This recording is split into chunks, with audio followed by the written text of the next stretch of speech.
Peace. Peace.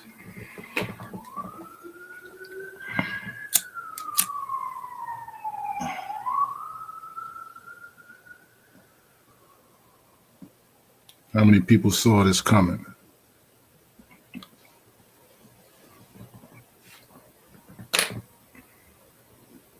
Peace. Islam more.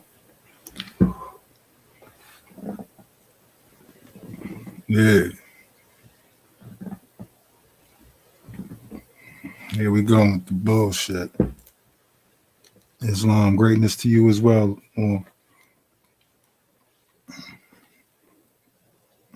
Islam. You know, I'm gonna keep the channel open tonight.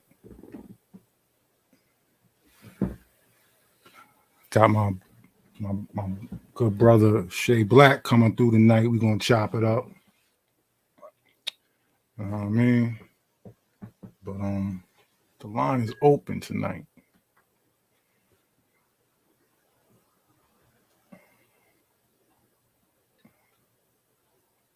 Yeah.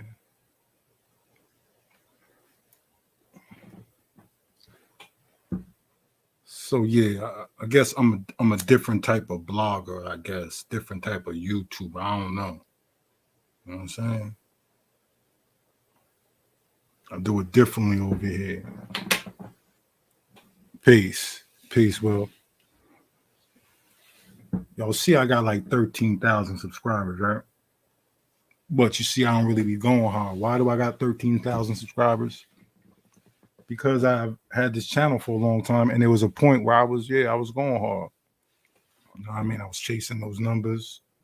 You see, I got videos that got up to 300,000 views, 100 and something thousand, 200,000. The first generation of when is an Indian not an Indian? When I first put that up, it was 2015. That video had got up to like almost 200,000 views, and then it got it got taken down mysteriously. I went on Sonetta's show, got into it with a couple of his guests, and the next day my video was down. You know what I'm saying? Now, I'm not saying it had anything to do with Sonetta. I just thought that was a coincidence. I don't think it had nothing to do with Sonetta personally, but I'm sure it was somebody on that live that probably didn't like what I had to say and had some type of computer skills, and that's what they did. You know what I'm saying? So I just reloaded the film again, broke it up, and reloaded it. It was up originally as like one like hour long piece, but I broke it up into three short pieces. So that's why it appears like three shorts now. But when I initially put it up, it was one long running documentary that talked about my family. You know what I'm saying? Our history. Shits that's Googleable. You know what I'm saying? Is that a word, Googleable? You know what I'm saying? So, yeah, so today, fucking Dane Calloway gonna have a fucking meltdown. Like, literally, my name was not brought up.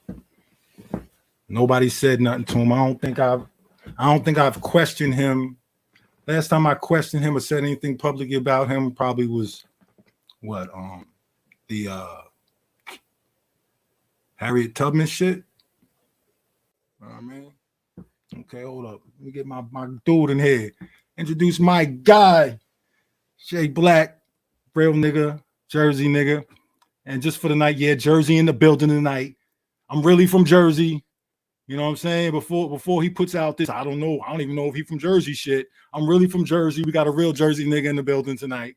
You know what I mean? So we're going to get it popping. Shay Black, welcome, brother. What's good with you, bro? How it sound, y'all? Mike? You good? Okay, just let me know, because I don't want to. Yeah, I ain't got the mic on. I'm straight off the phone right now. Nah, you good. So, okay, so boom. Let's get this started. First of all, introduce yourself. Let the people know who the fuck you is, where you from, and what you do, how you get down, all that good shit. Yeah. Well, you know, Shay Black, the pragmatic Shay Black, filmmaker, you know, independent thinker, You know what I'm saying? You see the colors behind me, so you know what time it is. You know what I'm saying? So you know what time it is. I represent. You know what I mean? But basically, you know, I've been doing the films for a minute. You know what I mean? That's what I do. I've been behind the scene. People might know me from like, you know, affiliations with different people, but I ain't got no affiliations to nobody. It's just Shay Black. Absolutely. Yeah. So, like, you know, where you from, Shay? Like, you know, give it to him. I'm from Jersey. I'm from all over. I'm from North New Jersey, 13th Ave.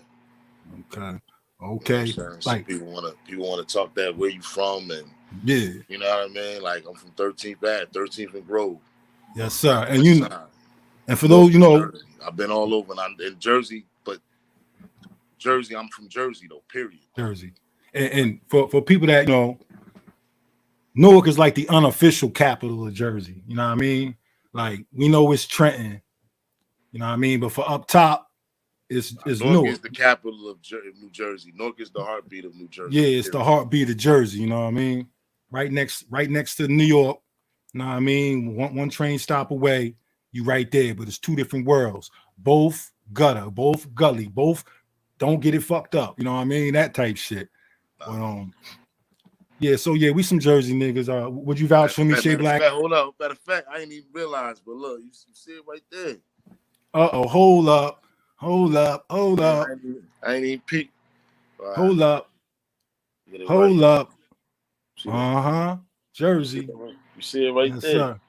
Okay. Well, hold up. The Chief just pulled up. Brother Two Hawks just pulled up. You know what I mean? So, you know, I gotta let the Chief, I gotta bring him in. You know what I mean? This type of people deal right there. That's who pull up on me. You know what I mean? The Chief pulled up. You know what I mean? Two Hawks came on the line. That's you know. Yeah. It's a big deal right now. Okay. Peace, my brother. Peace, gentlemen. Peace. Good to see y'all today, man. What's good? So yeah, I was just chopping it up with Shay, letting him introduce himself to the people. But very honored to meet you, brother. Yes, sir. Shay Black, Two Hawks. It's my man Shay Black. He my brother. He Jersey. You know what I'm saying? I know about this brother right here. Yeah. I know about the brother Two Hawks. He a filmmaker. You know what I'm saying? So as we move forward and start to do some of these films, Two Hawks, of which you know you're gonna be at the center of at least one of them. You know what I mean? We might have to get you in a trilogy or something, but we're gonna get you in something.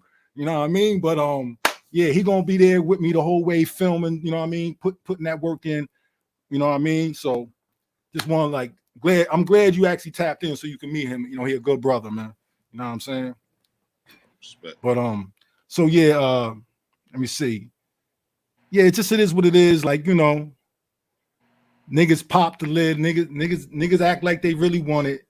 And this is not that show tonight. If people think we about to get into all that, we not traditional tonight. We good, Two Hawks? I'm with it. All right, so yeah, we can get into things, but right now we just here as men. You know what I mean? We're gonna always build, but you know, today we're gonna be on some Tom Petty and the Heartbreaker shit. You know what I mean? Sometimes I gotta go low on them, you know what I'm saying? And it is what it is. So, you know, this nigga who I made it a point not to say his name because I know how fickle people are, especially on the internet, and how you got your little you know, Beyonce got her little, what they call them, what they call them bitches, the Hive. Yeah, the Beehive, you know what I mean? All these groups, you know, Nicki got the Barbies, you know, all these little groups got their little fan base. So I know this nigga got a little fan base, you know what I'm saying? And that's what empower him, you know, his little YouTube fan base. You know what I mean? So, you know, for me to sit up here and talk crazy about him, knowing that, you know what I'm saying, knowing what's going on, I see the numbers, like, you know what I'm saying? But it ain't about the numbers for me. But at the same time, I don't need nobody slandering me. You know what I'm saying? So for that matter alone, I never really said too much about him. And if I ever did speak on him, it's because somebody asked me about him. You know what I'm saying? So he unraveled today, really. I don't know. I don't think he realized what he stepped into, but he unraveled today. Called TurtleGang out. He called Two Hawks out, but he ain't say your name. But I know he was like, and your boy. You know what I'm saying? He called us Pan African. He was talking about when he said that. Yeah, talking about Two Hawks. Yeah. So, and then, you know, he called us. He said, he think we Pan-Africans faking as Indians. You know what I'm saying? Like that's the narrative he tried to put out. You know, that's his, you know, as Shay Black said, that's his style of teaching. He asks a lot of questions so you could think about shit. You know what I mean? And thinking comes from not knowing. So he thinking comes from not knowing. He wants to keep you in the stage of thought. Yeah, so he presents premises that are not logical. So if you have a faulty premise, you can't have any type of logical conclusion. So he presents these premises, you know what I mean, to make people think, but he not giving you no conclusion. And that's his whole style. So he don't like TurtleGang. He don't like people like Two Hawks, because we really give the people something, you know what I mean, something tangible.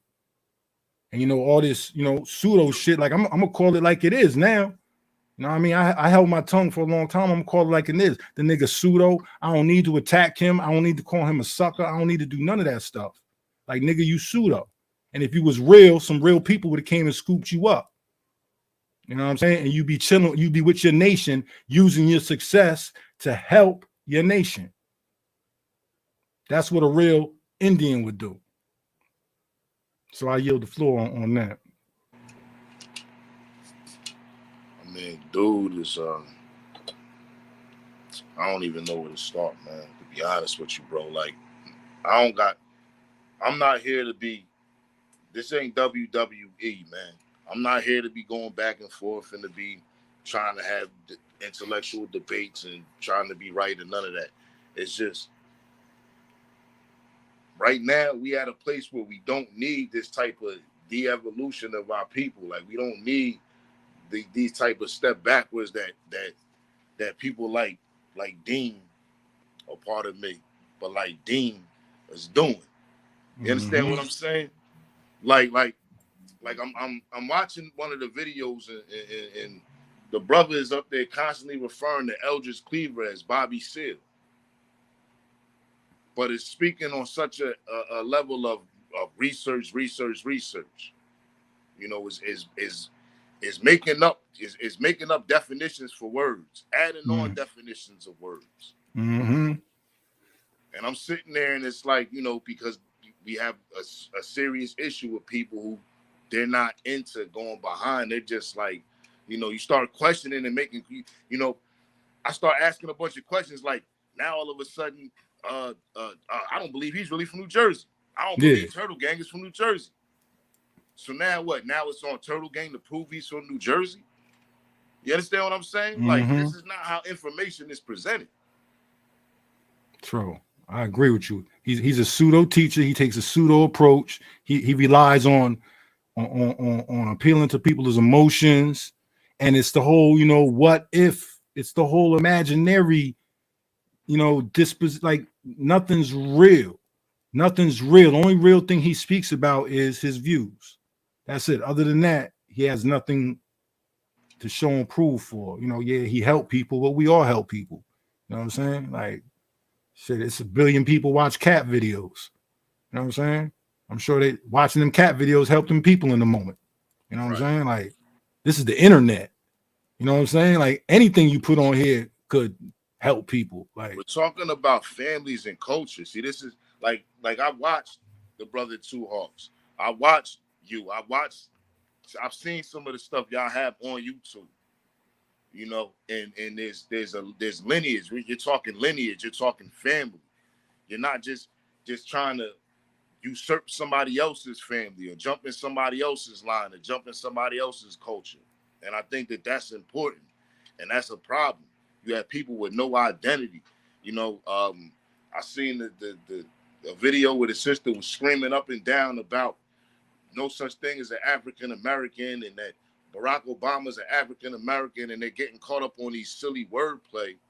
And she's walking around dressed up with feathers and whatnot, and she has no culture. She's just imitating and emulating something that she has no culture, and she's regurgitating something that makes no sense. Because we know that there's a such thing as an Asian American, so we can't talk the continent and say, you know, these are words, and now we're using word play, which makes no sense. Absolutely. So how you feel, Chief? Please ring in. Yeah, I'm real interested in your thoughts, my brother. So I think that there's a couple issues going on. I think you hit the nail right on the head, brother. First issue is there's no culture there. And when you talk indigenous to these lands, these Americas where black folk are at, what they fail to understand is that all of those historical sources that they're reading, we're the source material for it. Those people came and studied our ancestors, and then they wrote about our ancestors. So if you were really looking to tap in to what the real deal is, you would go to the source material, right? You wouldn't stay in someone else's opinion about the source material when the source material is right there. You'd go and engage with it.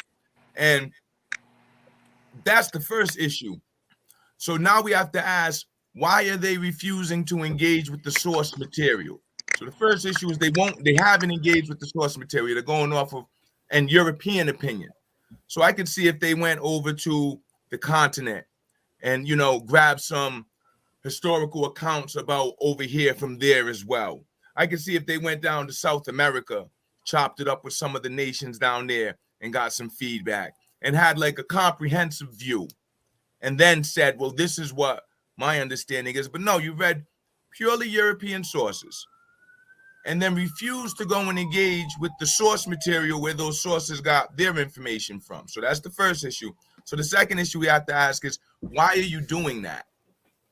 Why are you refusing to go and engage with the actual people and further respect that the actual people are actually still alive? Like, we're not dead. We're not just stuck, So those are two major issues that I'm like, okay, if we look at those two things, they haven't done it and they won't do it, then my mind just starts going to like negative things, because now I start thinking about ego.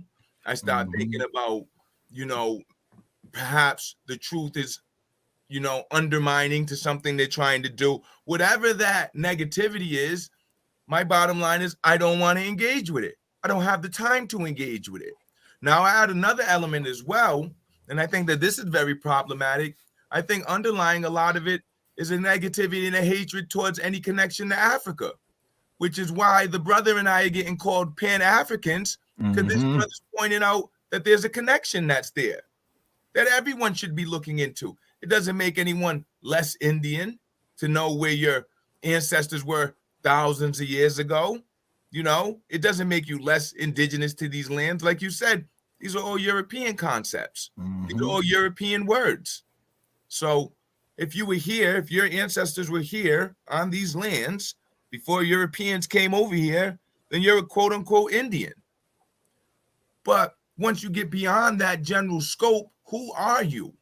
And this is the problem with Dane in particular, because I don't necessarily know who he is. I know he's telling everyone call themselves Niji.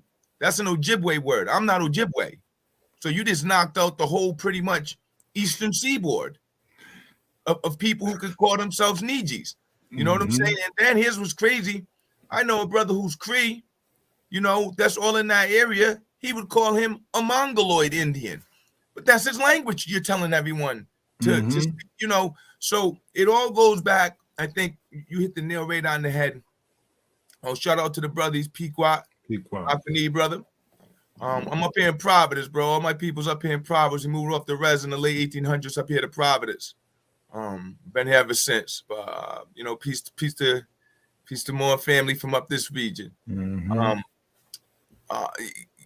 The culture, and that's why they're never gonna have it, because no matter how much you sit on this internet and spout off what you think and what you know, you then got to come off this internet and be that IRL. You know what I'm saying? Not on the internet. In real life, you got to do all that. In real life, you got to be all that. So when you see me or Turtle hop up on here talking anything indigenous, it's because we just did something that was Indian. You know what I'm saying? We're being Indians. It's not just talking about what our ancestors were and what happened to them. That's a state of victimhood. My ancestors weren't victims. They were survivors. They went through all that. So I could be here today. So anyone, like you said, who wants to keep you in a certain state, who's not pushing you to move beyond, problematic. And I think that that's in any format, any area, any arena.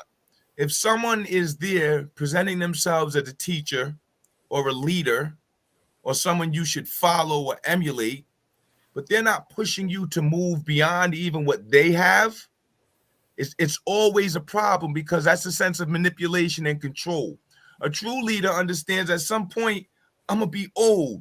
At some point, I'm not going to be able to do the things I can do right now.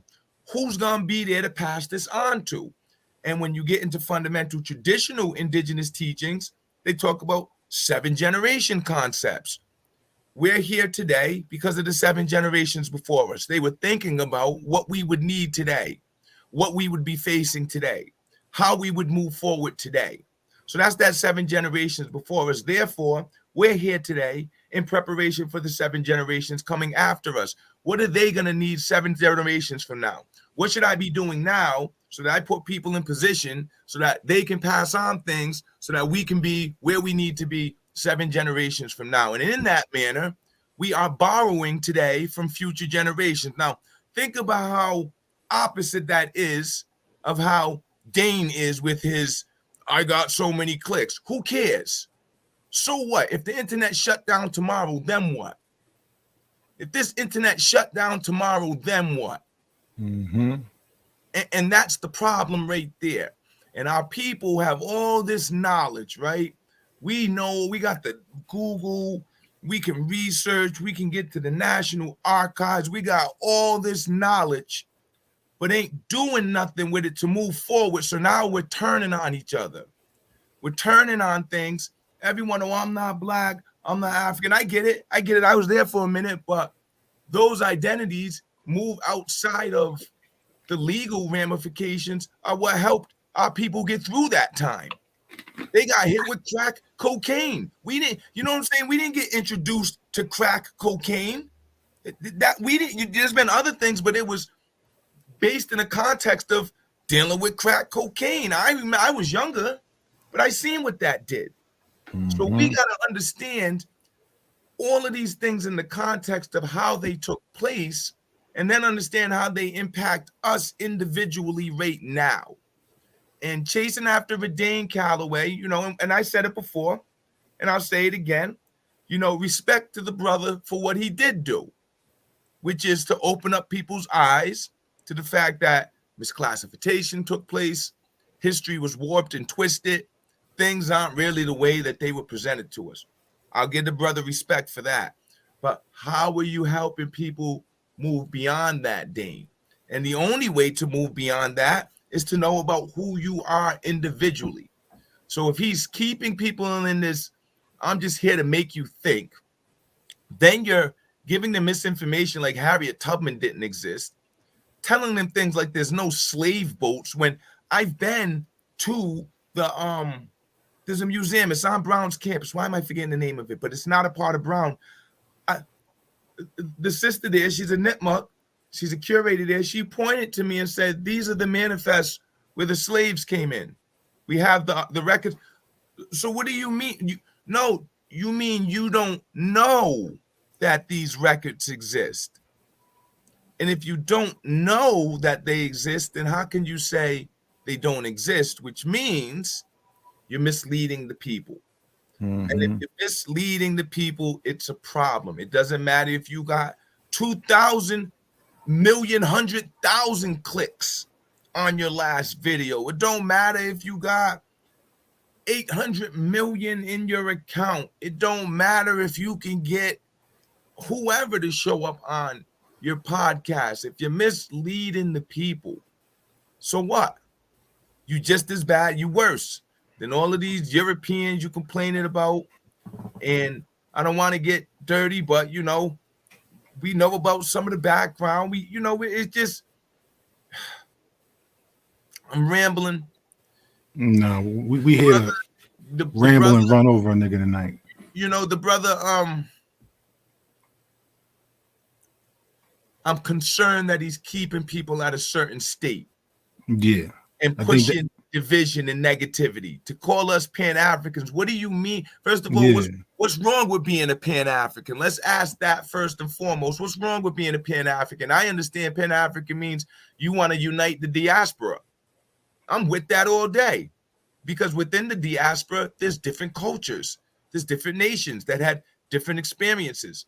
But to answer the question, no, I'm not a Pan-African in the sense that I think that my people are from Africa. My people are from right here. When Turtle talks, we understand what migrations mean, what thousands of years history mean. And we will ask the brother, where were your people at 100 years ago and can't tell us, but gonna argue about thousands of years ago. It's problematic. I'll yield right there, brother.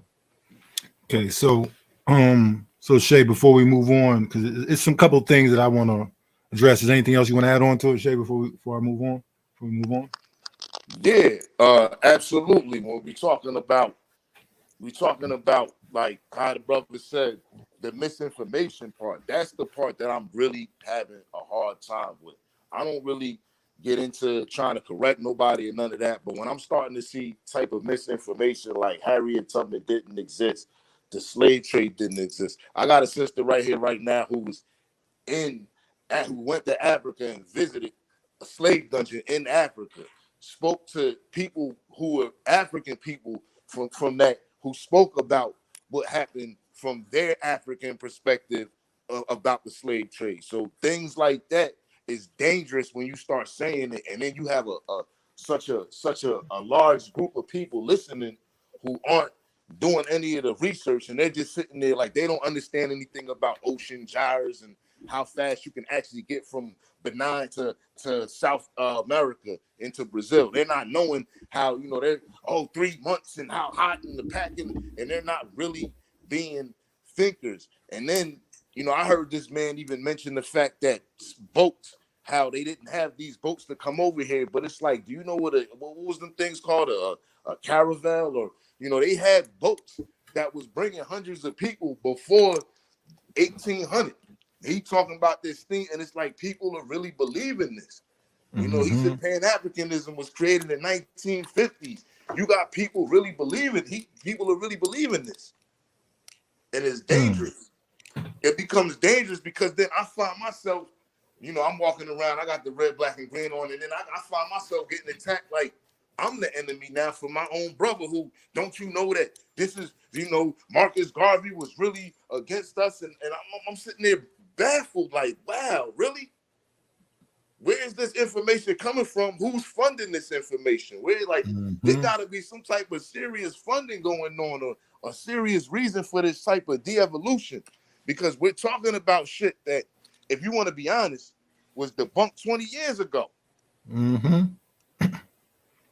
Yeah, I think there's a resurgence of this intellectual, like people are coming into arenas that they necessarily weren't running around in before. Ask a question. So you got non-intellectuals trying to deal with intellectual conversation, and not saying that they're not intellectual, they're just haven't gone deep enough into the conversation to be able to articulate it properly. So Turtle, this is what I was saying when I said one of my first concerns is an ego, because I find that a lot.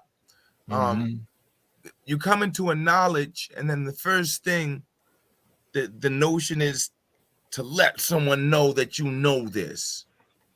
Yeah, well, I know this. And I find myself in a lot of dialogues asking, well, what does that have to do with this conversation? So you know that. Cool. What does this have to do with this?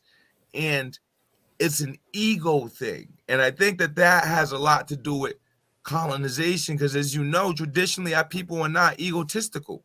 When someone shares something with us, we're humbled and appreciative that they took the time to share with us. And we don't challenge them on it. If we think something's incorrect, we might inquire to get a better understanding. Like I think you said, an elder told you, you're not wrong, you just could be more right, or something to that effect, or closer, or something like that. More accurate, yeah. More accurate, So we're grateful when we can be edified with knowledge that refines what our perspective is. We don't get abrasive. We don't get angry. Even a lot of times, especially when you're dealing with elders, if it's said in a harsh tone. Sometimes elders tell you that's wrong. You don't know what you're talking about. You need to shut up. But that's like a 70-year-old elder there who, the week before just taught you how to properly beat a wampum belt. You know what I'm saying? So you just got to fall back and eat that. And then guess what? Next week, she's back telling you how to do this, So there's a certain level of humility that I think goes across the board that really is, like the brother said, a cultural thing. And what we're seeing is individuals who have the knowledge but aren't tapped into the cultures. So they can only reflect it so much before the Americanism comes out. Absolutely. The ego, the mind, this the way, look what I did, look what I got. I can be what I want, And that's why, and a lot of people may get mad, but that's why I've been saying it's traditional Indians versus whatever everyone else is doing. And if you're trying to evolve beyond, you got to get out of that mindset and get over into this traditional space. Yeah, absolutely. So, got me thinking of a few things, but I just want to sit with this thought for a minute and we'll use the language as an example. When you started to learn the language, from the moment you decided I'm going to learn the language, right? There's a period in time where you were learning it, right? And you had to think about it. And then it got to a point where you didn't have to think about it no more. And you could think in the language, right? So that's a transitional period, right? And while you're going through the transition, not to speak to certain people who can speak it more fluidly, not to be like you're the master of it. You know what I mean? Like you're looking for counsel as you're developing, right? Not until, or if you're not humble, you don't realize that just being on the path of speaking it is not the same as someone who speaks it, because you have to grow with it. You have to mature with it. You have to learn the little nuances of it. So if you take that into consideration when it comes to anything in life, it's like when you go to a job, when you first get to the job and they're showing you how to do it, they can show you how to do the function and you're like, okay, I could do that. Boom, boom, boom. But to get into the culture of knowing where the time card is, knowing this and developing all that takes a period of time, right? They're not going to have you training other people while you're still learning and figuring things out, right? So I say that to say that today's interview that he had with Top Cat was very important and enlightening because he said some things. He was asked, when did he get turned on to this indigenous paradigm? He said 2015 by his uncle. He said his uncle knew he was off on that African stuff. And his uncle pulled him back and said, whoa, whoa, whoa. And that's when he took him to a reservation. All right. So out his mouth, he's saying that he got turned on to this in 2015. All right. So that's a red light right there. After being a Pan-African. Yeah. After being a Pan-African. After being a Pan-African. Yeah. After being on his African shit. Being a Pan-Africanism.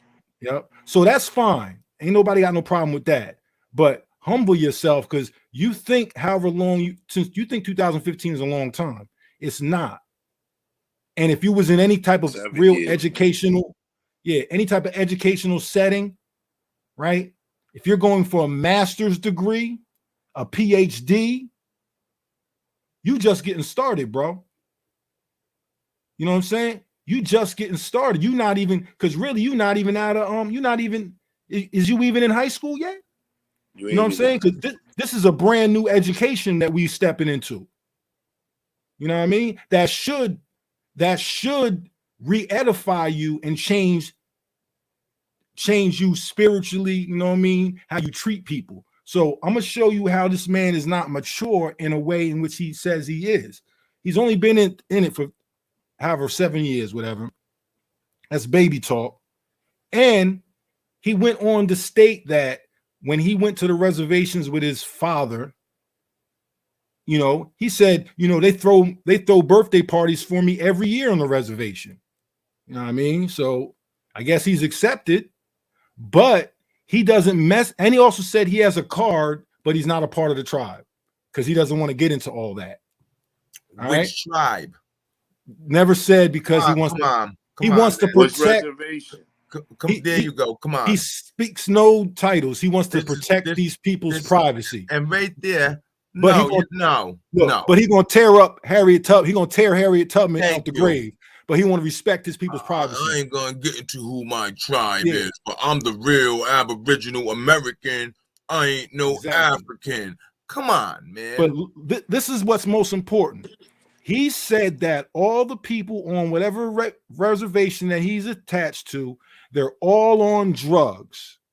So he not fucking with them. He don't want to have nothing to do with them because they all on drugs. So I'm saying, so you're an Indian that has put yourself in a position to help people, and rather than go help your people but not your own, use your notoriety to elevate your own people who need help because you're saying they're on drugs, you want to fuck around on the internet and not fuck with your real people. But guess what? Everybody that's on the internet fucking with you, when you go to their communities, guess what's going on in their communities? Everybody's on drugs. See what I'm saying? Like, how you gonna tell the black community you don't want to fuck with your Indian family because they all on drugs? The black community you're talking to, we deal with the same issues in our communities. You know what I'm saying? Absolutely. So what are you talking about? If you this Indian and you have achieved this level of success, why are you not helping your people? Why are you a card-carrying member of your nation and you're not helping them? Peace, Turtle. Look, how the brother in the chat just hit me up. Hey, peace, Two Hawks. Where's your family at? Where's your clan from? I saw we up here in Providence. We moved off of the Narragansett Reservation in the late 1800s up here to Providence. What'd he say? Oh, no doubt. I'm Pequot. Mm-hmm. That's the natural way it goes.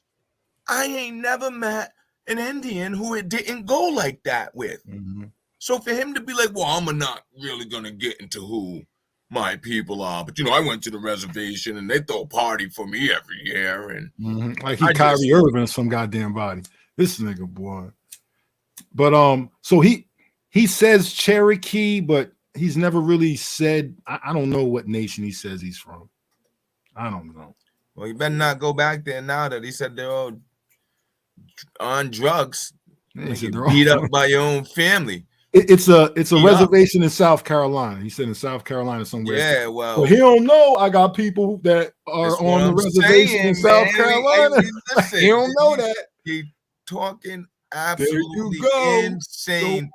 The Indian world ain't that big. Don't let me get Chaito Pa because you know he got connections to South Carolina and he out there in New Orleans. No, man. Shout out to our Skoruri Wocon family right down there in Cape Fear. Mm-hmm. Right down there in Cape. Listen. And this is what I'm saying. Like, if he was really moving the way he say he's moving, he would know people. People would know him. He'd be tapped in. He'd be doing interviews on reservations, talking to the actual people. See what I'm saying? Instead of like what TurtleGang do. This is what I'm saying. Instead of pulling up European sources, not going to Africa. Why he ain't go over to Africa yet to ask the Africans what they think about everything he's saying? Why he's staying where it's safe? You know. So, truthfully, like. This shit, I'm gonna be honest with you. Like, I was analyzing the things he was saying. Like, he said something like, I don't fuck with you because you don't fuck with me. And it's now, mind you, did you hear did you see the little video I put up, Two Hawks? Did you hear him at all?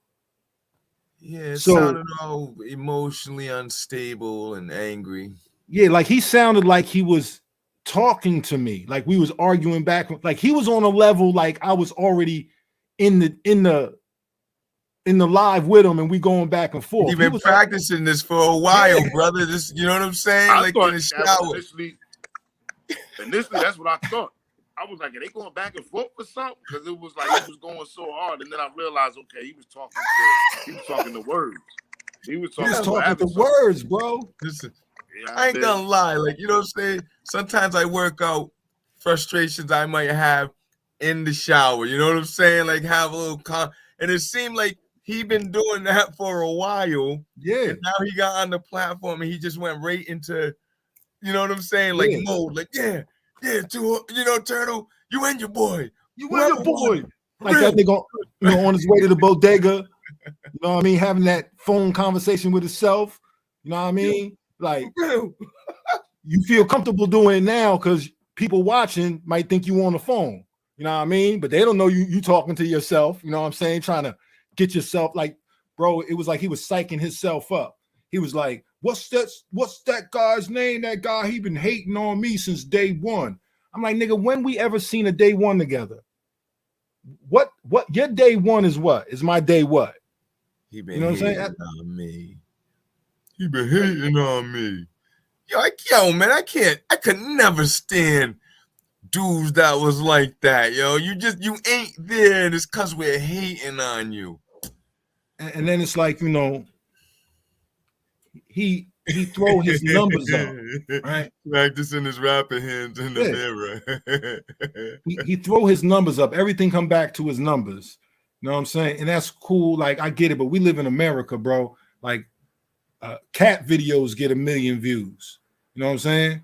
Like, and if we're gonna talk about numbers, you got a video that's like up in the 7 millions. You know what I'm saying? What we like is we gonna talk about numbers? You know what I'm saying? I do got videos on my shit that got 300,000 views. I got videos like that. You know what I'm saying? But it ain't that for me. I don't spend my time. I know more real people. I cherish the relationships I have with real people more than. He got numbers off of talking about us. Yeah. You know what I'm saying? Like, you're getting numbers off of us. At the end of the day, it's off of our people and our culture. And it's off of hating off of anything that's connected to Africa. And it's based in misinformation and mistruth. I mean, it's not respected. No, point blank.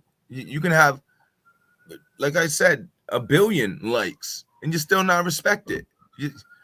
You still can't come around to the powwows. You still can't meet the chiefs. You still can't meet the warriors. You still can't learn the traditions. You still, you still can't. All of these likes, and you still can't come off the internet and be an Indian in real life. That's a shame. You know what? I don't think they think the culture and tradition is important. I'm just going to be honest. Then why are you calling yourself an Indian then? Because they claiming the genetics. You're just that's like an Irish American person. Cool. You got Irish ancestry. Cool. What are they here in America? White, right? The Irish person gets here to America regardless of what their people went through in Ireland. They're white. So guess what? You're here in America regardless of what your people went through. You're black. All right, because you're not an Indian. You don't want nothing to do with your culture. You don't want nothing to do with your community. You don't want nothing to do with being separate. So you're black. Like, what's the whole fuss about? He's making money off of, I don't give a fuck. Like, make your money, bro. Like, money ain't never been my savior in life. You know what I'm saying? Like, I don't ever want it to seem like a nigga trying to fuck with a nigga's money. But like, and this is what, let me tell you something. It be real like niggas that really be suckers deep down, bro. Like, motherfuckers don't want to hold people accountable. People will tell me, I hate to see y'all arguing. Like, I'm not arguing with this nigga. Like, I'm not running around here thinking about him. Like, just because he says I'm thinking about him and he says I'm talking about him doesn't make it the truth. I got hundreds of videos up. I got over 600 videos up from the work I've been doing since 2010 or whatever on YouTube. If you find one video that got his name in it, you know what I'm saying? If you find one video that got his name in it, you feel me? Like, I don't have no track record of doing videos where I'm dissing people and all that shit.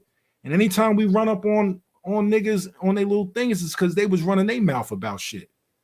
You know, once again, this nigga's running it like unprovoked. He gonna say my name, trying to act like he don't got my name on the tip of his tongue. He like, what's his name? What's his name? Well, you know. And then Top Cat trying to defuse it. He telling him, nah, fuck them niggas. We don't even. He's like, I don't even know what you're talking about. I don't even know what you're talking about. So don't even bring it up. And he was like, yeah, you know, TurtleGang. Like, nigga, how dare you? Like, that shit really make me feel some, like, not really feel some type of way, but who the fuck is you, nigga? Like, you really not nobody to call out anybody that's doing anything real, let alone try to label us Pan-African. Like where that, and I don't see how they, like, how these people can even think that, like, where did they even get the Pan-African leap from? It's because you said that there's a migration story that the Lenape have that might demonstrate that 30,000 years ago, they weren't here. You know what I'm saying? Yeah. Which tugs at their very reality now that they've completely separated themselves from Africa. Now that they've made the decision that there's no connection to Africa, how dare you suggest that you must be the white man? You must be, you know what I'm saying? It's just colonization. It's nothing changed but the labels. The response ain't changed. The behavior ain't changed. Absolutely. It's now, let me say this too, Hawks. Let me just really be perfect.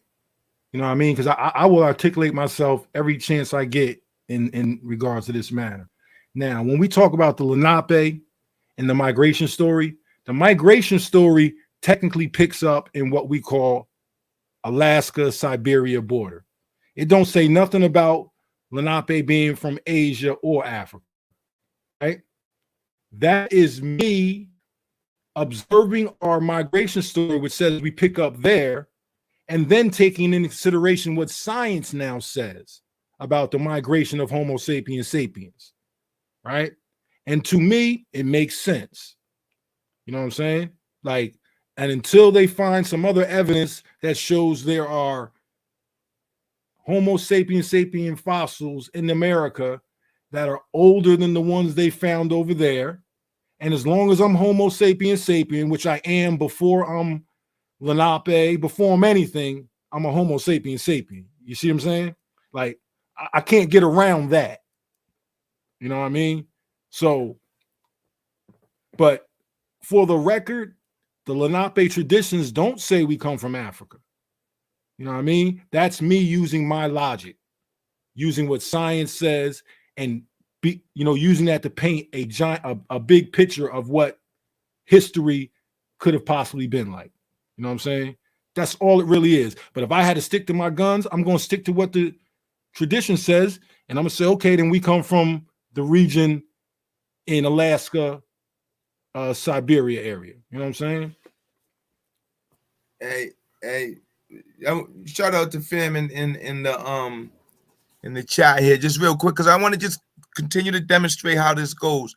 Hey, on the Narragansett side, my family lines are Watsons, of course, Michaels, Niles, Champlins, Congdons, and Rodmans.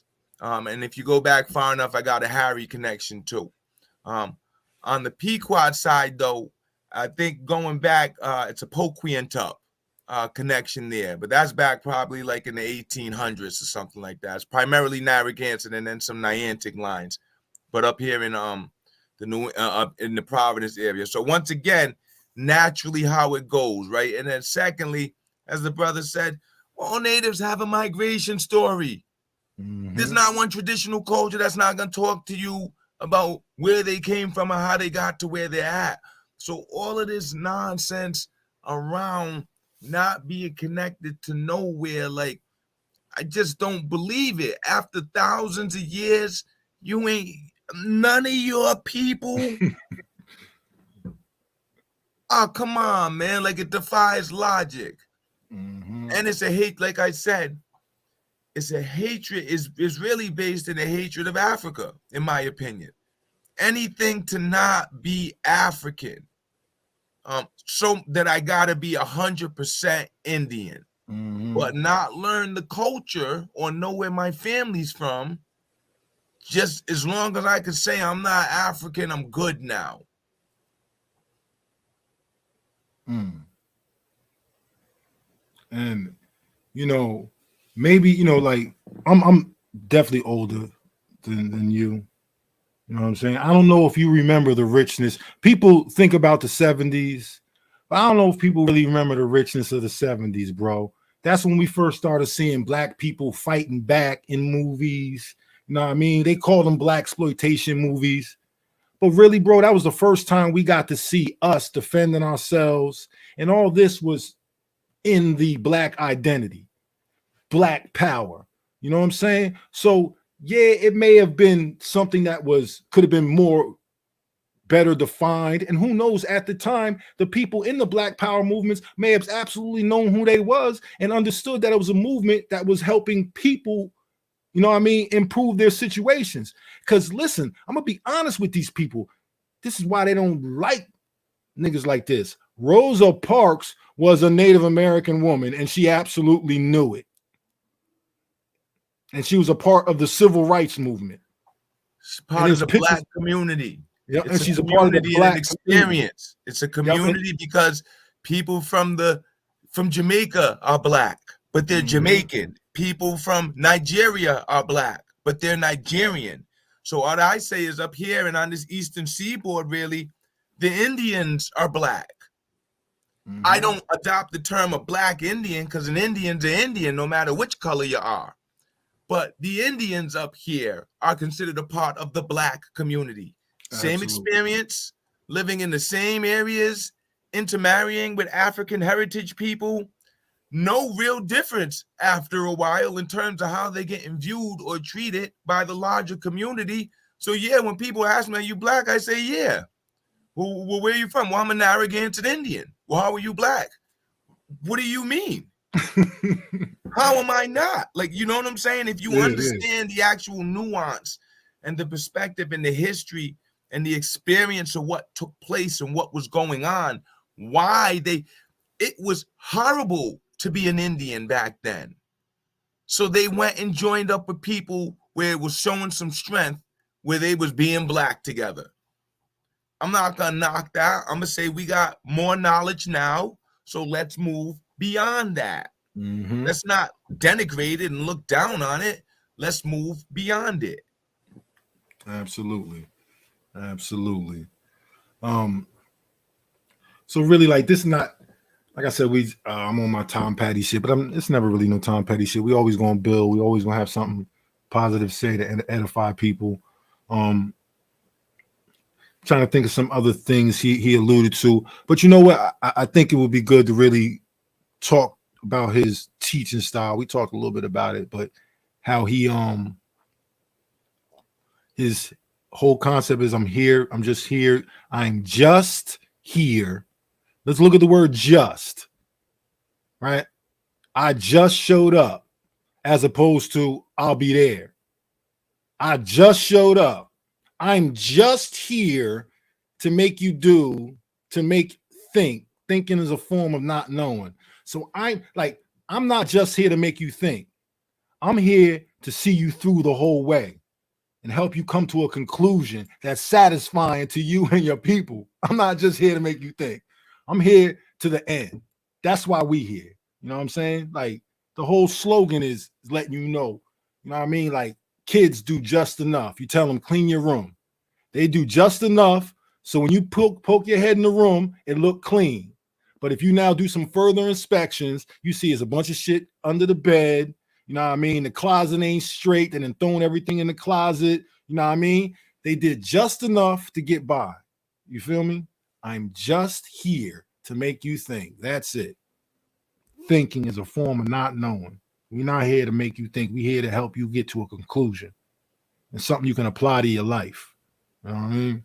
Turtle, I would argue that the process really is a thinking, then a knowing, then an understanding, then an application. So if we start at that, if we use that as a process, I'm just here to bring you to the first level. I'm not even gonna tell you there's 3 more levels beyond this. I'm just here to bring, you know what I'm saying? Yeah, I'm not gonna tell you there's other levels. Matter of fact, I'm gonna hide the other levels from you. This is what I'm saying. And I'm gonna demonize the other levels. There you go. They being Africans. You ain't from Africa, is you? I mean, look at that manipulation. Look how petty and small-minded that is. You ain't from Africa, is you? Oh, he's an African. Like that was high school nonsense we used to be involved in. Oh, this dude here, he's a, you know what I'm saying? Like, oh, what you African? You probably an African, Dane.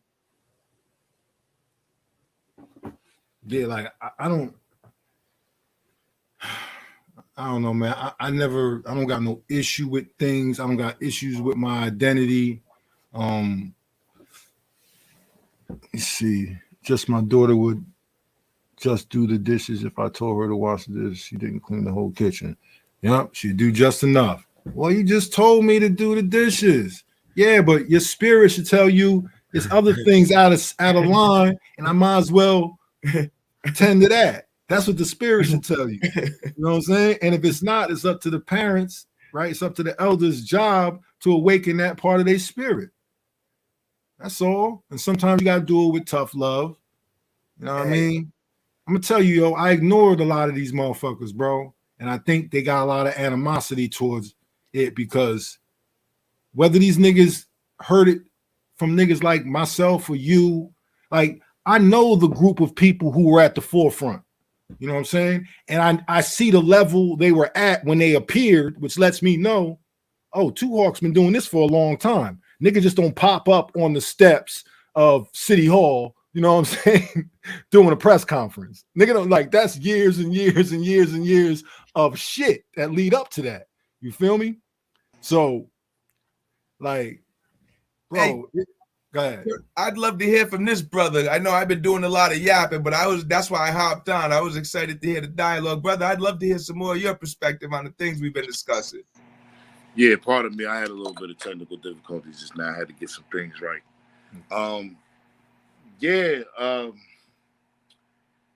You know, I think that when you was talking about the hatred for Africa and the disassociation from Africa, I seen it personally in some of the people who listen to this rhetoric, and I'm saying that because like I was explaining the story that the brother Now Rule told me about the Lenape people and the migration story. But just real quick, some people call me Now Rule. That's my Jersey name. So if you hear me references Now Rule, that's usually some Jersey. That's Jersey. All right. So okay, go on.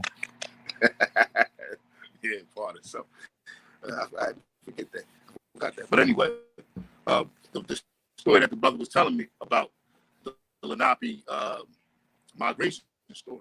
So I'm telling this other brother about that, and automatically it turns into, so you mean to tell me that people came so many years ago that they're still the same people if they left Africa? So even in the story from a people telling their story, that you can connect it them to Africa automatically as well.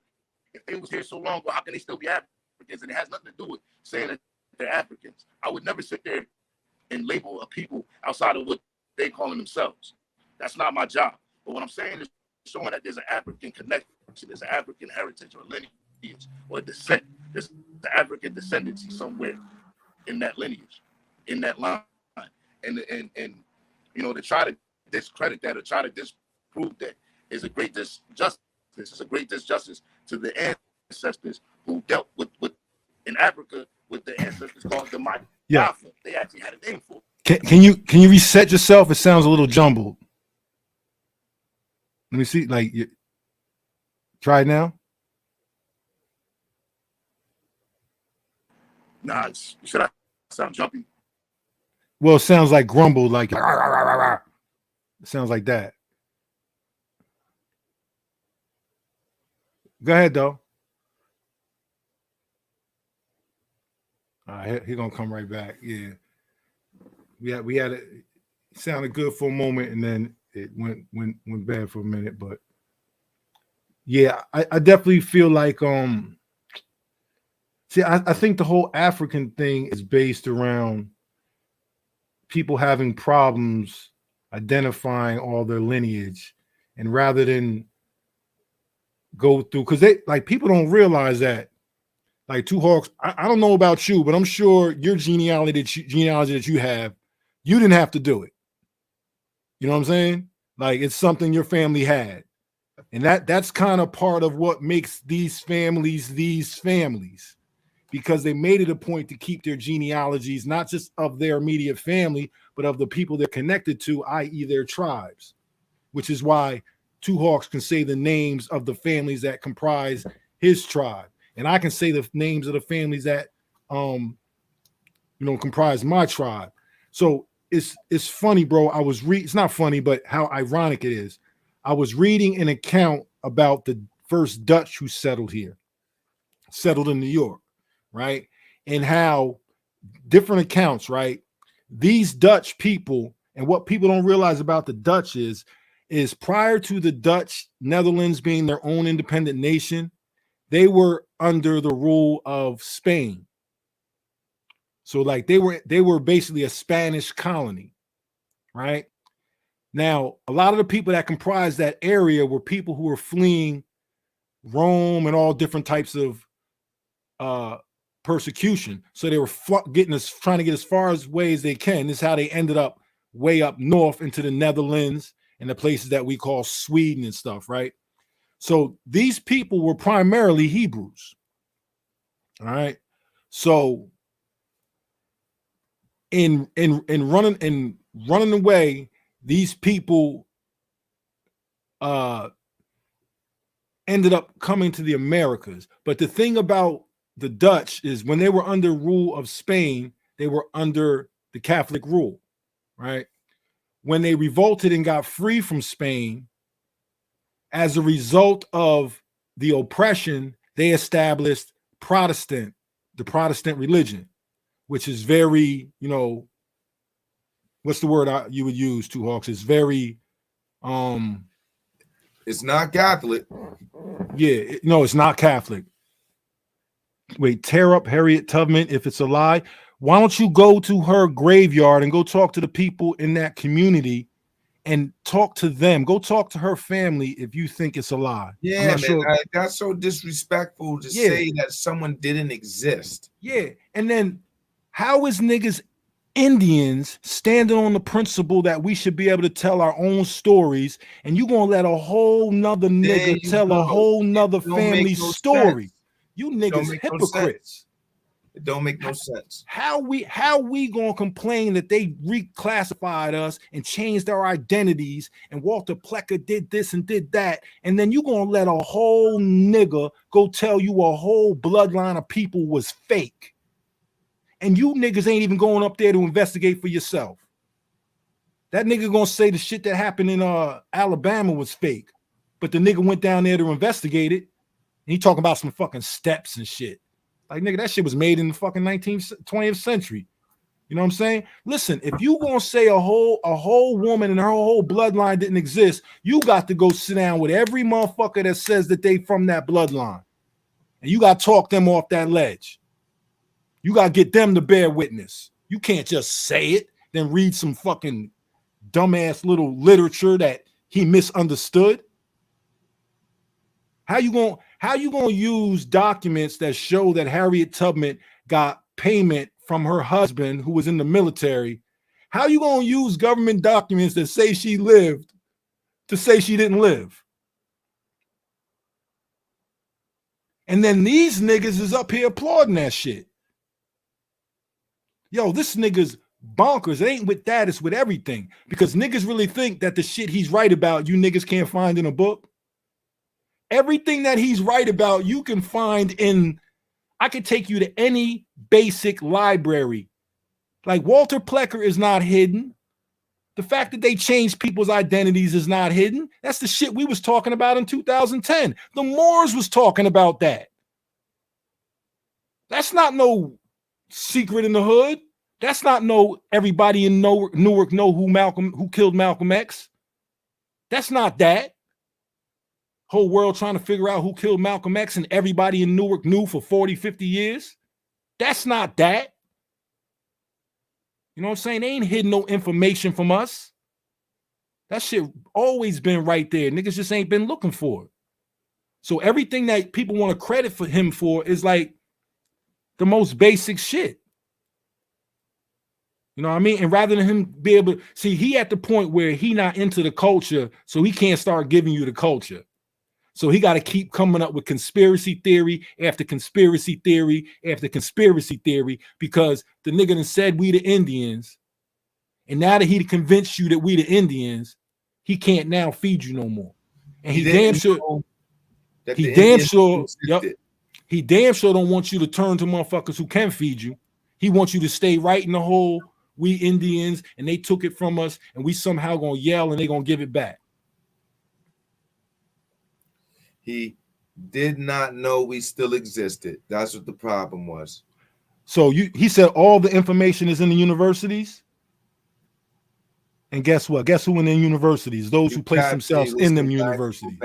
No black people were here before after the King Philip's War, because that's when they started using the terms white and black.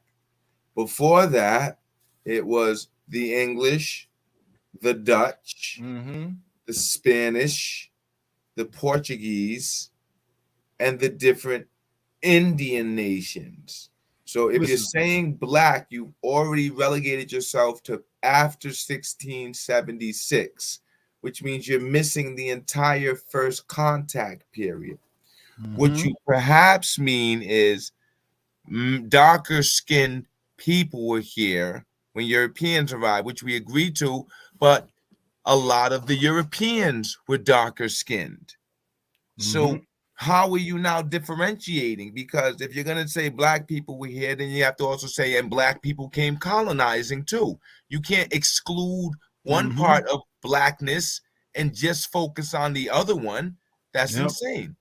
So here, let me read something. This is from Montclair State University. It's the Dutch settling of New Amsterdam. New Amsterdam is before New York. Before the English was here, the Dutch were the first here. They settled this land first, the Dutch, right?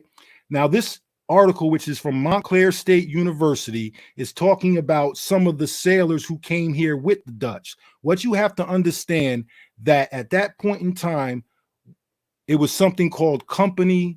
They were company slaves. These were people who hired themselves out to the Dutch company who was coming to the Americas to set up a post. They would hire themselves out for 10 or 20 years. After 10 or 20 years, they'd be eligible for retirement. The requirement for this is when you get to the Americas, you have to work at least 9 hours a day.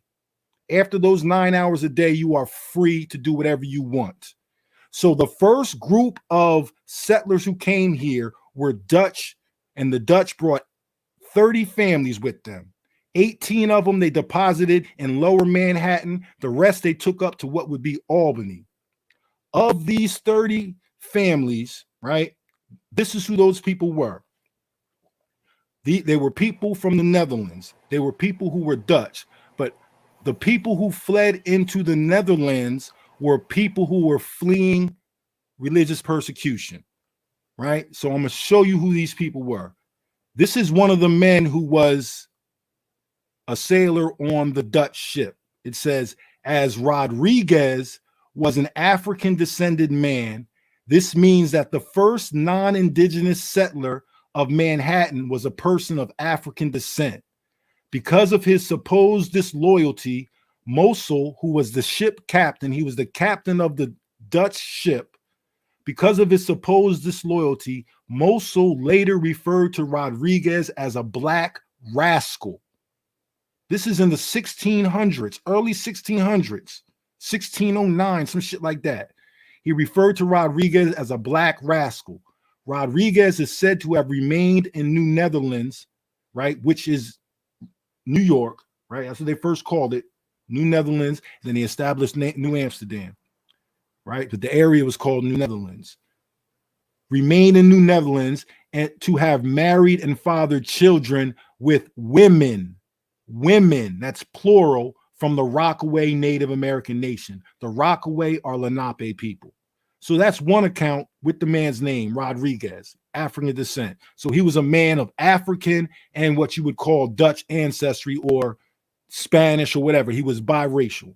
All right. Somebody that we would call today, he probably would look either Spanish or we would call him mulatto. All right. So here's another one. Charles Winfield noted that it is said that among the soldiers of Governor Stuyvesant, right, Bedford Stuyvesant, Biggie, right, Brooklyn, soldiers of Governor Stuyvesant who were given land upon retirement. Remember, I told you after 10 to 20 years, they retired them. And after they were retired, after they fulfilled their contracts, listen to what it says. Given land upon retirement, who were transplanted to Bergen, were some of the Moorish race, whose particular complexion, physiology, and characteristics are, as it is alleged, yet to be traced in their descendants. They were swarthy complexion with curly, fine black hair. All right. So that speaks. So when all these people talking about all this shit they saying, there's actual accounts that match up with the history. How do I know they match up to the history? Because I could keep reading further accounts in here, and they will mention names of settlers who are the first settlers in the area. And I'm telling you, I can take you up the mountain and introduce you to those same families. You understand? And Two Hawks knows what I'm talking about. Can I? Chase Bank was founded by the Chase family. There are Chases that live here in Providence. All of those original families that came off those boats all know who they are to this very day. Yep. If you are a Indian who is misclassified and lost your heritage, the problem is not everything around us. Everything around us is exactly the way it's supposed to be. The problem is us, because we have not known who we are, because we have not engaged with our culture, because we wanted to assimilate, because that's what the problem was at the end of the day. After the war, and even before it, leading up to the war, I'm talking King Philip's, you had Indians wanting to assimilate. Indians wanting to be like the European culture, seeing that different fabrics were easier to get than, cutting buckskin, wanting the same thing that goes on today. There's nothing different going on today that hasn't been going on. What do we want now? The cars, the Jew, it's the same. We want something European, something foreign, right? Listen to the language that's being utilized and what we're chasing after. It's the same thing that was going on back then. So these families are still around. They know their history. They know their genealogy, because that's how they sustain whatever they have. How else would you say that this is mine and it was passed on to me, other than knowing who passed it on to you? So when we stop making up stuff, when we stop making up tribes, when we stop making up identities, when we start making up anything, we're doing ourselves no good, no service, no nothing. This brother, do you brothers recognize yourselves as U.S. nationals or foreign nationals? Every Indian is a U.S. citizen.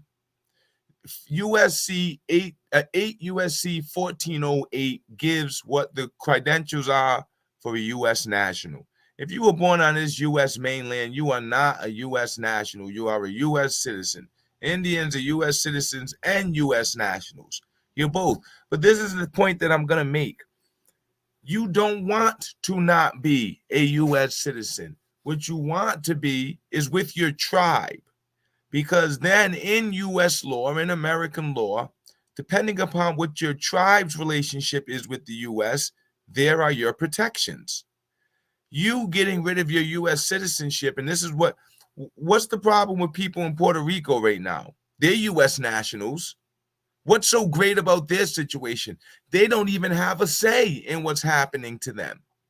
Literally, they're just property of the U.S., and that's it. It doesn't mean that you get out from the law.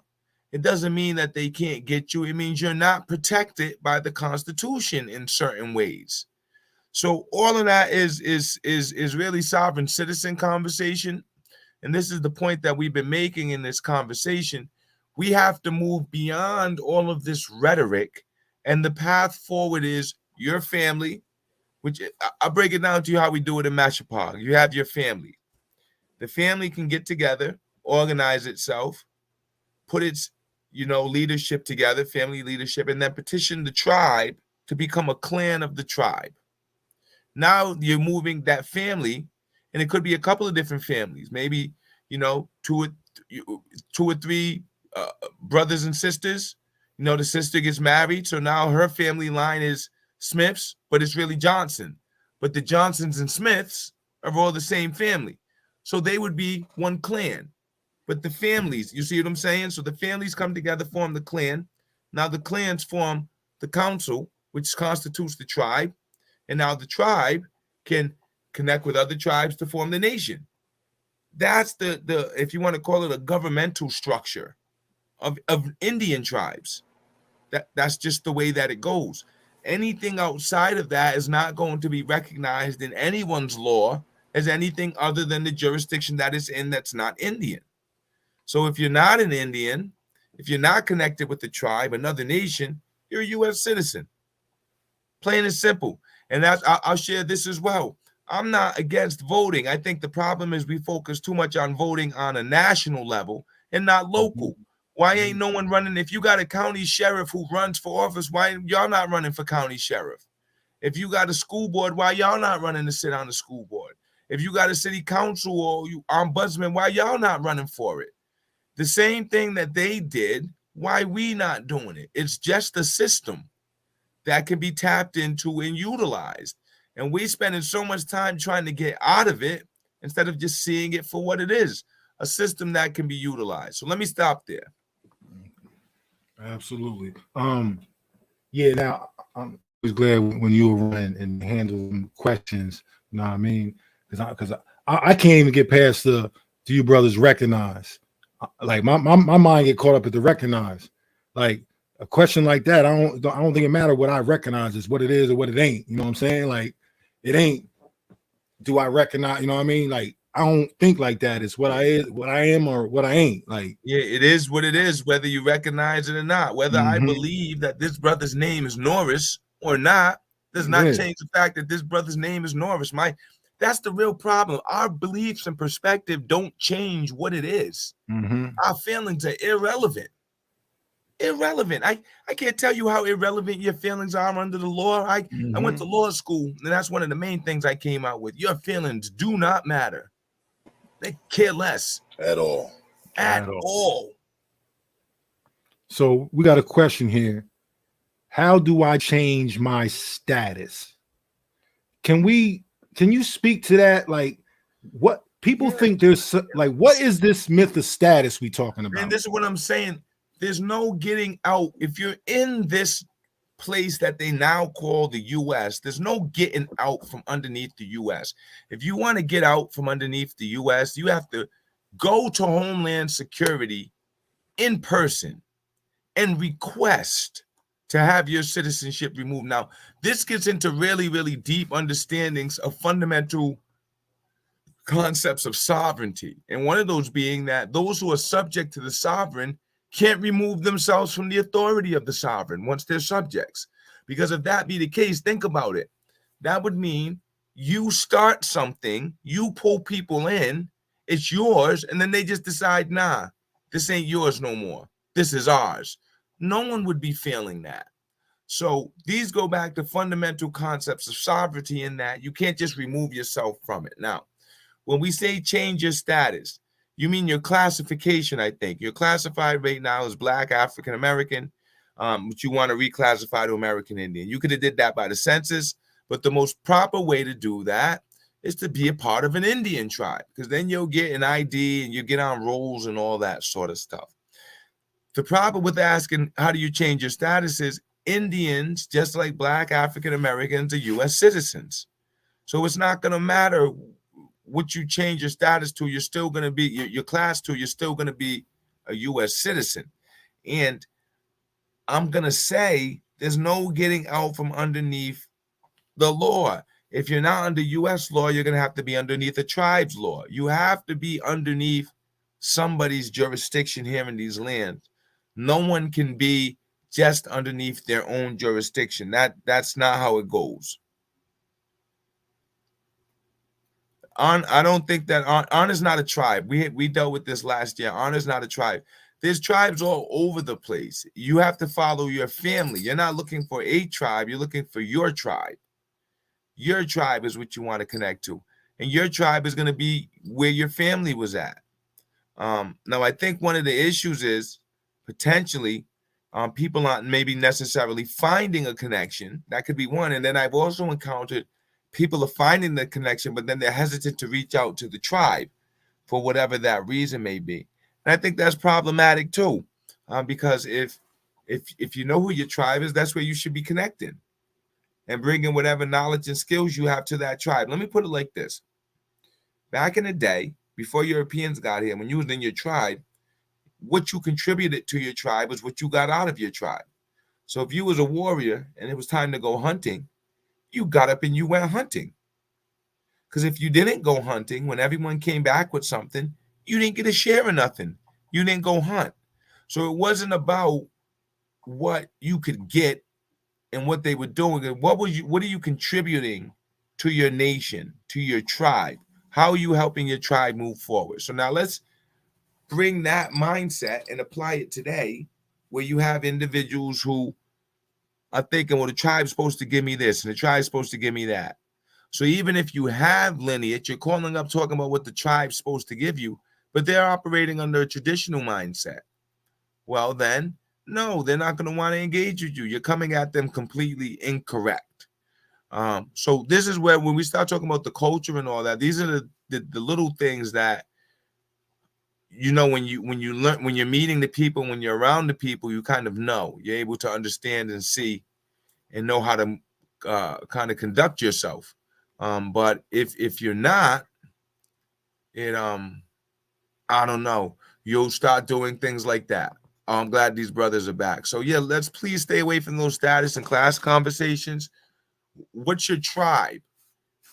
And when you connect to your tribe, that'll explain everything that applies to you. Your family to your tribe will explain everything that you're looking for that applies to you. And I know Shinnecox.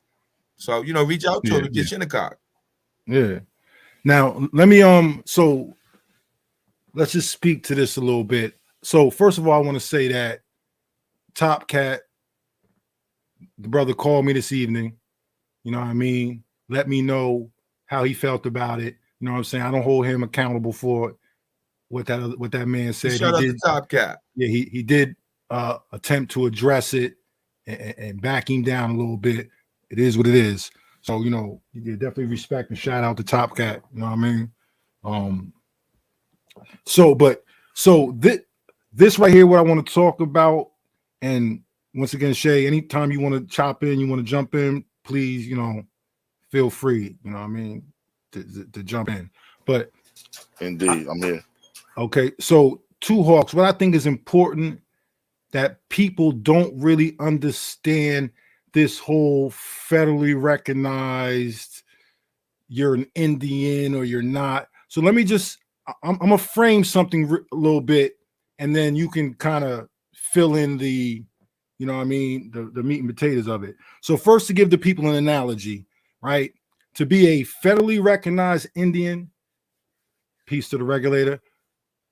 To be a federally recognized Indian is like having a 360 deal, all right, in hip hop. All right, they control every aspect of everything that you deal with, right? Your lawyers are their lawyers. You know what I'm saying? Everything that you do is through them. If you want to shoot a video, you got to go ask them, can I shoot the video? That's a federally recognized tribe.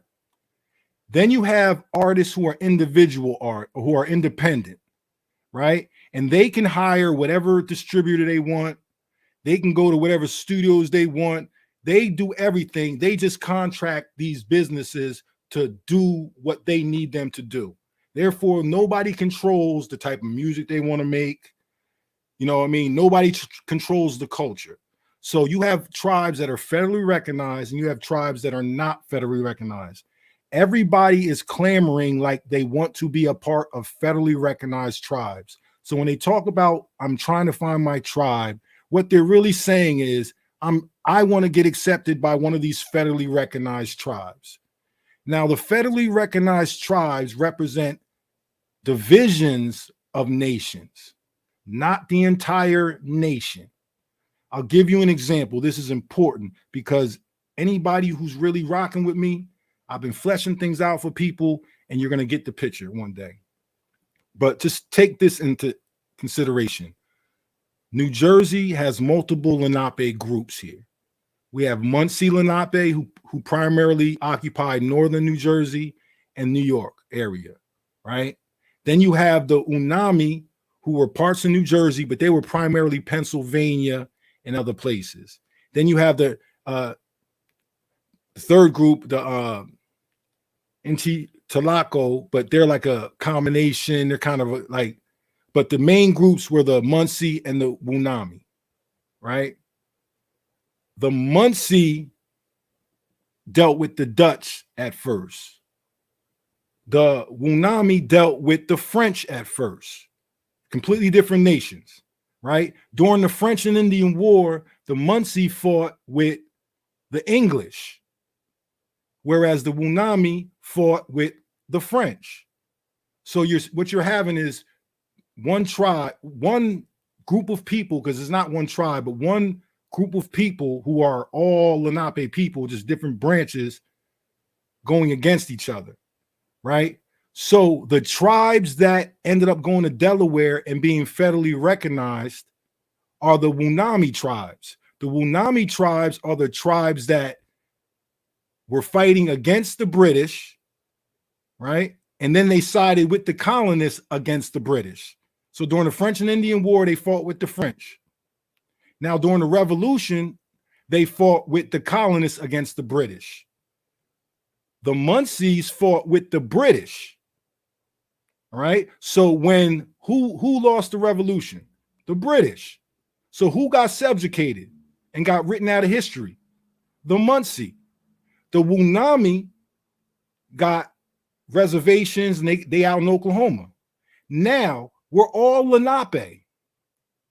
But I have no entitlement to anything going on over there. And they have no entitlement to anything going on here because the Unami were not even in Muncie territory. How do we know this? Because you can look what the names of the areas are. And when they pull out the old deeds, what names are there? Are there Muncie names or there Unami names? These are things that people who don't understand tradition are going to be oblivious to. Right? So when people who are trying to become Indians and you find out you Cherokee, you might be trying to attach yourself to a tribe that had nothing to do with your tribe. They might have even been at war with your tribe. And it's your own, people per se. You're all Lenape, but they're different branches. So what people need to understand is that you probably come, if you're a melanated Black Indian, you probably come from a group that's been disbanded. And if you are attached to the groups that are on those reservations, if you're not in the begat line, you're not a part of that. So your great-great-grandfather could have not been on the roll, but his brother be on the roll. Only his brother's line is going to be able to be a part of that, not y'all. See what I'm saying? So that leads me to say that there might be something to creating heritage societies that represent your family, and then you utilize your genealogy to create relationships with tribes, because now, even though y'all are not on that same Dawes list with them, you can at least use your genealogy to forge a relationship with them. So you're not a federally recognized Indian, but now you have a relationship with those people. So I'm long-winded, but can you take it from there, Two Hawks? Absolutely. Let me show the seal right here because it really ties in. As people see on our seal, Mashapag Nahaganset. So now Nahaganset is the people from the small points and estuaries. They call us Narragansetts today, but There was Narragansett and even more traditionally Nunhignock. But then I'm from the Mashapog area. And Mashapog is this pond area up in what they now call Providence and Cranston. So I always like to say a lot of the European structures were pretty much just their versions of what was going on with the indigenous folks. So same way we have a Mashapog, Narragansett, you have a Newark, New Jersey. So where are you from? Oh, I'm from Jersey. Oh, where are you from? I'm Narragansett. Oh, all right. Well, we're from Narragansett. Oh, I'm from Mashapog. Oh, all right. We're in Jersey. Oh, I'm from Newark. And then you get even deeper, right? Oh, what street did you grow up on? So it would have been the same thing. Oh, whereabouts in Mashapog? I'm over by here. Oh, all right. Who's your fan? There's nothing, and this is why it kind of like I'm almost awestruck in a way, because we understand how it works, but then when it comes to the Indian stuff, all of a sudden we don't. We understand exactly how it works, but then when it comes to the Indian stuff, we don't, and we understand it works on the American side by your family. Because after you get down to that street and all that, what's the next thing you're gonna ask? Well, who do you know from around there? Because if you know some people from there, you're going to want to know who this person. And if they can't tell you no one from around there, what are you going to say? You ain't from there. But how are you from there if you don't know such and such? How are you? Matter of fact, which park did we all hang? So it's the same things that are going on. It's the same concepts, just on the Indian side of things. And all of a sudden, when we start talking Indian stuff, it becomes this magical, mystical thing from thousands of years ago that you can make up by reading something online and skipping everything I just shared. It sounds crazy. But that's exactly what it is. What you just said, skipping everything. So now you're jumping in line and you're saying, okay, you know, I have a connection to this. I mean, because Black people did the same thing in the Pan-African movement with Africa. You know, I'm African. I throw on a dashiki and I'm Ashanti now. You understand what I'm saying? So it's the same idea when you're lost trying to find an identity and you're not going through the proper channels, which starts with your mother, your grandmother, and going through that. Like, that's the proper channels to try to find who you are and to find where you can be connected at, where your lineage comes from.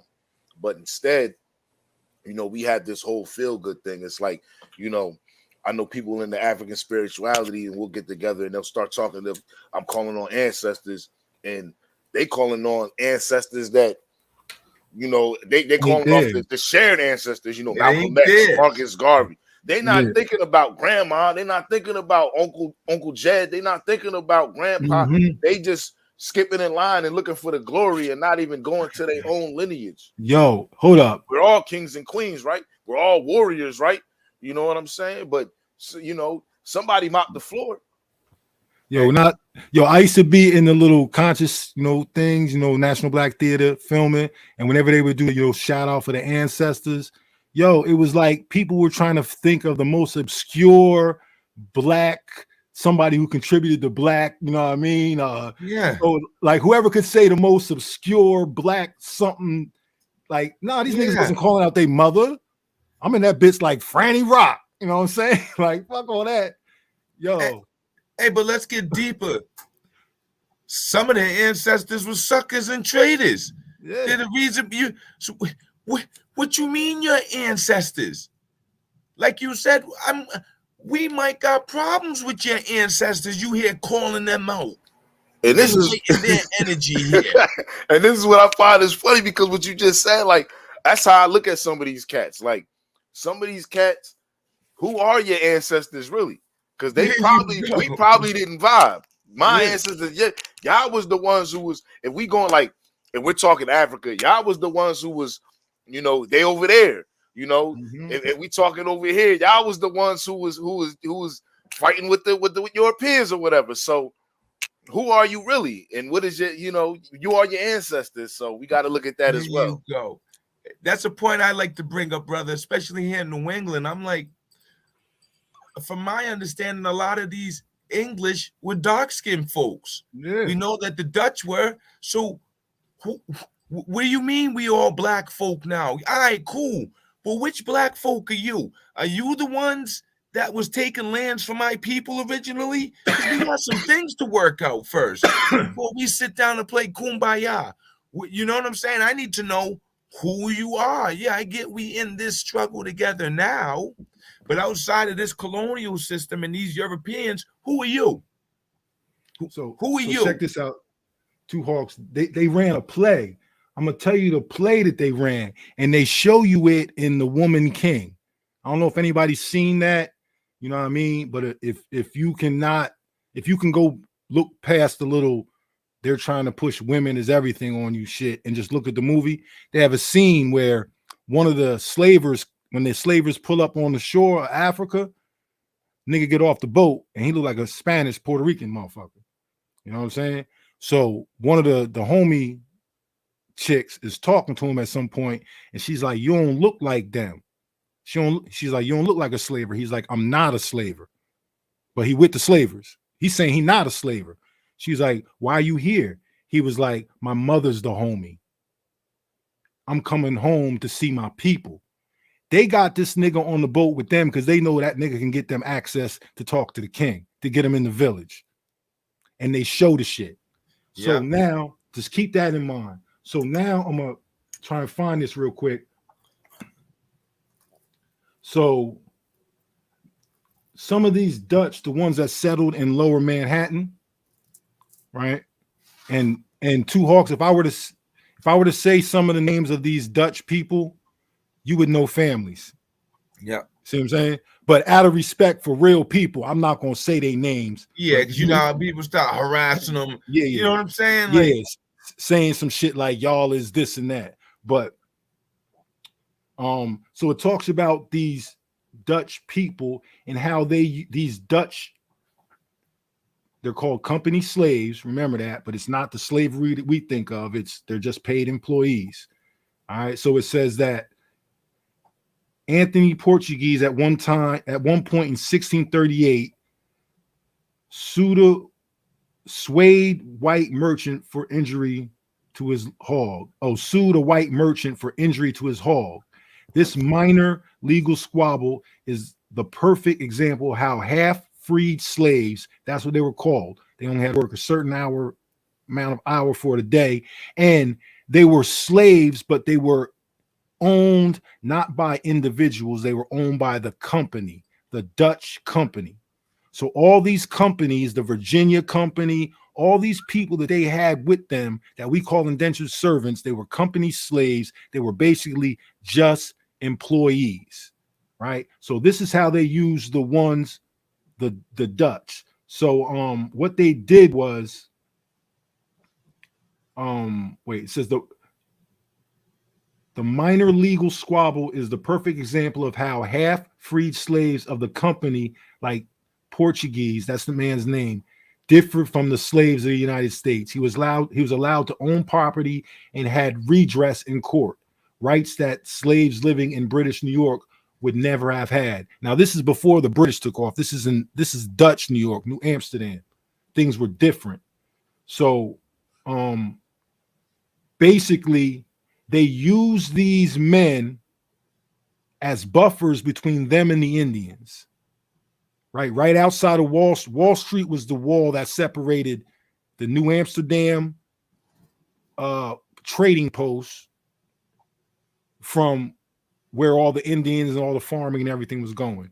So they would send these farmers, these Dutch men, out into beyond the walls, and they would intermix with the Indian women, with the Indians. And many of them took on Indian wives. And they used them as go-betweens and buffers. And this is how they set up relationships between the Dutch and the Indians. They married into the families almost immediately. So this was going on in 1920, 1610, 1615, that early. So after 10 to 20 years, depending on the contract, these people were free people. So this is where we get free people of color coming. And they're literally a mixture of these quote unquote Moors, if you want to call them, Black Dutch and Indians. And by 1640, there were generations of babies that had been born that were just that. And when these men got their freedom and went and settled in places, that's why if you look up a lot of accounts of like when towns are being settled, you're going to see that there were a lot of black people that own land. There you go. Because these are people who are a result of the first groups who came here with these companies. If everybody can understand that all Europeans ain't white, and if you now understand what a company slave was and what the agreements were, and this is all before the slavery that we know of hit, right? So this is why you're going to have all these people that are free people of color all over America all over the colonies in the mid 1600s. You know what I'm saying? So a lot of people who want to discredit whether Africans was here, whether Moors was here, it was Dutch people here, but those Dutch people were of African descent. And it's documented. And I know people who are descendants of those families. You know what I'm saying? So I don't know if there's anything else like Didn't that. the Spaniards? They're all Spaniards. That's what people aren't getting. The Netherlands was under Spanish rule. Right. And all the people that were fleeing persecution were all running north to get away from the Roman Empire, to get away from Spain and the Roman Catholics. So Right. it was a bunch of people up there. It was Jewish people up there. It was a bunch of people. Like what we think of as the Dutch weren't one group of people. There was French Huguenots up there. It was just people who were all coming together because they were under the same religious belief. So what we're thinking of is, in terms of the Dutch coming here, it was the Dutch company, but they hired anybody. So it's not like because the Dutch company came here that those people were Dutch. Yeah, right. Indeed. And Turtle, I'll add two other groups that were involved that not much conversation is had about. The East Indians, the people actually from the place called India now, and a group called Atlantic Creoles. And I've had that's what these people are called. That's what they call all of these people, the Atlantic Creoles. That's exactly what they call them. So then you're adding in Cape Verdeans into that mix as well, which there's a connection between New England populations and Cape Verde, because a lot of us got shipped out to Cape Verde as well. There's been strong Cape Verdean populations here in New England for hundreds of years. Like, it opens up this, we have to get beyond these colonial constructs of race. What I like to say is we can't be color blind. And this, not that I say, this was what brother Snap and Turtle says, and I've adopted it.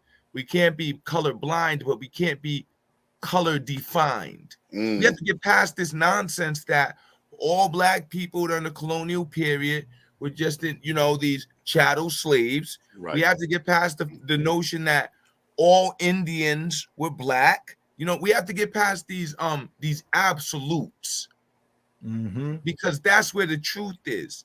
These absolutes are fed to us to get us away from the truth.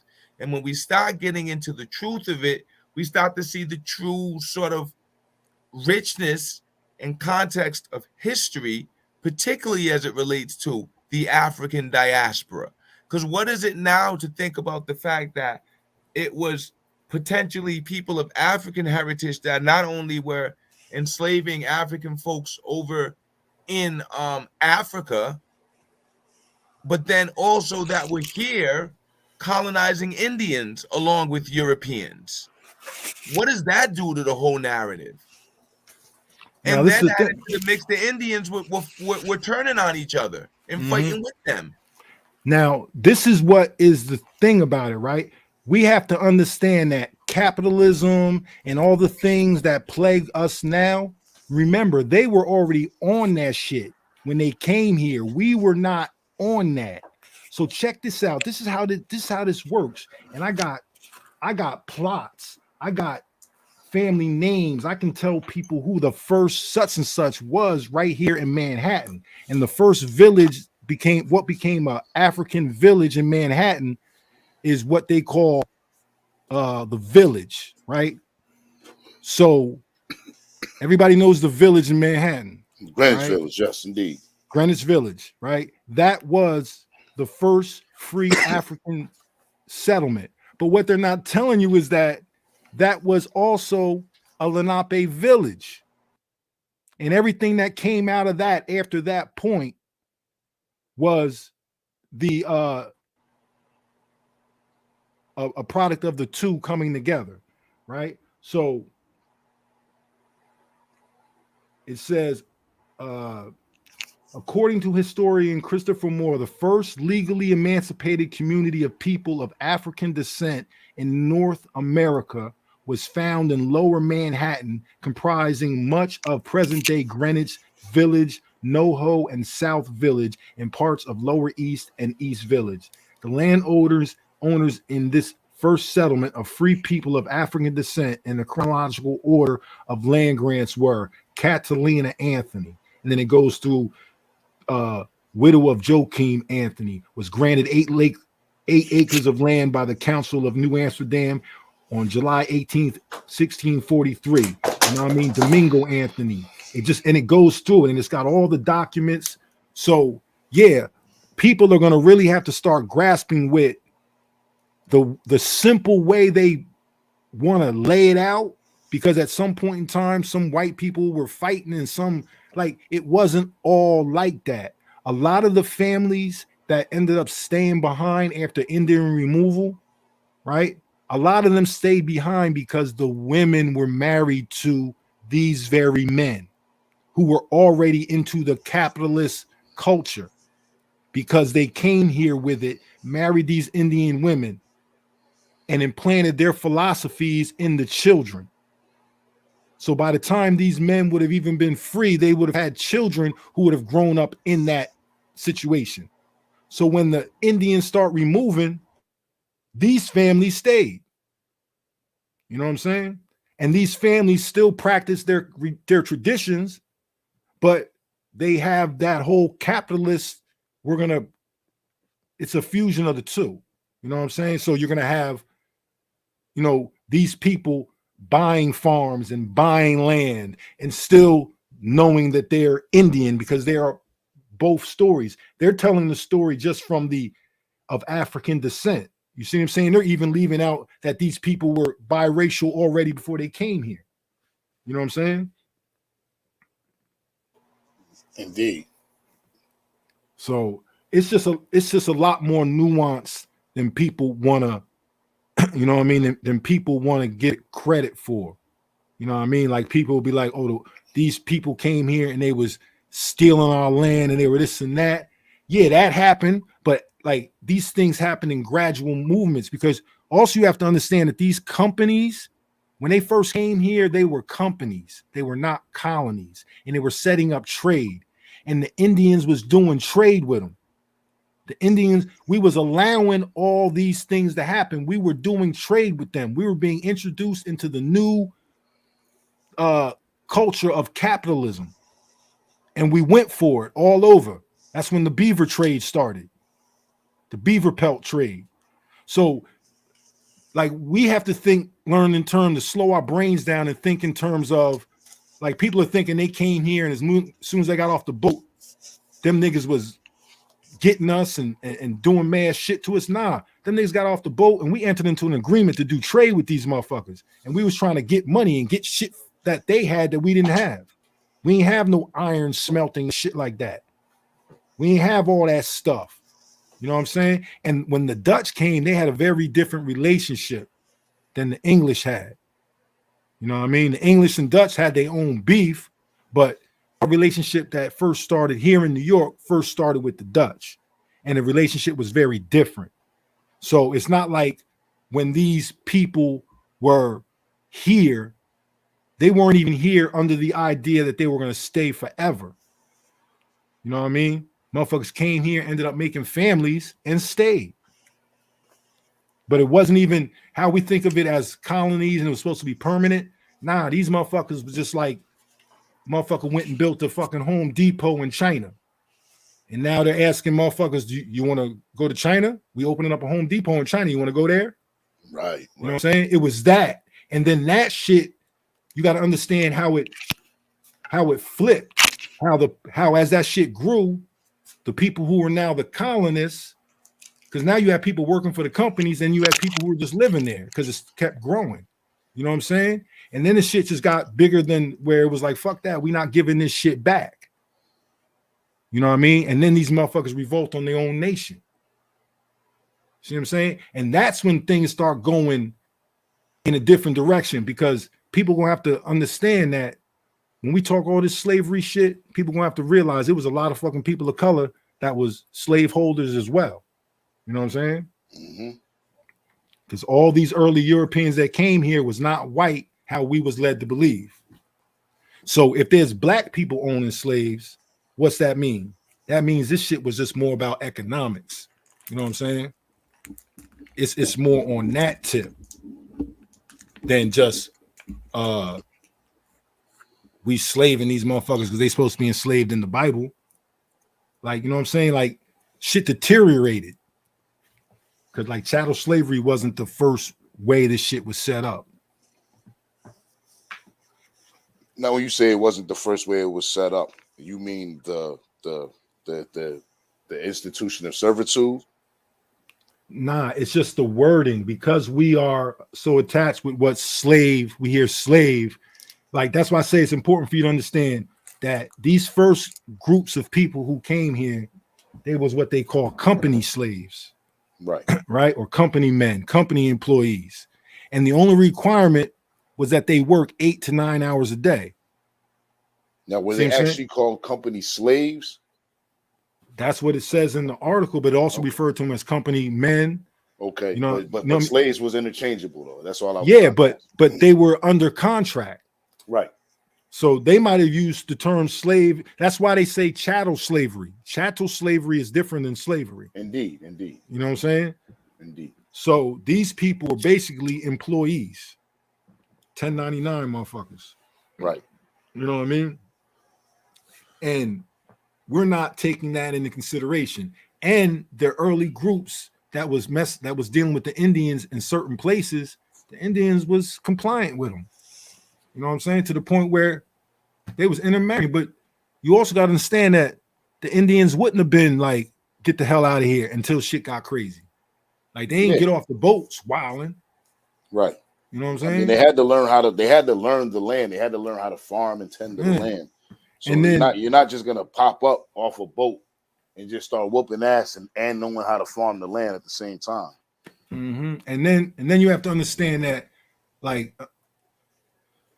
an elder said, "Do you know what we called the white man when we saw him?" No, we'll call him. He said, "Lenape." You know what I'm saying? He said, "They human, they man," and that's how we looked at them. They just look different. You know what I mean? But when we looked at them, we saw Lenape. Like, we're going to treat them like man because they man. Why wouldn't we? Because we was a different people. We wasn't in the capitalist mentality that we in now, where as soon as you see something, you thinking how you can either acquire it or come up off it. Exactly. You know what I'm saying? That's what it is, how we can come up off of it. Yeah. So this come back to the colonized mind concept. You know, how we can exploit something. Yeah, like nigga asked me the other day on a show. He said, yeah. Matter of fact, yeah, motherfucker brought up Dane Calloway. He said, yeah, Dane Calloway was sitting here saying he was trying to figure out what the indigenous people called North America. So the dude asked me, you know, that's how he asked the question. And I'm like, well, trying to figure out what indigenous Americans called North America, I was like, that's a colonial idea. That's a, you know what I mean? That's a Eurocentric idea that deals with ownership. I said, because why would there be one consensus name for the land when there wasn't one consensus language? You know what I'm saying? Like, it's not like now you're trying to create a monolithic group of people. Yeah, exactly. That so I'm exist. like, that's somebody who got a colonized mind. Like, that's a colonized thought. So this is why I say, if your premise is faulty, your conclusion can't be wrong. So you trying to define an indigenous culture or tradition or expression by colonial standards. You know what I'm saying? Right. And the Right. colonial, like, because of our technology, because of how, you know what I mean? Like, that's what them white people came here, right? And they mapped out all of North America. Mm-hmm. You know what I'm saying? They had better maps in North America than we had. Our maps in North America were in our head. You know what I'm saying? Because we knew the land. Right. But they had to make maps. And once they got a map, now they can see the whole thing. Once they can see the whole thing, they can start dividing it up and getting into ownership. Why? Because they capitalists. Because they trying to come up. See, we ain't never had no big ass map of the whole land and divide it up into pieces. Right. You know what I'm saying? We got what we got until we come up on somebody else that's there. Right. It's my land as long as I can walk until I encounter somebody else that says the land he on is his land. You know what I'm saying? Mm-hmm. That's where my land stopped. That's where my jurisdiction stopped. When another motherfucker say this is where my shit start. And that shit would have been established thousands of years before. So it's tradition now, and I ain't even got to question it. Our territory stopped right there. So now we know if we go beyond that, it's some other people we're gonna have to answer to. Now I had a question because I paying attention and seeing what this dude has been saying, this dude Dean been saying, basically,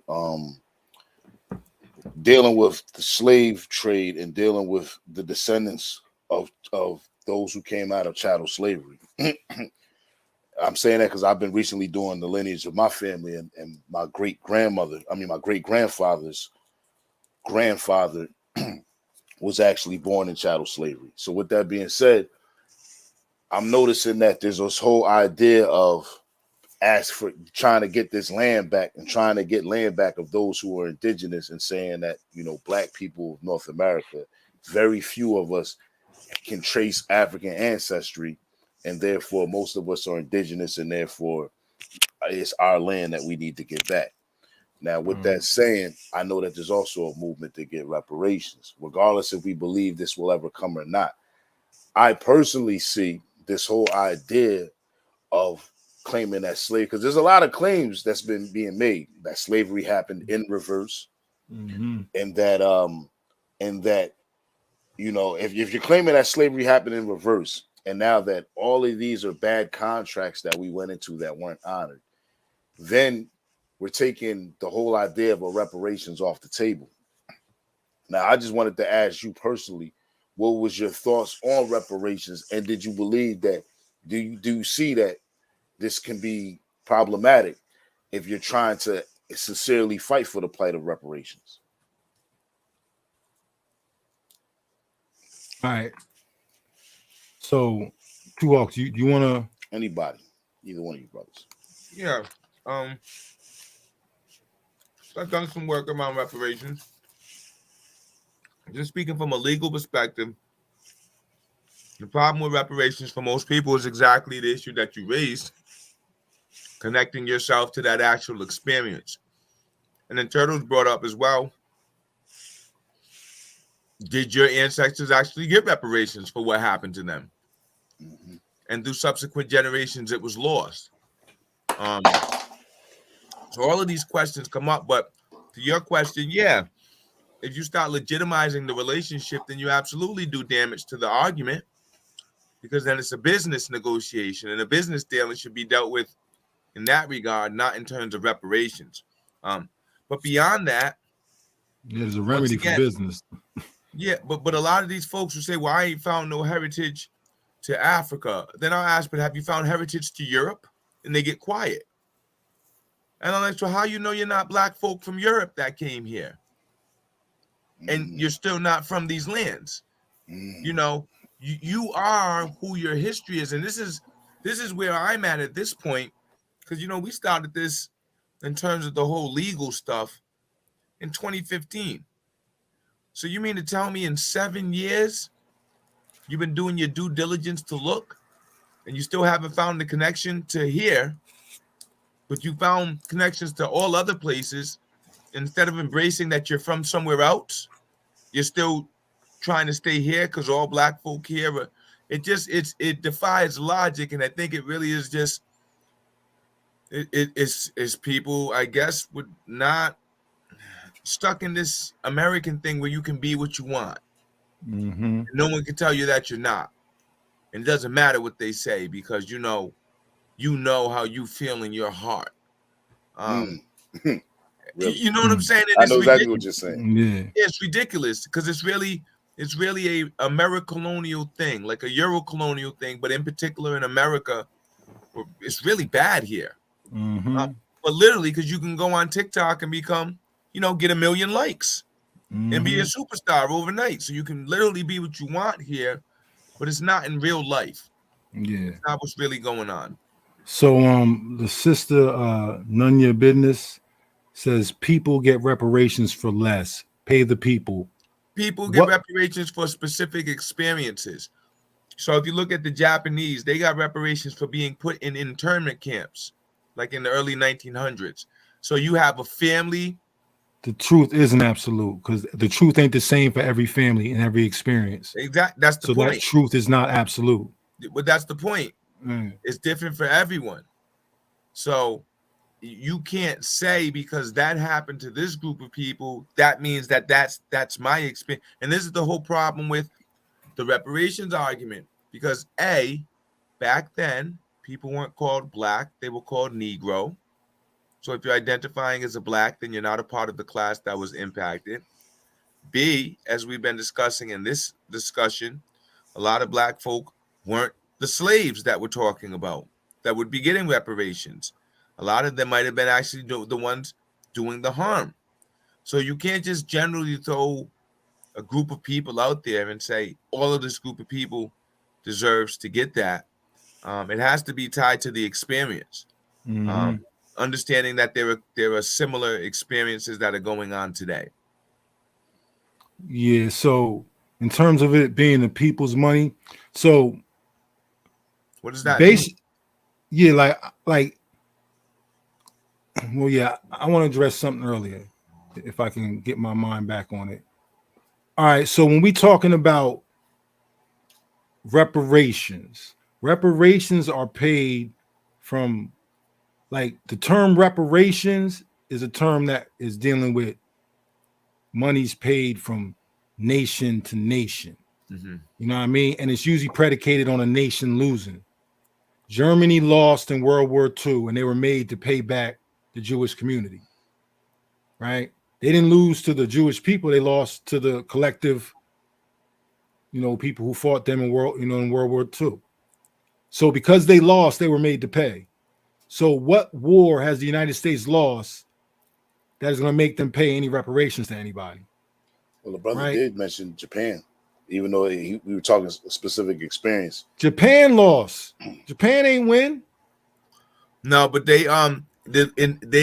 a legal case was actually launched because of the treatment. They just pretty much threw anyone that was Japanese in an internment camp. Now here's the deal, though. Oh, no. That's for the internment camps. Yeah. Now here's the deal, though. But those were specific people. Well, there you go. You can't just get it because you were Japanese. You had to be a Japanese person who went through that or was. This is what I'm saying. There's no even Indians. I can't get anything for what Turtles people went through. Yeah. Now we lost, sister. Cousins. Yeah. You speak English or Spanish. We lost. Trust me, we lost. Don't think we ain't lost. What do you lost. mean? What are you trying to say? What are you trying to say? Lose? What are you trying to say? Because I've been hearing this too, that we didn't lose. What do you mean? Then what is going on if we didn't? If we didn't lose, then why am I in the situation I'm in? Why are we even having this conversation? Thank you. What do you mean we never? You probably live in, I don't even want to be disrespectful, but there's probably a high chance that you're living in public housing provided by the government that you're saying you didn't lose to. Listen, come on. We the only people on the planet that lost. Even other nations that lost war never lost their identity. The fact that we're even having this conversation shows we lost. Exactly. What do you so still lost have? That we still trying to find ourselves. We lost our minds. We lost our traditions, our cultures. What do you still have? let's flip the question. What do you have? You don't even speak the language of the land, so you can't even pray properly. What do you have that you could say you didn't lose? They took everything. Everything. Yep, everyone in the world came against us, and they continue to as they come here to make money here. Yeah, everybody getting money off of our backs. This is what I'm saying about how we feel in our heart. Because we don't feel what? No, well, let me just say this. We didn't lose the land. The land's still here. We lost control of the land. Lost control of it. We lost our minds. Now we gotta get our minds back so we can and we don't have to like getting control of the land is just getting back in position. Yeah, that's all it is, because it's not and this is where Turtle, that's a great point you made. This is something we've been exploring with the center, jurisdiction. Because everyone wants to talk about, but your jurisdiction is going to be tied to your tribe. What is your tribe's relationship? That's what we got to get back to. And when you spoke about reparations being from nation to nation, there is no black nation. There's not a black nation under U.S. law. All of these black folks come from nations. And through the colonial experience, they're now here in black communities. But if there was going to be reparations, you would need to say, I'm from what is now called Ghana. Here are my people. Here are my records. This is what happened to us. This is why I deserve this. My people are from Sierra Leone. Here's the ship manifest that shows that they were brought here. Here's the different slave masters that owned my ancestor. That's why I'm owed this. It's all going to be about a particular experience that's going to be validated by your family. No matter how you look at it, it goes back to your family. There's no way around it. It just Indian reparations, calling yourself an African, it's all about your family. That's what's going to determine it all. And that particular experience, that's why, truthfully, like if people were talking about some type of we should all get paid because of the oppression that we faced, I'm not with that. In American culture, if they, you know what I mean, but I think they've already done that. They've given off as welfare. They've done so much stuff to assist people. You know what I mean? A lot of stuff out there people don't even go for. Like it's grants and all types of stuff out there that people don't even apply for. You know what I mean? Yeah. I went to visit my wife's people's in Mexico. They're from Morelia, which is in Michoacan. And we're walking through and I'm looking at this building. I'm like, yo, is that like a public housing building? And the father was like, nah, they don't have any public support out here. So I'm like, oh, like it hit me. I was like, oh, so you can't even, we complain about here about the list to get on Section 8. They ain't even got a Section 8 out there. There ain't no welfare programs. There ain't none of that. But we sitting here in the U.S. complaining about these things. When we should be saying, yo, I'm grateful that this is here. I want to get back to where I'm supposed to be at. But things could be a lot worse. You could not be a U.S. citizen. People be drowning and coming in caravans trying to get here for that. And people's trying to get rid of it. It's insane. Nobody getting paid for no general, grievances. You're absolutely right. So let me say this. So I feel like a lot of the frustration that comes from people going on now is that they can't just, it's not ready-made where they connect back to the tribe and it's like the tribe sitting there waiting for them. For some people, it's like that. And that's a blessing. I hope people who are in that situation, really take advantage of it and then share their experiences with others and do what they can to assist others. But for those people who are probably years away, because as you stated before, you didn't have to do your genealogy. It was already kept for you, handed to you. You know what I'm saying? My family, I didn't have to do my genealogy. It was handed to me. It's some people out there who are really just starting to put their stuff together. And truthfully, they might be on a 40, 50-year journey and don't even know they just at the beginning of it. You know what I'm saying? Like this is a generational thing, right? So for the people who are moving into this, but want to be as active as possible, right? And want to identify with being an Indian, what are some of the things you suggest that they do, like immediately, that don't require paperwork and all that stuff? Man, check and see if there's a local Indian center in your area. Pop in at a. See, this is where we were talking about the culture. There's only so much you can get from reading. And I see a comment in here about Dane's scholarship. I could care less about scholarship. I could scholarship, care. Thank you. But here's my thing. The scholarship is about our people. So let's get past the scholarship and let's talk about the people. And you're not going to be more versed in me than I am. Like this is the stupidity of it. So we're not talking scholarship. We're talking about getting down to who the actual people are. You're not going to know that Artie Red Medicine learned this song from Chief Bright Canoe when he used to pick Artie up at the Shinnecock powwow and put him on the horse when they'd ride in the parade. Unless you sit around the drum with Miss Cat and Artie when they say that. You're not going to know that, this particular moon came from this story about these hunters chasing this animal that started to run up into the sky. And you're not going to know that stuff because they're not going to put that out there in public. That needs to be a sit-down conversation where they feel comfortable enough, first of all, for you to be around, because that's the first thing. Can you even come around? Does everyone even know you for you to come around? And then feel comfortable enough with you to share that knowledge. You can't learn, and I would ask this question, what can you do this with? Can you learn basketball by studying about it? Can you learn to be a gangster by studying about it? What can you learn about truly by just doing scholarship on it? And why do we think you can do that with anything that's cultural? Anything. Now, this is the thing, right? We have 1 million 65-year-old white scholars that do the same thing these people are talking about. And guess what? They be at the shit. They be there right there with us. Yeah. Right? You people don't know how many white men, 70-year-old white men are fascinated with my story because they've been studying my story. And then when they find me on Facebook, they're like, oh shit, I've been studying your family. Thank you. You know what I mean? And now they over here wanting to be allies with us. So you have a European 70-something years old. Let's just say he been studying for 50-something years.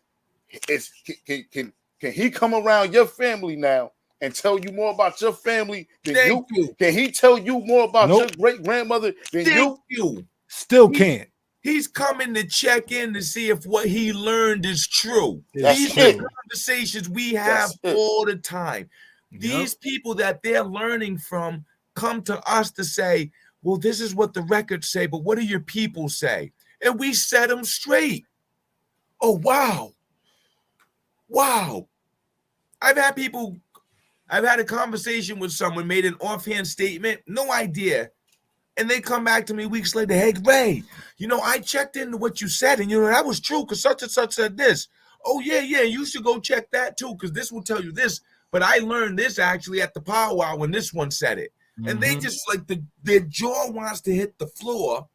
And brother, here we are arguing with other folk that look like us who studied these people, trying to tell us we're the ones that are wrong. Yep.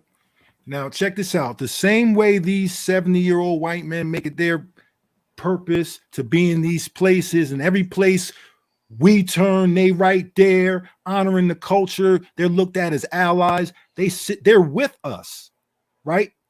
They're learning things. So just imagine if you're a descendant of something and you say you're that, why are you not putting yourself in those positions? And even if you're coming in just a way where I'm an ally, nah, this is the problem. Niggas is all worked up because they keep telling you these crackers stole your identity. Them red Indians stole your shit. So now when y'all go, if you even have the opportunity to go around these people, you go in there with your chest stuck out, flipping tables, talking about I didn't take my culture back. Meanwhile, they got receipts for centuries. And they got receipts. Meanwhile, the little white man that is in there trying to add on and be humble, this motherfucker could speak the language, motherfucker and receive the goddamn honorary name, you know what I'm saying? And he rocking with us, and he's using his resources to help further what we doing, vice versa. But here you are, somebody that says you a part of them people. No, he's not a culture vulture. He motherfucking, like, that's what you don't get. So let me tell you something. Let's say you from. Nah, he a culture vulture. Nah, he not. He not. See, that's what he ain't even at the culture yet. He not in the culture. Yeah, to steal it. He's like stealing knowledge. Yeah, what he doing is paying homage. And guess what? The same way he's like, because it ain't like the elders is letting this white man all the way in. Nah, he's an ally. People who have things that they can do for you. Like, if you go in a Chinese food restaurant and buy Chinese food, are you a fucking culture vulture? You know what I'm saying? Like, that shit is a concept that has to do with the intention of the people. You know what I'm saying? If somebody's coming, like people say, everybody use everybody. It's just how you use them. You know what I'm saying? Are you going to use them in a good way that they can grow from, or are you just using them so you can better yourself? You know what I mean? It's the intent behind things. But what I'm really trying to say is that the same way these people get books and start studying the culture and learn for themselves, and you call them a culture vulture, you could be doing the same thing for the culture that you said is yours and not waiting for no green light from anybody. You know what I mean? How Two Hawks said, you could be galvanizing your family. And listen, I'm telling you, bro. So I went down to Narragansett powwow this past August, but I was just like, you know, Googling and checking on YouTube after, and I seen some folks that just went down there, just sitting in the audience, videotape, and I'm like, yeah, this is what I'm talking about. Instead of sitting online and reading, show up. Yeah, show up. People. We're real live people. Like, the internet is like a fantasy place. Once you come off of it, these things that you people have been reading about, seeing, they take place with people that you can come meet and ask questions to. And that's the way you're going to learn the culture and move beyond. And I think that's why Turtle's saying Calloway is not a culture vulture, because he's not even attempting to do anything with the culture. He's just stealing words and stealing other people's knowledge and repackaging it. So I would say that culture vulture is even too high a level of an insult. Oh no, I thought they were saying the white guy's a culture vulture. Nah, Dean. Oh no, Dane. No, he not even. Nah, listen, Dane is in his culture. His culture is the shit he was doing beforehand. He wanted to be a rapper. Dane's culture is attention. He'll, whatever vice he needs to get attention, he'll use. Don't get, see, this is the thing. This is what people need to understand. Two Hawks is an Indian that lives the Indian and shares his experience on YouTube from time to time. Right? I am what I am. I am a Lenape. I am an Indian that shares my experiences on YouTube. Dane Calloway is a YouTuber that talks about Indian information. It's a big difference. Right? His culture is YouTube and likes. Oh man. He couldn't get it with the rap shit. Listen. But he can get it with this shit because this shit is popular. It's popping now. But it's popping because of people like Two Hawks. Go ahead, bro. He's the sports broadcaster. Mm-hmm. He's that whole industry there. After the game gets played, after the ball players go out there and do their thing, he pops up after and he talks about what the ball players are doing. And you know, I could have balled. Yo, I had the opportunity to ball, but I didn't want to ball. You know what I'm saying? Because I was focused more on this. You know, because I really wanted to study the whole concept of it. You know, I got the game down pat up here, because you know, out on the court, and he's gonna sit in the booth with the cameras on him, right, and tell you everything that these ball players should have done or could have done, but he ain't out on the court himself. Exactly. Indeed. Now, someone just asked in the comments, is he teaching lies? And I just want to say, absolutely. You know what I mean? Like, he taught that Harriet Tubman did not exist. You know, he's teaching about Underground Railroad didn't underground exist. railroad.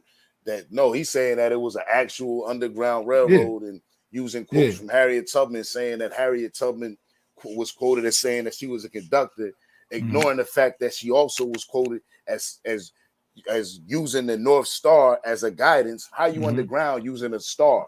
You understand what I'm saying? It's and code then, language. exactly, She's using code language. exactly, Stupid. and then you know, using things out of context, using things that Malcolm X said to say that Malcolm X was saying that we were aboriginal to North America, and that we weren't African people, and things of that nature. Like, these is outright lies right here. You know, saying that slavery happened in reverse, saying that, you know, there are no slave ships or whatever. Like, this is foolishness. Yeah. You know, And this slave dungeons. You know, this slave dungeons you can visit in Africa, where the African government will tell you about the history from the African government's point of view and participation. Yep. Ghana gives out apologies to African Americans, whatever, you know, or black people from America who come over there to visit. So, you know, I hear all of this. His scholarship, I'm still trying to figure out what's this scholarship that these people are talking doesn't about. do research. And then when we're talking about teachers, I'm just confused on, okay, a lot of people are now taking a bunch of information, compiling it, and calling themselves teachers. And some of them, like Dean, is coming out here just asking questions and creating scholarship off of questions. Now they're questioning your authenticity to the point where now you have to try to validate that, when it's not up to me to tell you, it's up to you to tell me. But anyway, to get back on track, what I wanted to just end it with is that somebody like Dean is they call themselves teachers, but who verified him as a teacher? Who's his big homie? Who's the big guys up on top of him who say, yo, he is official? Who said he's official? There you go. Who man. actually verified this man to say, yo, There he you has go. it to be in front of us as a teacher? Two Hawks, real quick. Yes. Talk about when we qualified this man. Talk about when we met, when me and you first met, and what had, like, just talk about the little bit of experience about when we first met and what preceded me. You know what I'm saying? So at the powwow up in at Ramapo, right? So I had seen the brother around, you know, social media and all that following, but I was just seeing that I was connected to some of his people, in particular, Miss Kathy Man Crippen, who is the grandmother of the Eastern Medicine Singers Drum, and I had the extreme pleasure and honor of learning from the culture. Like, these are the people that I learned from. These are our Turtles people. So we're heading up to the Ramapo powwow to go drum, and, you know, Turtles up at the Ramapo powwow. So when we get there, it's immediately like, oh, you know, such and such, you know, such and such. And lo and behold, I'm doing work with, may he rest in peace, Chief Two Bears, who was one of Turtle's mentors. So now, to your question, brother, when I'm looking at Turtle, I'm like, oh, okay, Two Bears stamped him. Oh, it's all good. That's the end of the conversation. When I come up there, Turtle's like, oh, okay, they got invited up here by Chief Man. Okay. So there's these relationships that are there, like he said, that precede us even meeting, that when we finally do meet, without any words even needing to be said, it's like, oh, okay, it's all good. And I'll tell you, the simple fact of being able to come to the powwow is something. And this is where I talk about Dane. Dane can't go to none of the powwows of any of the people he's talking about. He's going to get approached real quick. I don't know if anyone's ever been to a powwow, but it's all smiles and laughs till it's not. And then it's not, you know what I'm saying? Indeed. Then it's not real quick. Indeed. So, you know, there's this, he's not tapped in. And there were just certain nuances and ways that things go when you are, that he consistently demonstrates that he doesn't know, and I would argue he even has no interest in even knowing, and that's where he becomes problematic. And to your point, brother, yes, he's telling lies, because if it's not the whole truth, it's a lie. There's no such thing as almost the whole truth. There's no 99% of, there's no 99.9% of the truth. It's either the truth or it's not. And when he says there's no slave ships, that's not the truth. When he says that all black folk here now are all Indians and have no African heritage, that's not the truth. There's just certain things that are not the truth. And yes, we acknowledged earlier, yeah, you know, the brother did get this info out to a broad audience, but now we have to move to the next step. What info is he getting out to this audience? And what harm can he potentially do if he's getting out bad information to this audience? With great responsibility comes, you know, so you don't get to get away from the accountability of what you say because you're just on the internet and you're just here to make people think. And think about that. He doesn't want accountability for what he's telling you. He's just here to make you think. And he's telling you up front. And if you come to the wrong conclusion, that's on you. Exactly. Thinking comes from not knowing. You understand what I'm saying? There's a Moorish paradigm that's something like that too. Like user beware or something. It's something they say. But it's that same sort of concept that's there. Indeed. And you know, it's and just to add on to what you were saying, it makes it dangerous because I'm you know, I usually don't even read the comments when I'm on a live. But like I'm saying, the sister say, you know, no one has accomplished what he has on behalf of true indigenous people. What is he accomplished? That was my first question, is what is he accomplished? My second question is, you're speaking from a personal experience? Are you speaking, like, can you personally say, like, I'm trying to figure out what is these accomplishments? What have you gained? So now that you know, like the brother Turtle been around saying this forever. You know, we got two Hawks right here. Oh, I get it. This is a popularity contest. I get it. This is about attention. I understand. Because that's what it appears to be to me. Yeah. So we got a brother just joined us, Tech and Tonetta. Want to thank the brother for coming on. I think he's getting himself together. Peace, brother. Peace. Peace, family. This a family member too. This is a brother I'm proud of, yo. Only the real ones. You know what I mean? This is a good brother, yo. So you have the floor, bro. I hope, family. Peace and love to everybody, to the panel, to all the viewers. I'm just really upset that he would even mention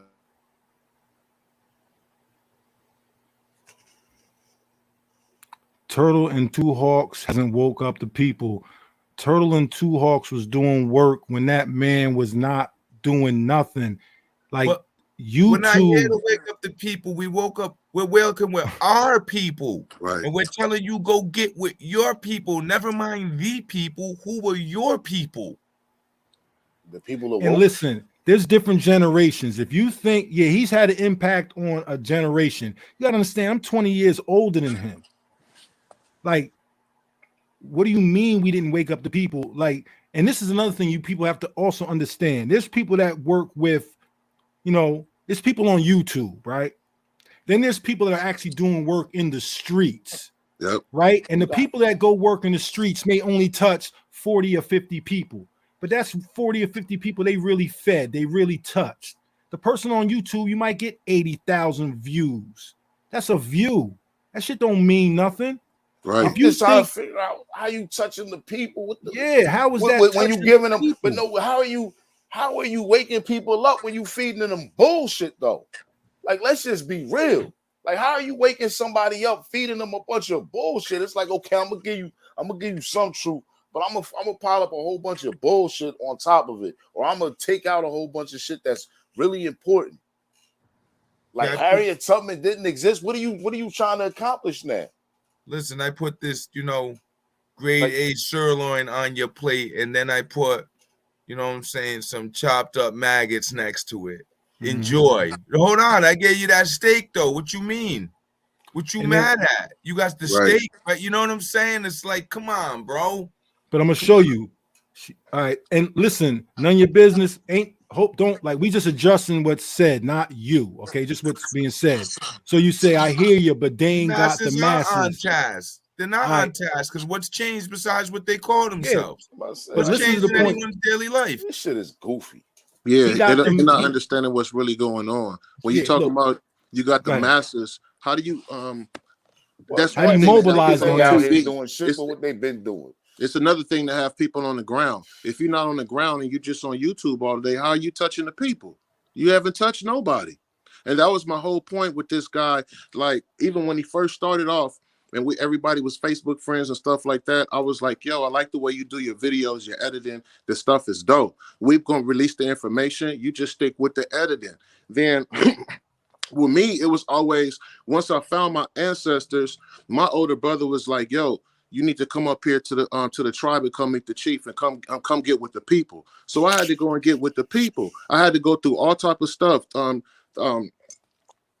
sweat lodges, all type of stuff. Man, that stuff was choking me out because at that time I was smoking a lot. I was smoking a lot. You know what I'm saying? It's just certain things you have to go through with the people. So when I started going through stuff with the people, I got on my records. My records just keep going back. And then now I'm going back and I'm looking at people on YouTube. I'm like, hold on. How are you talking and showing all of this or just saying all of this stuff, but you never showed us who you are? Like, who are you and who are your people? Who do you deal with? Who do you answer to? What cultural laws are you under? What nation do you belong to? Like, what's going on here? How are you telling everybody that they all the same? Like, you can't do that. So when you're dealing with your people and then you come on here to YouTube and you start seeing people are not dealing with nobody. I got a call from a few people at first when I was in 2016 when I was just going crazy putting up pictures up. I was so excited. I was just putting up pictures. Do you know people called me and was like, yo, in my inbox, I need to talk to you. Then they call me up and say, yo, take my grandmother down from off your page. What you mean? You know what I found it on Pinterest. It don't matter. You didn't ask my family. You didn't ask none of us. Now you got all these people going around sharing my grandmother. Please take that down. So I had to humbly apologize and then understand what he was saying, because we're just out here grabbing people's stuff, passing it around, and just putting up quotes behind it. No. Now, real quick, because I just dropped the link, because the brother Aboriginal Power just popped in, and he's saying that I'm clout chasing. So cool. how am I clout chasing? Hold up. Yo, how am I clout chasing when Dane Calloway disparages my name out of the blue? I never said nothing to the man. Mr. Olmec. Like, yeah, that Mr. Olmec. But hold up, let's chill. Go again. No. Let's chill. So maybe he'll come up. But what I'm saying is, nah. Hold up. Nah, chill, y'all. Chill. Come on. Because we need to have a conversation. The conversation it needs to be had. I want to ask him, how am I clout chasing lawsuits? When Dane Calloway called my name out? Nobody said nothing. Nobody was beefing. Myself, because I already know where this is heading with this. No, hold up, Two Hawks. Come on, bro. Hold up. How is it that I'm clout chasing Aboriginal Power? Please come up and explain to me. Nobody gonna get at you. We're gonna be respectful of you. Come up here and tell me how I'm clout chasing and what clout I'm chasing. Dude's goofy, man. Please. Goofy. Why would Raymond Two Hawks work with Dane Calloway? He don't bring nothing to the table. Never. What do I need? What work is there to do with him? Let me explain. I got a council of families I report to. What am I going to report to them about that I'm doing with Dane Calloway that's beneficial to anything going on in these lands? They're going to ask me, what are you doing wasting your time? This is what I get asked all the time. Why do you waste your time arguing with those people? That's what my counsel be asking me. Why are you wasting your time arguing with those people? Did we hear back from the mayor yet? Has the senator replied? These are the types of things I'm dealing with. Dane's nowhere in my sphere of interest. All right, so I suggest people do their genealogy, research your family, You know, somebody on here said that it got them thinking about their family. Or I hope that it got you. I hope you found something. I hope it didn't just have you thinking. You know what I'm saying? I hope it had you finding something. If you looking into that, but go ahead. So look, so we got the brother Aboriginal Power on here who thinks I'm clout chasing because a man mentioned my name and then I just addressed it. So no, hold up, please, bro. But don't please, have him come on here acting all crazy and stupid. No, let him act like how he. These avatars get on here acting stupid. Bro, please. Just we gonna let him. We don't do no commentators, bro. We gonna stop. See, here we go. We gonna let him just say what he got to say. Hopefully, he don't, insult or nothing. You know what I mean? But express yourself. Say the things that you feel like you need to say, and get off your chest what you need to get off your chest, bro. All right. Well, no problem, bro. I appreciate the opportunity to get what I want to say, y'all. Listen, man. The reason I say you clout chasing is because you be going around just bringing niggas' names up, talking about the negativity. These people ain't doing this and these people ain't doing that. Not everybody gonna be doing the same shit when it comes to this Aboriginal information. As long as you taking your due diligence, spreading the information, acknowledging, enlightening people to go do the research on their genealogy, that's all that matters. All the negative shit about what y'all doing, the dick measuring contest. All right, bro, hold up, chill. So listen, because we're gonna take this piece by piece. Is what people do is like I want to hear everything you got to say, but I want to be able to address the things you're saying. So you're saying I'm running around here talking about people, bro. I have over 600 videos on 2 different channels. I welcome you to go through each and one of my videos and see what titles I have with niggas' names in my titles, and see if am I responding to niggas or am I getting at niggas. See, the problem is people think that because I don't agree with them, that I'm attacking them personally. And then they turn my disagreement with the things they're saying into some personal attacks. And that's what always happens. And then when I respond to it, niggas say I'm out here hating on people. Hold up, what do you mean? Bro, I have too much other things to be doing. Look at my 2 YouTube pages. I got over 600 videos dating back to 2010. And none of them are hating videos on other people. I may not agree with the things you say, but that's it. I don't have to get up here and do the ad hominem game and make videos about people and talk shit about their family. So I'm telling you that if you're saying that I'm out here doing this, just don't say it, show me, and then put it in context. Because I did not call this man's name out. He called my name out today disparagingly. And then he referred to an interview that I did, and I showed the interview, and I never disrespected him in the interview. I just didn't agree with what he said. The floor is yours. All right, no problem.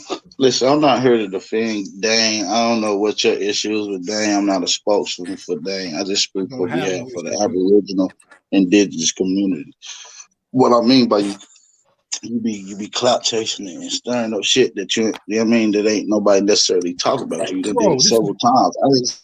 Hold up. See, but I just sat up here and told you, and then you gonna sit up here and double down and say, am I gonna be able to speak? Am I gonna be able to speak without getting muted? Bro, not if you am I gonna be able to speak without getting muted, bro? If you keep he said, but take it piece by piece, though. If you keep insisting on the narration and then I just addressed it, then you think you're gonna go back up here and act like because you said it, it's so. Show and prove where I be at niggas. I respond to niggas when they get at me. Like I said, I'm not able to screen share right now, but if you want, always that I can get on my computer. But I screen share the shit go to a video where you was addressing issues about the Aboriginal community when the Aboriginal community had never mentioned your name, bro. So say what? Aboriginal Power, if I can, bro. You said what, man? And I appreciate the energy you came into this. You're jumping around, bro. Your mic jumping around when I'm talking. Oh, I'm sorry. Can you hear me now? Yeah, I heard you. Who's this? Two Hawks? Yes, sir. So I first of all, I want to apologize for the energy I had before you came on, and I want to appreciate the way you came on because this is probably how we should be discussing. So I want to apologize for assuming that it was going to be something negative. No problem, brother. Listen, I'll never have an issue. I like to articulate myself and try to get to the bottom of it. We don't got to agree, but what we can do is articulate ourselves like men. We don't got to yell and shout, bro. Absolutely. I think that our issue tonight, specifically with Dane, is separate from any past conversations we've had with the Aboriginal community. And our issue is this, and I've said it, you know, I agree with you. If you're encouraging people to do research, if you're encouraging people to be knowledgeable, and yeah, that's good. Our issue with Dane is that within that, he mixes in mistruths. He mixes in half-truths. He mixes in his own ideologies. Like, this Niji thing, that just blows my mind. My people did not call themselves Niji, and I've gotten into arguments with people trying to tell me that my people did call themselves that because Dane Calloway said it. So that's our issue. Yes, sir. And like I said, I don't have an issue with y'all addressing things that y'all need to do with another brother that maybe possibly or said something towards y'all. I just want to let him know, like, he don't speak for behalf of the Aboriginal community neither. Matter of fact, he probably uses the word Aboriginal less than anybody who's considered a scholar or a teacher in this community. You understand me? So, you know, I just want to make that very clear. And like I said, I got almost 800 videos on my channel explaining Aboriginal history, culture, and traditions. And I've been doing this for a while as well. You know what I'm saying? So, like I said, this information, we just got to be able to put it out. It ain't about no dick measuring contest. It's about your work that you put in. Are you known in your community for advocating this work and putting situations and solutions in plan? So when you come to Delaware, when you come to places like Tennessee, when you come to places like Philly, my name is very known in these particular areas. We're putting together something very big for Philly right now. So, like I said, especially in dealing with the indigenous Aboriginals. I'll be down there because that's like Lenape territory. All right, so I'm gonna come help you with that. Yeah, right? This is what I'm saying. That's Lenape. Listen, I'm not here for the names and shit, but we can get into that. That's another conversation too. But you know, I'm saying what you're saying. Hold on. I'm gonna help you. Hold on, Ab. What I'm saying is there was people there before the Lenny Lenape. No, there wasn't. And as well as you know, no, there wasn't. Just like you know, when your people came here, you're wrong, You're absolutely wrong. You said it at your how are people? My bad, brother. My bad. People. Who were those people? Yeah, and how are people directly connected to them? I think that's where it starts to be problematic. If you can show me that you're connected to the people that were in these lands called Rhode Island before Narragansett got here directly, you know, then that has to be respected. But I think where we have issues is that people. Yeah, I can definitely. I got overwhelming sources. Showing the connection between my people that was in and where I'm from. Before the Lenape. I'm curious. Say what? The name of the people who were in Philadelphia before the Lenape. I'm curious. Before the Lenny Lenape, they go by various different. They go by various different names, bro. Okay. But listen. I'm not here to play the cement. I'm not here to play the cement. I want to be educated. Can I get one? But listen, hold on. Let me say what I'm trying to say though, so you can hear what I'm trying to say clear. You see me? So listen, you said at your own mouth, and I'm gonna play the audio, which I don't lie. I don't have no reason to lie. I ain't got no reason to lie about shit. You said at your own mouth when I asked you about your own Lenny Lenape history. You said your peoples came from byway Africa to Middle East to Siberia, to Bering Strait to America. And you also said play it. All right. Go ahead, play it. All right, hold on. I'm about to get on my computer. Give me 2 seconds. Hold on. 2 seconds. So I'm gonna tell you what I said. I said Homo sapiens. There you go. That's what I was gonna say. Homo sapiens. I said I didn't say my people. I said Homo sapiens are from Africa. That's what I said. Listen. I didn't say my people. I want you to say that because I'm gonna play it. I'm not gonna say it. I'm gonna let you say what you said, and I'm gonna answer. I'm gonna let you hear the whole question at hand and what you answer. So give me 2 seconds. Go ahead. Drop that link in the chat. But the Yamasee, I don't think the Yamasee speak Algonquian, that dialect. Niji is an Algonquian dialect from the north. The Yamassees are the Olmec, according to my literature of what I got. But they don't. Not Olmec. Yeah, that's not true. Yeah, we know Yamassees. We know Yamassees. If anybody want that smoke, I want to debate that topic. I got overwhelming sources, and I'll take and I stand on it. So we have primary sources. The Yamasee will tell you that. Yeah, I got primaries too, bro. Listen, I got primaries too. I don't know what you're talking about. Living Yamasee. You're not dealing with no regular right here. I got over 12 debates, and I haven't lost any of them, bro. Aboriginal power. This is what we were talking about earlier. As Turtle laid out, the people that wrote the books that you're talking about and the people that study the books that you're talking about, white folks now, come to us to clarify what was written. Listen, I don't play that race game. It's colonizers in all shapes you're and right. You're colors, right. I and it's good apologize. people You're in right. all You're right. colors. You're I'm not here to absolutely play that right. You're color game. absolutely right. You're absolutely I'm right. not here to play. Because Hear listen, me. as a matter of fact, you got Colonizers. pale skins as part of your conglomerate as well. My people got light skinned people up here, absolutely, but they got the blood. The blood's still the blood. But the thing is this: these people, colonizers, we'll call them colonizers. So y'all go about blood quantum. So y'all go about blood quantum now. Blood quantum. No, I didn't say blood quantum. I said by blood heritage. You are who your ancestors are. Point blank. We know blood quantum was a okay. I see what you're saying. Yeah. So I see what you're saying. Respect. Yeah. So that's and that's why we're saying, like, for us, especially what happened with us up here, we know what our ancestors did. Some of our ancestors could pass for white. I know that was down in South too. So they went and passed for white. And now here come their great grandchildren, like, hey, I did my genealogy and it says that I'm actually this. And then we look and we're like, well, damn, yeah. Matter of fact, this is your great grandmother right here, right? They're like, yeah, here she is next to my bro. You would think they're white today. But their ancestor went and passed and started pretending like they was white. So when we start looking into that, and then, like I'm sure you've seen in the history as well, outside of the indigenous stuff, a lot of the colonizing folk were melanated. So that's the other concern, and that's where we say, okay, we melanated, we in this situation, but which melanated folk are y'all? Now, if you are saying that you directly connected yourself back, I'm not going to question what your particular research on you is. I have a problem when people start saying we all, because I'm like, well, who's we? Who's this we? Because everyone up here where I'm at ain't the same as me. So who's the we? And when we go into the we, that's where people like Dane start taking advantage of people, because they start throwing generic terms out. Like she says, the Yamasee say Niji. I guarantee you the Yamasee didn't traditionally say Niji. Sure don't.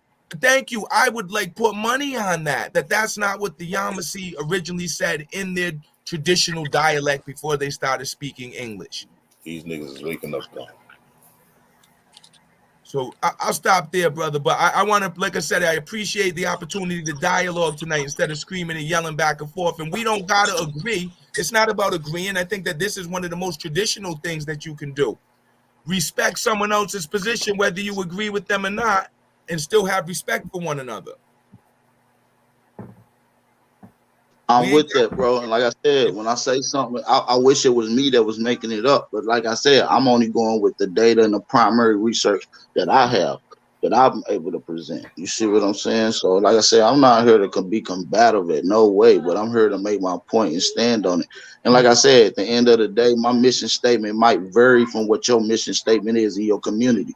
You know what I'm saying? So all I'm saying is don't shit on other brothers about what their mission statement is, just because it don't necessarily align with you guys. Okay, so and I respect that. Let me just say that real quick, then I'm gonna shut up. Right? Nobody is say something next, doing that to anybody. What's happening is people are calling my name out, and I'm addressing it. I don't have time to be disrespecting nobody. I really wish like y'all would actually see the narrative for what it is and not what you keep trying to make it. Turtle Gang ain't going after nobody. Because it's like this, man. I watched the video, right? Now this my brother right here. I know his character. I know what he's been doing. I know the respect that he also gets amongst his peers and amongst the people that he's and amongst his own family. I know this as a fact firsthand. I seen this man get on there when he mentioned my man's name, he said, "Fuck that nigga." Come on, man. I'm not from all of this intellectual babble that y'all be talking, all that goofy shit y'all talking. My man said, "Fuck that nigga." So that means something different to me. I don't know what that means to you, but all that respect and all that trying to be respectful, that shit thrown out the window when that's the type of language you start talking. So I don't know what y'all talking about. Yeah, now what was you saying, bro? I didn't understand what you were saying. He's talking. What was the brother saying? I stepped away for a second. I'm talking about what was being put in the video. Yeah, by Dane. Because I'm seeing somebody talking about my brother up here, clout chasing, and all this goofy shit. I know somebody don't. Whoever's saying my man clout chasing, my brother clout chasing, of course they don't know about that. That's why they would say I said goofy that. shit like that. That's why you Nah, I would say wasn't some even. goofy shit like that. I wasn't That even. was I some wasn't even goofy ass mentioning. shit to say. Listen, So who's listen up, I you clout am I goofy ass chasing? brother nigga. clout Shut up, nigga. chasing. This brother clout Listen, chasing, man. first of all, I wasn't talking Nah, about him I'm good. talking I'm about good on Dane. that. So I'm good on listen, that, man. like We like still, I'm saying we though, still bro, here, I man. wasn't talking about him talking about Dane. You sitting here doing all this talking. You don't know what the I'm fuck you talking now. talking You about. talking about I was clout talking chasing, about him period. talking about other shit in the Aboriginal community, nigga. I So don't shut the talk fuck up. about You don't know y'all. what you talking about, nigga. You Fuck don't is know you what you talking about? talking Goofy about. shit, man. He talking all this, man. He's still on here. Why he What still is He the here? talking Aboriginal about Dane community? and all this other All right, clout man. chasing as if I'm talking about y'all clout Y'all chasing, ain't Yeah, but got no Dane is not clout what to I'm talking about, chase. nigga. Y'all have Fuck is no wrong with clout you, to goofy chase. ass niggas? You got Hey, no what is clout what to is the chase, bro. Aboriginal community? What is that? Well, nigga, if you don't know, it ain't meant for you. You heard? bunch All of right, goofy niggas. so listen, we got Shito Pie in here. He a Yamasee. So I hit him up because that's how like we do. We just hit other Yeah, like we you know talking about the Chato Pa. Yamasee. We gonna hit the Yamasee up and let them What's speak for happening? themselves. So Chaito Pie, What's happening? peace, bro. And Chaito. What's going on? What's going on, family? The Yamasee What's say going on? Chaito, do the Yamasee say Niji? Wait, say that again? Do the Yamasee say Niji for like friend or brother? Is that the Yamasee traditional term for friend or brother, Niji? No. That okay, thank you. That was all. Chaito, do you speak the language? Yes, I speak the language. Oh, okay. Oh, so you know what you're talking about. You ain't just reading it out of books. Oh no, we don't Okay. read. We don't read our language out of no book. Okay, all right. Just checking, just making sure. You know what I mean? Because how we measure ourselves over here is a Chato little Pa. different. Hey, Chato. What's going on, Chato? It's actually Chatu, but go ahead. Chato Pa. I know exactly who you are. I done met you face to face. Yeah, you came down here to New Orleans. I done met you a couple times face to face in New Orleans at y'all powwow. Yeah, you came. Yeah, you came to New Orleans. Go I ahead. know. Right, respect. So why you ain't tell them they was Omex when you was down there? Shit, you think I didn't? What you think? Like, what are you talking about? This information goes everywhere, bro. Like, I don't know So what you you're talking told about. those people who they were. Were they grateful? No, I don't tell nobody who they are. I tell my peoples who I am. But I'm you not just in said any that the position to Yamasee tell are Omex. anyone. You just said the Yamasee I said was according. Omex. I said according to literature. Now, so you brought up Yamasee, so I brought up who the No, Yamasees you brought up the allegedly are, Yamasee. according to primaries. You According brought to up the primary Yamasee. I research. didn't bring them up. I ain't bring up the Yamasee. You did. Somebody brought up the Yamasees. I didn't bring them up. Somebody brought them up. I didn't say you. Maybe I was talking to Hawk. I was talking to Two Hawks when I was talking to Two Hawks, TurtleGang, not you. So when I had a conversation, he brought up You talking Yamasee. to all So of let's be us, clear bro. about that. Comments did. Someone said that the Yamasee spoke. Okay, so like I said, it was brought up. I heard it verbally. Yeah, but you I said heard the it verbally from Yamasee one of y'all. are. You said the Yamasee are Omex. Did you not? Yes. Can you And pull up? you're Omex too, is right? Aren't you Omex as well? That's incorrect. We the Yamasee are Yeah, not I'm gonna Omex. give you. I'm gonna give you the source for it right now. You ready for the source? Y'all ready? Yeah. You can look this up on page 56 of the Natural Aboriginal History of Tennessee.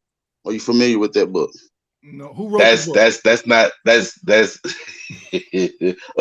a book can't describe my people. Yeah, and that's what we say, Aboriginal power. And I think that this is ultimately what our conversation is. I'm not saying that the book is totally, but the book is loaded with primary research. Oh, you're insinuating it is. But the you're book insinuating, you're inferring it is. The primary research says so.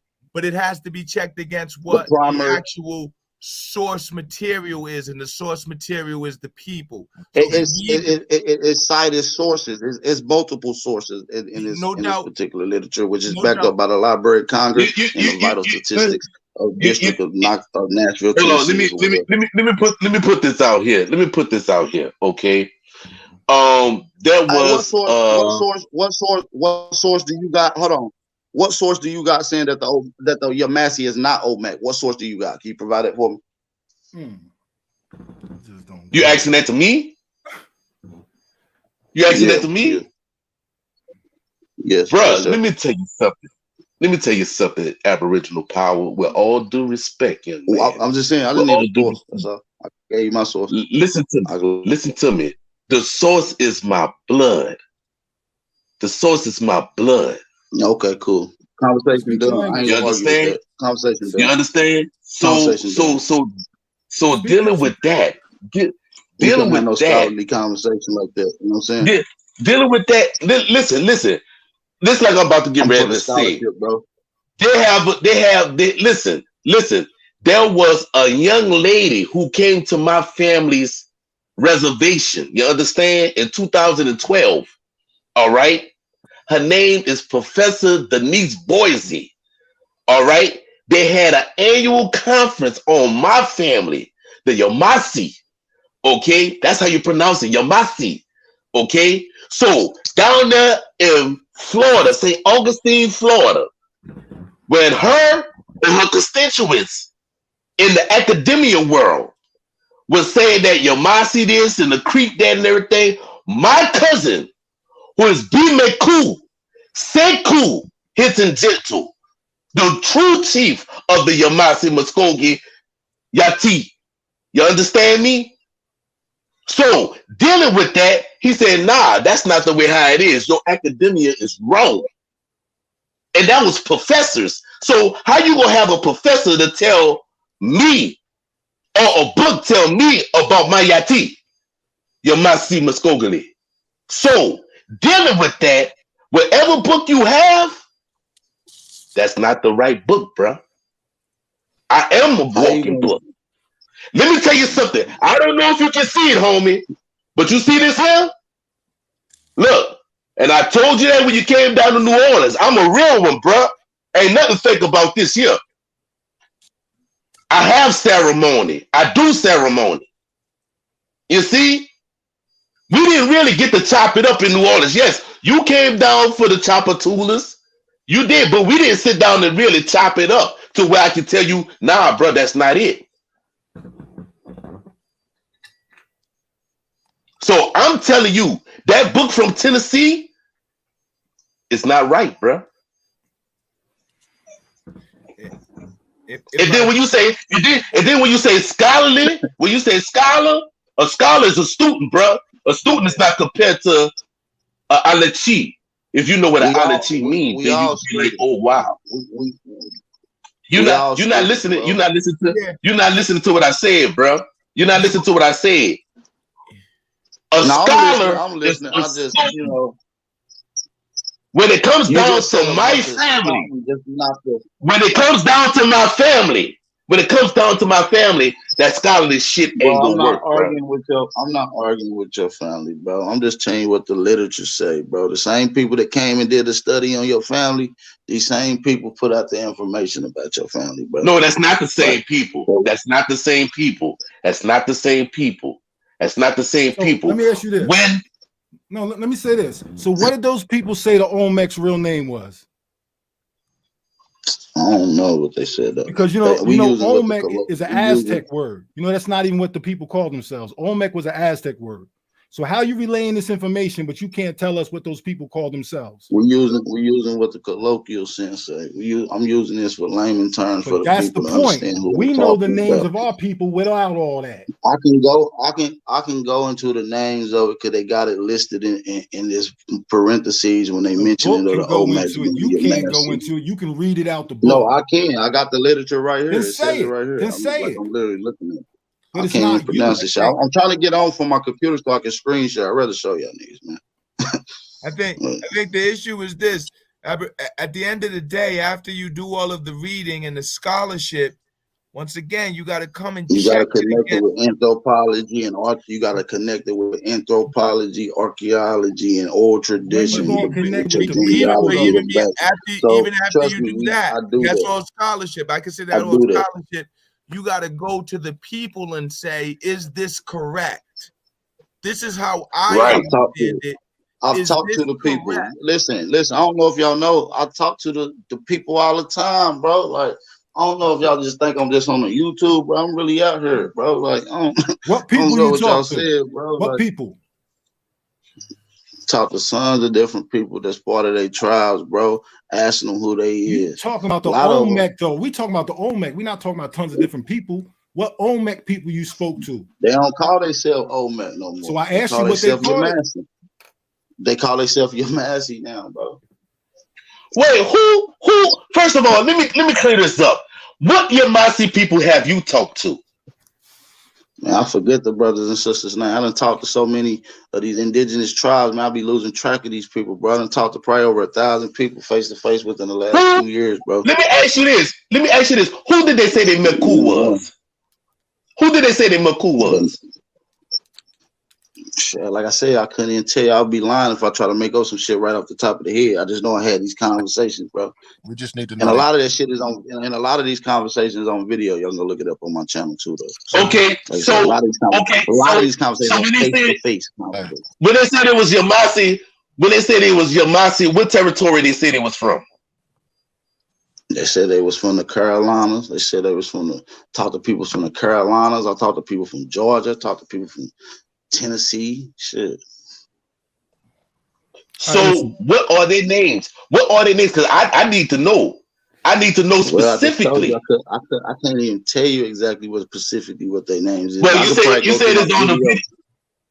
Well, I could probably go need. through Well, some of my that's what I. video and find their names and shit. But listen, you can do it. That's Though. what I need. I got it labeled on. I got it labeled under my channel too. Conversation with Yamasi, with Yamasi tribesmen. So you can go look that shit up on my channel, bro. Hold on. Can somebody please pull that up? Can somebody please pull that up? Can somebody please pull that up? Channel, bro. Y'all can go to my channel, bro. Talking to. Can somebody split screen it and pull it up? So Because I need to see who that is. if I can hop in, I need. this is Please. why we say And once you see should it, then what be a you gonna move say? towards a traditional structure, because if you were engaging with an actual Yamasi tribe, not just people saying they're Yamasi, but an actual tribe, structured, organized, recognized by even the colonial organized. government, whether federal or not. As It was a organized. tribe. They had their tribe. They had their tribes there. They had their chiefs there. They had the whole shit there. I was there at a powwow when I was interacting with these brothers and sisters, bro. This Now, wasn't like Wait, hold up. Hold up. Chaitu, take it down. We don't want to get it crazy here. Chaitu, take it down. Take it down. Wait. Nah, I know his energy. He cool. That wasn't Yamasi you went to, bro. That wasn't Yamasi. They was having a gift. I hate I to tell you. forget what particular ceremony it was that they was having. I don't know what it was. I hate to tell you. That's not. It was not Yamasi. This is what we mean, brother. Like, anyone could pop up and tell you anything, and that's why we say, nah, get with your tribe, man. Get with your family so you know that it's the real thing. It's not just people. Because now you got a Yamasi saying, nah, that's not it. But you in the middle now. Because these people. I don't even know that this brother Yamasi. He talking about the people I'm talking about, not Yamasi. You know what I'm saying? I don't know his chief. I've seen these people speak, so I don't know what they're talking about. Hold on, wait. Let me see if I can do something. Games. Hold on.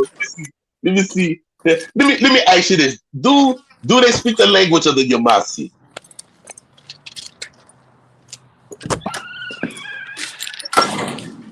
Who, me? No, the people that claim to be Yamasi. Do they speak the language of the Yamasi? I believe so, but we were speaking in the English language where I can understand. Because even if they spoke in Yamasi, I wouldn't be able to distinguish whether that was Yamasi language or not, because I don't speak it. So we were speaking in English like me and you doing now. So I can have a clear understanding of what's going on. Well, actually, we're not speaking English. We're speaking American English, which is actually a bastardized dialect. But that's a bastardized dialect. Yeah. It is once you understand that the English language was put together by the indigenous languages here. So it is a different conversation once you know that. Nah, the English language comes from Indo-European languages. I got no source pulling otherwise. I can pull up the English language comes from Indo-European languages. I can pull up the American Indian encyclopedia right now, bro. Pull it up. All right, now what you gonna pull up? English is not an American. I'm pulling my shit up right now, bro. What are you saying? I don't gotta Ain't pull nothing. anything up. I like You saying that it ain't, bro. You do. If you saying something, you give me where you got your work from. You're not the fucking scholar bro. in this conversation. Give me where you English got your work is from, a bro. Source Indo-European up, bro. language. That's what I'm saying. Source That's up. I easy, got my bro. source. No, Like I sir. said. English is the language Like I of the said, bro. I ain't the English one is saying it. a I ain't the one saying I said Indo-European this. Y'all language. the one saying that y'all got all this word. I'm saying what these people said. These experts in these fields. English is an Indo-European language. You talk about it's a Germanic language. What do you mean? Period. English? All Period. English is a Germanic language. It's an Aramaic language. All English All is English. No, not all Indo-European. English. No, it's not. All English.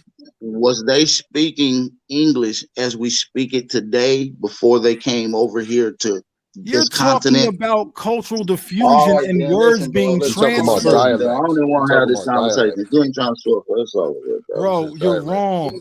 English does not No, come I from ain't wrong. indigenous I'm not the one languages. said it. The American Indian Encyclopedia said it with all the sources, Bro, I'm gonna be honest, bro. all the reference. I'm Bro, not the one said, so don't say I I'm think, wrong, nigga. I'm citing my listen, sources, nigga. okay, all right. You Listen, wrong your though. You the one sources are saying wrong. you said it. Listen, Aboriginal I power, don't, I think you probably yeah, cool, I know, bro. because you a scholar. I know they I know I'm wrong not because you a saying I'm a scholar and scholar. you No, debunk you're them. saying that.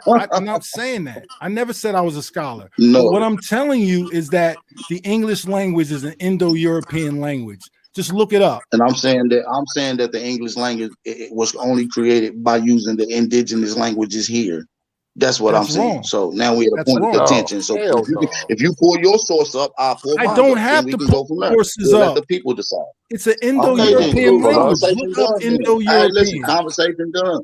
Conversation done, bro. It's Like not we off done. that Like, then. You ain't pulling up your sources. It's cool. I'm about to put a I'm not the source one in saying it. there. Like I said, I'm willing to pull my sources up for where I got my Come shit on, from. man. But you're I'm not the saying one it's not saying your this. source. English is from the Anglos, Bro, who I'm was saying one of I'm the not the one Germanic that came up tribes. with this. I'm English only is using from the the primary Simple. Anglo. research It's to prove this, wrong. bro. I'm only using primaries, bro. That's It's all. Primaries. wrong. So the pilgrims came Okay, off bro. Listen, the I'm glad that you the Mayflower scholar speaking and you English. debunked it and you saying it's There is wrong, no bro. That's English. cool. We take And your then word for it, bro. they had to You learn got our it. language here. So You they a had to learn. linguistics They had to expert. learn our language to speak English. I know. Listen, Right. y'all linguistics experts. I got you. It's cool. We good. I know my history, and I know that the English landed here. I'm not arguing with that, bro. That ain't in my conversation right now. But I feel you. I ain't arguing with that. Indo-European Yeah, I'm in agreement with languages that, bro. are a language family native to the overwhelming majority of Europe, the Iranian plateau, and the northern Indian Let me pull this up subcontinent. right quick. Some European languages of this family, English, French, Portuguese, Russian, Dutch, and Spanish, have expanded through colonialization in the modern period and are now spoken across several continents. The Indo-European family is divided into several branches of subfamilies, of which are 8 groups with languages still alive today: Albanian, Armenian, Balto-Slavic, Celtic, Germanic, Hellenic, Indo-Iranian, and Italic, and other 9 subdivisions that are now extinct. Like, there's so much information on where English comes from. It's like, are there indigenous words that are now used within the English language? Yes, absolutely. That's a product of colonization. But the language itself does not come from indigenous words. Like, I hope I didn't lose nobody on that. Everybody's still here. No, you definitely didn't lose. No, That's the so basic. you good. Yeah, I mean, that's as basic as I can get, because I don't want to like whatever sources you got. I don't know. Them might have been. I don't know, bro. I don't know. Yeah, I feel you. I can cite them though, but you know how it go. Y'all ain't gonna look them up though. Not I'm trying why to wouldn't we screenshot look them, them up, bro? Why wouldn't we look them up? Don't think that we not above being taught something, bro. You just gotta bring it so we could really see it. Drop the link. I'll pull it up. I'll read the shit. I'm not trying to Okay, be you can look antagonistic. up. You can look up Jack Weatherford Natives Roots book on how Indians enriched America. I'm gonna give you Yeah, another source. This is from the but how does that encyclopedia book too. So state what you're saying, though? because it's gonna go into the languages and the English language being created here. I'm telling you, that's what I'm telling you. This all the stuff, the sources I'm giving you is directly referencing to what I'm talking about. It's all labeled and structured in this encyclopedia that's giving reference to what it's talking about right now, which is the English language You mean English is in spoken America. here in America? Yes. Okay, I can see that because words like canoe, moose. What I'm saying the English that we speak in America was only spoken when they came to America. They never spoke it nowhere else. If that was the case, when you go to Australia, they wouldn't understand your English. When you go to Africa, They didn't get the English till after they came here, though, bro. That's what I'm saying. They didn't get that till after they came here, bro. Before they came, They didn't go to. They went to English Australia colonized after. Australia. No, they didn't. After they It came wasn't to the America, same people. bro. It was a different people, bro. It wasn't the same Bro, boats with the same colonists.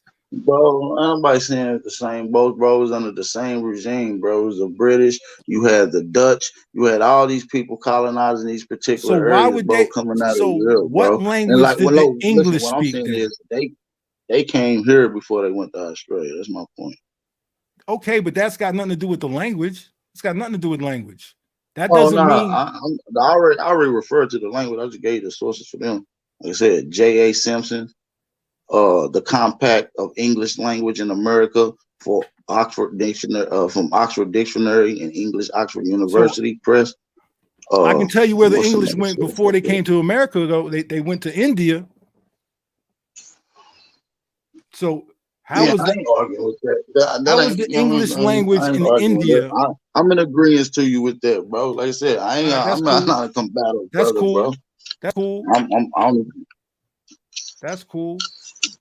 in agreement to that. I Now, wouldn't disagree with that, bro. I'm in now agreement with that, bro. We in I just agreement, want bro. I just want to tell you, bro, I'm not hating on your community. I'm not hating on you. It be times where Respect, bro. niggas say something slick and it's called sarcasm. Nah, it will, bro. Listen, I'm here to say, listen, bro. It's So, all love, bro. It's peace, bro. Let's just keep the shit cordial, bro. Just let us yeah, rock out, do our thing, bro. We not hating on y'all, bro. bro, Niggas never hated on nothing the niggas did we till don't. our name got mentioned, Nah, bro. listen, Like I said, you niggas not never mention niggas, bro. Niggas never mention niggas, bro. listen. Okay, so let me tell you. Let me hit you with something. Aboriginal power, yo. All right, so yeah, you may not See, ever mention niggas, and like what you say may be true, but I know today a nigga mentioned my name, and I know today when I woke up, I had no intention of having any confrontation with that man. And I know today when I listened to that thing, because I listened to Top Cat, not because I was checking for him, because I He's support not for Top the Cat. Aboriginal community neither, though, bro. He's not, bro. He Listen, talks shit I'm not about the arguing with community that. as No, well, no, bro. listen, I'm not talking shit about. I'm trying to tell you that I don't The be out people you here. have issues with, right. I I don't be understand. taking shots at people. My shit is always in response to what people say to me. But let me tell you, I know that all this back and forth and this drama is what people like. So if a nigga really wanted to get popular, I'd be taking shots at everybody. I can Yeah, make I'm not on that type of time, bro. I didn't get my 28,000 subscribers by doing that shit, bro. I bro, got my shit by putting in work, bro.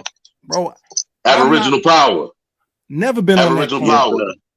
You Yes, see my picture right there, bro? That's me on my family reservation in South I Carolina, can barely see it. I'm Calloway on my Village. phone right now, bro. My bad. I can barely see it, but I'm gonna try to pull it up. So I can see it. That's me on my family reservation for our ceremony, right there, Calloway Village. That's what's up, bro. Now look, Yeah, that's me right there. I'm saying you out in Philly, you doing things. I'm telling you, my people from Philly, my father, I got brothers and sisters in Philly. Philly is where I I'm was not spending my from Philly. summer. Like I said, I just want to make it clear. 'Cause I know a lot of people be thinking that and saying that, No, I maybe know you're getting not from Philly. confused. Like, I'm from Tennessee, though. You know what I'm saying? I Yeah. only been in Philly for like 5 years, gang. Like, you know what I'm I saying? know you're not from Philly, but because you in Philly, I'm gonna show you how real it is, how real we is. And if y'all doing something, we be out there fucking with you to help make sure your shit go right. We support indigenous Listen, bro, movement. we You with the understand? community, bro. If you with community build, I'm with it too. All you gotta do is Bro, reach out, bro. There I'm ain't never been already a time that listen, bro. I drive to New Orleans to go help out with some of the Aboriginal listen to brothers me. and sisters in I'm the telling area, you, bro. I'm already connected with the Philly people. You think they Yeah, don't me know too. me? Me too. We locked in. So listen, we're gonna do some work, bro. I'm gonna show you how far my arms can stretch in the city. You know what I mean? And we'll see that and vice versa, bro. Like real talk, bro. Like no bullshit. We really out here. Got a lot of shit going on out here for our community. All right, and for the kids too. My shit mainly for the youth, bro. Book bag giveaways, jacket giveaways. You know what I'm saying? To the kids, all that shit. Drives, giving away for free. You know what I'm saying? Pulling up in the neighborhoods, hand to hand, talking to them, educating them, understanding what this whole movement was about in the name of. You heard? That's peace. Like, would nobody try to take from that or talk bad about that? And guess what? We be doing shit like that too. So why niggas got my name all in their mouth? We just had a parade in New York. We just had a parade in New York that was open to any indigenous community in the world. I was hoping to see all you niggas out there. You know what I'm saying? That shit wasn't just for us, bro. That shit wasn't just for us. It wasn't a Lenape parade. It was an Indigenous People of the Americas parade. It was tribes from New Orleans down there. It was people from South America, everywhere there. And hopefully next year it'll be more people representing indigenous populations and communities. You know what I'm saying? Like we don't do that, bro. Respect. We don't do this shit for us. We do it for our people, for everybody. That's a fact. Like what I do for my tribe, and what my tribe do, it do for the territory. If anybody in the territory, they gonna benefit from it. Right. It don't matter who you are. Because we do what we do for the land, for the territory. It ain't just for us. So this is why when we ask people, who are you and all this, because it comes a point in time when, you really gonna have to put work in. But guess what? See how you how you tied in with the indigenous communities in Philly, right? You ain't just go there and try and set shit up. You touch, you know what I mean? I don't even want to be like you motherfucking, you know what I mean? You know what I mean? I don't even use that language that's going on in hip hop right now. I know what you're saying, like that checking in type shit. I don't even want to say that shit. But nah, it's just a sense of respect. You know what I'm saying? My people's from Tennessee though. You know what I'm saying? And I know that, you know what I'm saying? Like, but it's nothing to tap in with Philly. I've been in tune with Philly way before I came here. But like I said, my wife from Philly, so she been in Philly for 37 years. You know what I'm saying? Her whole life. So, you know what I'm saying? So, okay. we got somebody asked me a question for brother Chai 2. What does Yamasee mean? Dealing with the Yamasee and dealing with my family, the Muskogee call us the gentle people. That's what that means. But we also went by other names as well. All right. So let me see what else is going on. So yeah, let me just be clear with everybody. Like, if I disagree with you, you know what I mean? I could be vocal about it. I could state it. You know what I mean? And it was a time where, I made personal attacks because that's just how niggas was rolling. But elders in my community put in phone calls and pulled me to the side and put their hands on my shoulder, you know what I mean, and talk to me. So though I may have insulted people before, like I don't move like that. You know what I'm saying? Right. But we are gonna check you. We are gonna we should be able to talk to each other like men. You know what I'm saying? And ask each other the hard questions and make each other show and prove, because that's where I come from. And I'm glad you said that. I'm with that. That's why I said so. Shit. That's why I say y'all can't be feeling no type of way when you feel like a nigga might be checking y'all about some shit. You feel me? Because it just, we on that type time with it. Just no disrespect. I'm gonna show you the difference. I'm gonna show you the difference, though, bro. Listen, bro. I'm gonna be honest with you. I don't be disrespectful till some slick shit be going on. But I know last few times we had conversation, it was a lot of shit going on the panel. You know what I'm saying? It's probably hard to distinguish what was really going on. Everybody say slick shit. I didn't say slick shit, right? Yeah, we all do, man. Yeah. But let me show you the shit that really, like, a nigga like me be looking at, right? We come from a community, our biggest thing is that we've been reclassified, right? That means somebody else has defined who we are. Right. You know what I'm saying? So why can't we really be on some shit and check ourselves? Like, check yourself. If you ain't focused and locked in on you and you alone, because that's the only way you're going to become a better whatever you call yourself. It ain't going to be by tearing other people down and saying they ain't this. That don't make you more or something. You know what I'm saying? This shit got to be about you and building yourself up. You know what I mean? That way, because we got to define ourselves. So if what I'm saying is, we need to be checking people that ain't living within that, because right now is the crucial time. And if everybody ain't checking themselves and moving towards, becoming whole within themselves, because we all dealing with pain. We've been separated from our nations. That shit come with pain. You know what I'm saying? So we got to be men, and we got to be able to check each other, be like, yo, bro, that's not even your people. Why are you even talking about that? When I talk to you, I want to talk to you about your people. You know what I'm saying? Facts. And this is the beautiful thing. This group right here, you can talk about who your people are, because we can help you get to the bottom of it. You ain't got to hide who you are. You ain't got to say what you know and whatever. Because, yo, listen, the goal for everybody is to get everybody to where Two Hawks at. Nah, that's respect, and I respect your mission statement. Like I said, that's real, and I'm glad you stand on that. And like I said, my mission statement is to go and find the brothers and sisters that has been victims, you feel me, of this classification change, of this paper genocide. You see what I'm saying? So my mission is to go and define the people that don't understand who they are because of this system. You see what I'm saying? And help them strike a path to finding who they are. Genealogy is key. You feel me, to that whole step of that process. So my mission statement is to go find the most indoctrinated, the heaviest deprived, and the people that is victims of this paper genocide. You understand me? So True that's a indeed. forever going mission. Indeed. Now check this out. What you do is commendable, right? But because we all need to be respecting our own, right, and giving each other the space to define themselves, we got to refrain from all these little slick shits we be saying about people, right? We'll say some shit about y'all like, y'all don't even got no tribe. Y'all don't know who the fuck you are. You know what I mean? That's slick shit. You know what I mean? And we shouldn't say that. Right. But then you'll be up here like, oh, them niggas from Siberia. Like that's slick shit, bro. Because yeah, you're right. We I said, we both admitted we do slick shit, but we had agreements. We on some harmony shit. So let's just call this shit a motherfucking truce. Call it what it is, gang. Listen to what I'm saying to you. That ain't good enough. Now it's got to be when we see that we check it. It ain't just because if you can see it in yourself, now you can see it in others. If you could bear witness to what you just said right now, just like I did, yeah, nigga, I took some little shots at you, yeah. All right. But if we can bear witness to the shit that we did, we can see it in ourselves. We can see it in others, and that's how you clean up your community. I respect that. No, that's how you cut that shit out, right? I'm with that. I'm with that. I'm in agreement with that. I'm in agreement. That's all this shit is, and ain't like boom. Now we take it to the next level now because we can have some conversation.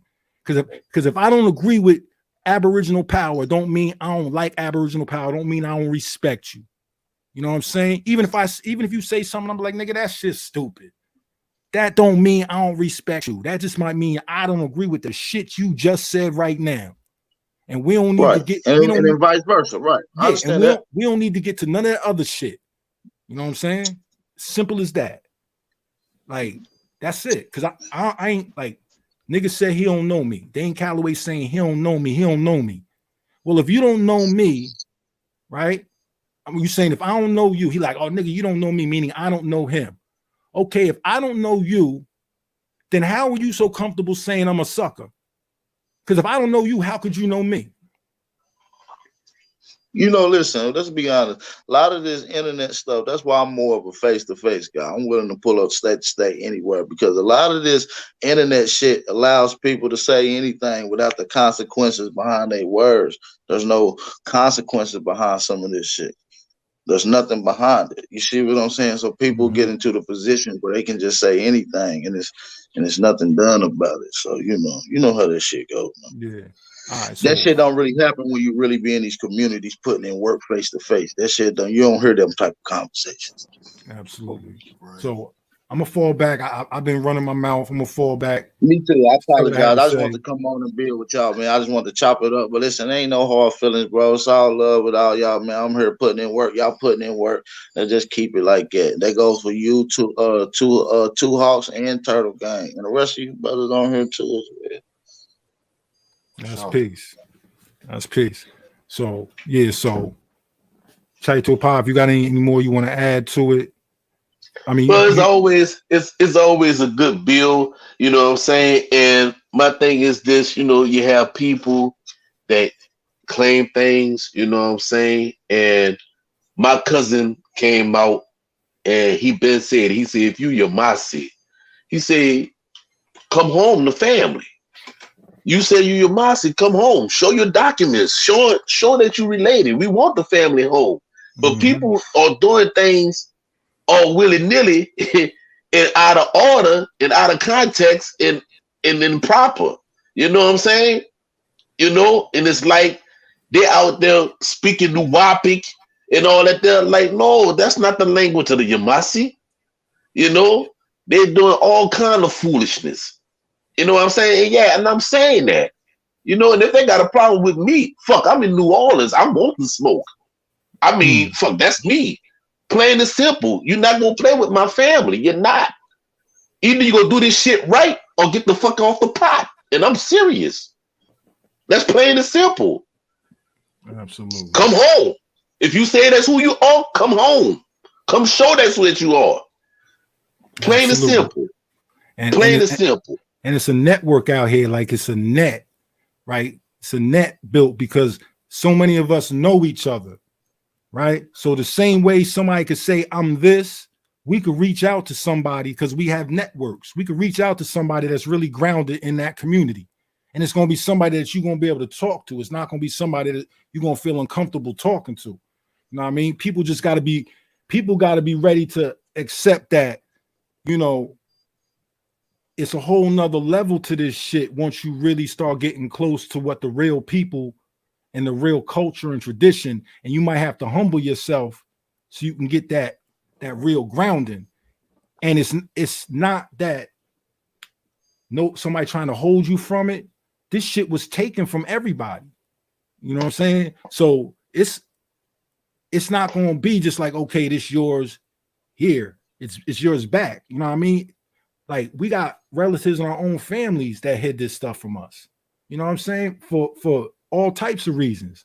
Like, this shit is not no simple snatch back, and like, you got to learn how to get out of colonized mind, how we talk to each other. All these things is what keep us from really getting back into the culture.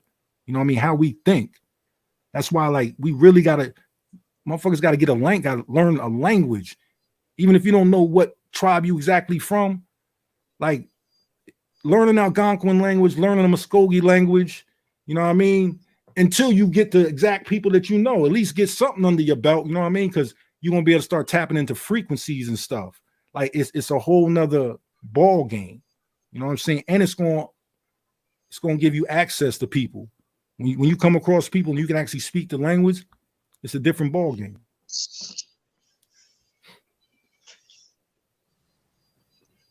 Yeah, that's what's up, man. Hey, man, I want to say appreciate. I'm about to get out of here, man. I'm getting tired of shit, man. Been up all goddamn day, but I appreciate the opportunity on the platform, respectfully too, and it was very respectful too. I appreciate that. All right, peace, brother. Peace, y'all. All right. So yeah, I ain't going. You know, we're not even gonna talk slick. But yeah, it is what it is. You know what I mean? Motherfuckers just want an opportunity to be heard.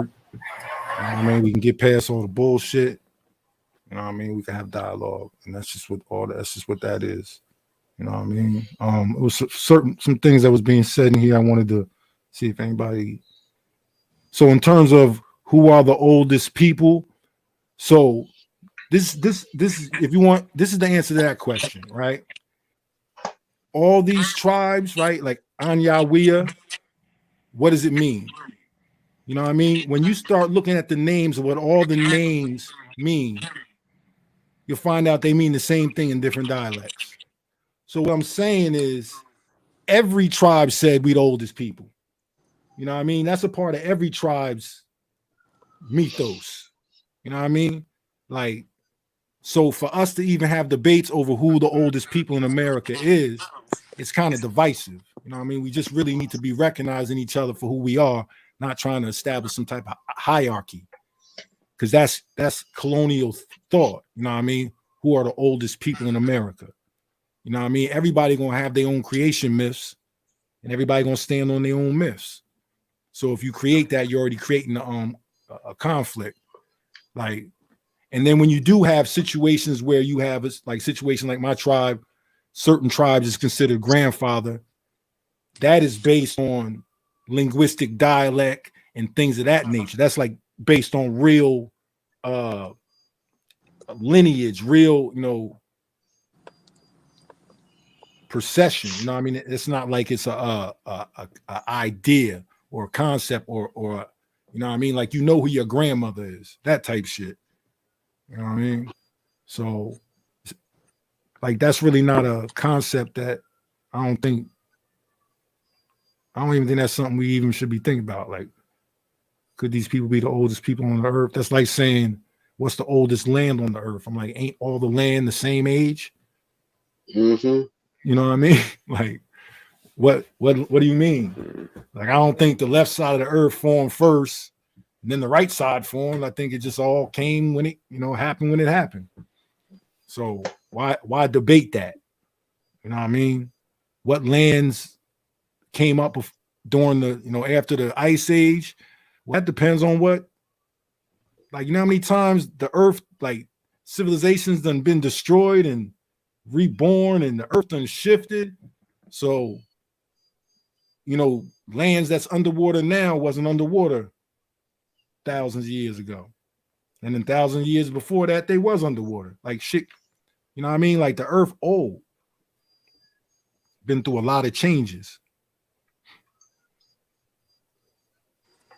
Facts. So, what's good, everybody? Good? Y'all ready to? Oh yeah, No, that was good. yeah. That was a good conversation that y'all had.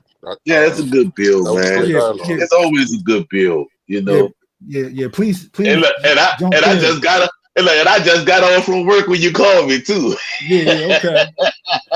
All right. Me too.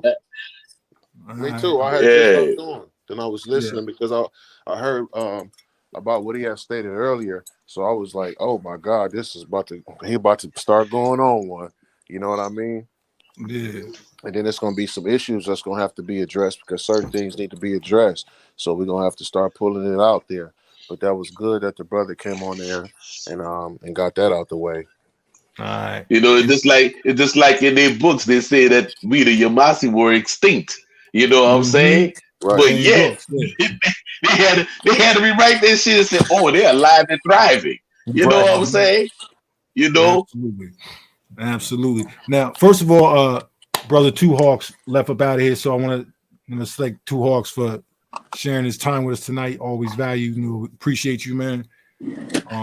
So big shout out to Two Hawks, man. Have a good night, brother. And it definitely was a great build. So I just wanted to get that out of the way before. So yeah, Chaito, I don't like. I'm sure this is really come down to, I'm on my little Tom Petty and the Heartbreaker shit like today. Nigga called my name out, got real emotional about TurtleGang. Damn near was hyperventilating, arguing with me, and I wasn't even there. You know what I'm saying? So, that's the spirit of what this conversation is about. But, all that shit all it do is bring people together. You know what I'm saying? Like, it is what it is. Well, you and I, look, you and I bump heads, bro. You know what I'm saying? Then we found out that we fucking related. Yeah. You know what I'm saying? That story ain't unique. It ain't unique. Like, look at my little girl right here. Me and the brother, me and Tekken bumped heads. You know what I'm saying? Right. But we men, you know what I mean? And we both seen the error in our ways. Both seen that we could have handled it differently. Yep. Right. And niggas is here now, family. Yep. I wanted to apologize to the brother for I had got led into this to a situation. What Oh, 2017? wait, hold on. Remember when Phoenix and then was going back at it. I was like, hold on. I was like, hold on. I thought we supposed to be doing the information. Where this come at? Where yeah, it's me, bro. It's a blue color. What's happening, cuz? What's happening, cuz? In the building. What you mean, man? What's happening? You cut the beard? Man, you cut the mustache off. The last time I saw you had a thick mustache. My kids, they like it when I do. Well, I'll be down. Yeah, but you had me in the middle of the wars between y'all and stuff like that. I didn't know what was going on. But at the same time, I always had the same, I always say the same thing, bro. Where your records at? Where your people at? Where your chief at? It's just because I'm from California. I'm on Crenshaw right now. It's like if you walk to a different neighborhood back in the day, even today, because I'm older, so they won't come at me like that. But a young dude, they're going to come at him. Where you from? Where your people's at? Where you live at, bro? Yo, you ain't supposed to be over here, man. You need to go that way. Everybody going to check you like that. So I'm already naturally going to say, where you from? Who's your family? Who your chief? Where your tribe at? Where your people at? Where your land at? How far do you, you know what I'm saying? So it's just the basics because it happened to me. Okay, good. You found out. You need to come up over here. When I came up over there and I got there, this is such and such. When I met him, the chief, he said, who are you? Like, who are you? I'm like, oh, okay, I got my records right here. Then he go through, he said, oh, well, we relatives. You know what I'm saying? He shook his hand. We shook my hand. We, we just got real close. Even with you, Shatu, back in the day, I said, this my chief. He's like, oh, your chief, my chief, they like cousins. Blah, blah, blah, blah, blah. Yeah, they are cousins. I already know him.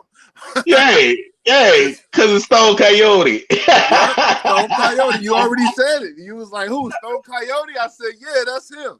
You know what I mean? Yeah, that's family. They don't know how big our family big, bro. So check this out. You see how real the shit is, how it checks itself, right? Because, right, independent of you telling this, like the story you saying now, like this is the first time we all been on here together, right? Right. So I didn't even know you and Chaito knew each other. What? You know For years. Yeah. For years. Right. And I might have been a part of y'all meeting. I don't know. Who knows? I can't remember. But I know your story and I know what you've told me. And I know Chaito. Now I'm hearing this story and I hear how both your chiefs already know each other. And this is what I'm talking about by the web that we have, you know what I mean? That the people have that is a cultural connection. Yeah. And so who we are is, okay, Dane is waking niggas up. Okay, Dane, you woke the niggas up, but who gonna help filter these niggas back into the right hands?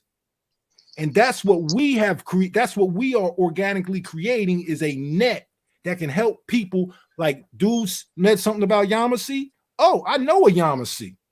Right. I can hit Chaito. Now, whatever, see, this is how it works. However long my arm stretch, I can reach the Chaito, and now his arm, now I can cover whatever ground he covered because now he's extending his shit to me. That's how it goes. You know what I mean? So now the ground we can cover is bigger.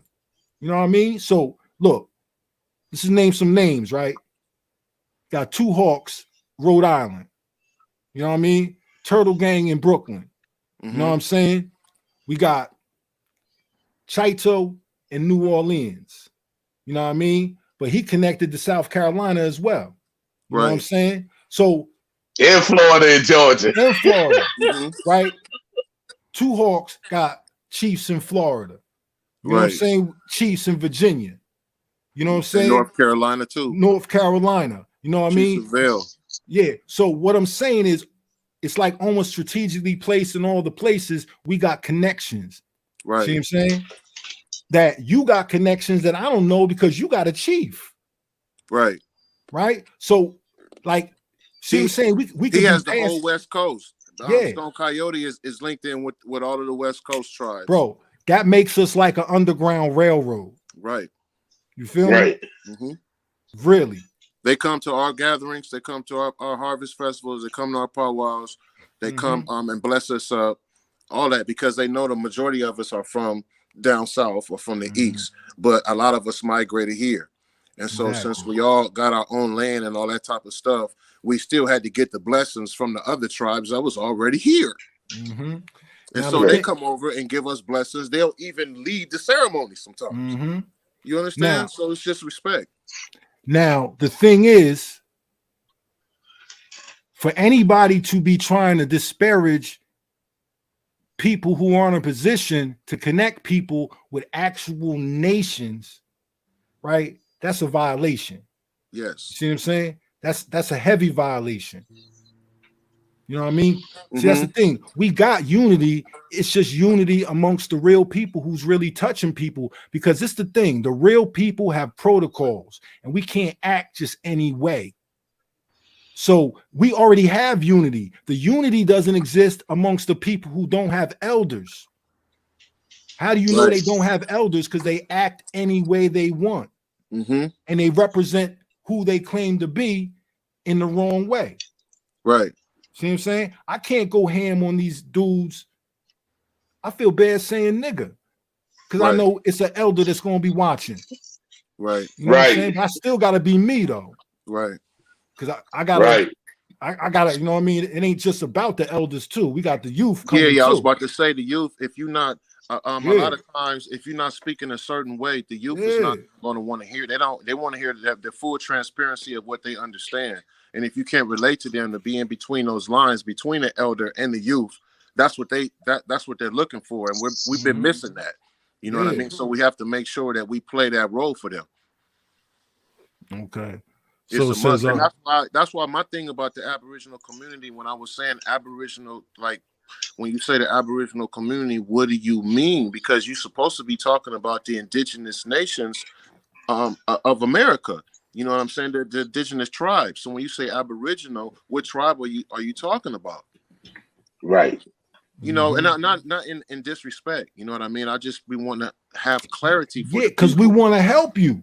Yeah, we want to be able to help. We want to help you. Like if you say you something, like this is like, you know, discover truth at the edge of transparency. It take courage, bro. It take courage for somebody to come up and say, I don't know who the fuck I am, but I need to know. Help. Can you niggas help me? Right. You know what I'm saying? Or to say, I know this much, but I can't get much further than this. Can you niggas help me? And then this is what our job is to do. Our job is to flush what you think you kind of already know out, so you can see this shit from a perspective that is not colonized. Right. And then look, not to cut your wisdom, but you know what's so funny? In 2013, when Cousin Coyote had came down with Stone Coyote, we on the Yomasi reservation, right? And we took a picture. This was before he cut his locks. When he had his locks, me and him side by side, we looked just alike. Yep. Just alike. Yep. But then he cut his locks. Yeah, they were falling out and stuff like that. Yep. So he cut them off. Yeah. Well, thank goodness I still got mine. Yep. That's what happened with mine, man. The age started catching up. No. But yeah, man. You was right. So, you right on it, Turtle Gang. So if our job, let's just say we the older brothers. Let's say you the older brother, you've been in the streets. Now you see your younger brother coming, and you see him doing all the dumb shit that you did when you was young, when you was his age. You're supposed to go tell him, nah, little bro. But this was happening. I'm gonna tell you what happened, and I'm probably guilty of it. You know how you got the little brother that want to tag along, but you too young and you ignore him? Yeah. He grow to resent you a little bit. Yeah. I think that's what the issue is. You know what I mean? Motherfuckers ignored their little bros and shit.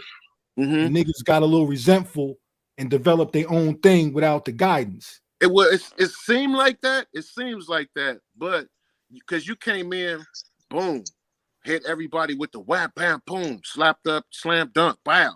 Then you just disappeared for a minute. But you work, you do your camera stuff, you do your visual stuff. You also edit and do all type of stuff like that too, music and all. You know, you like a full round.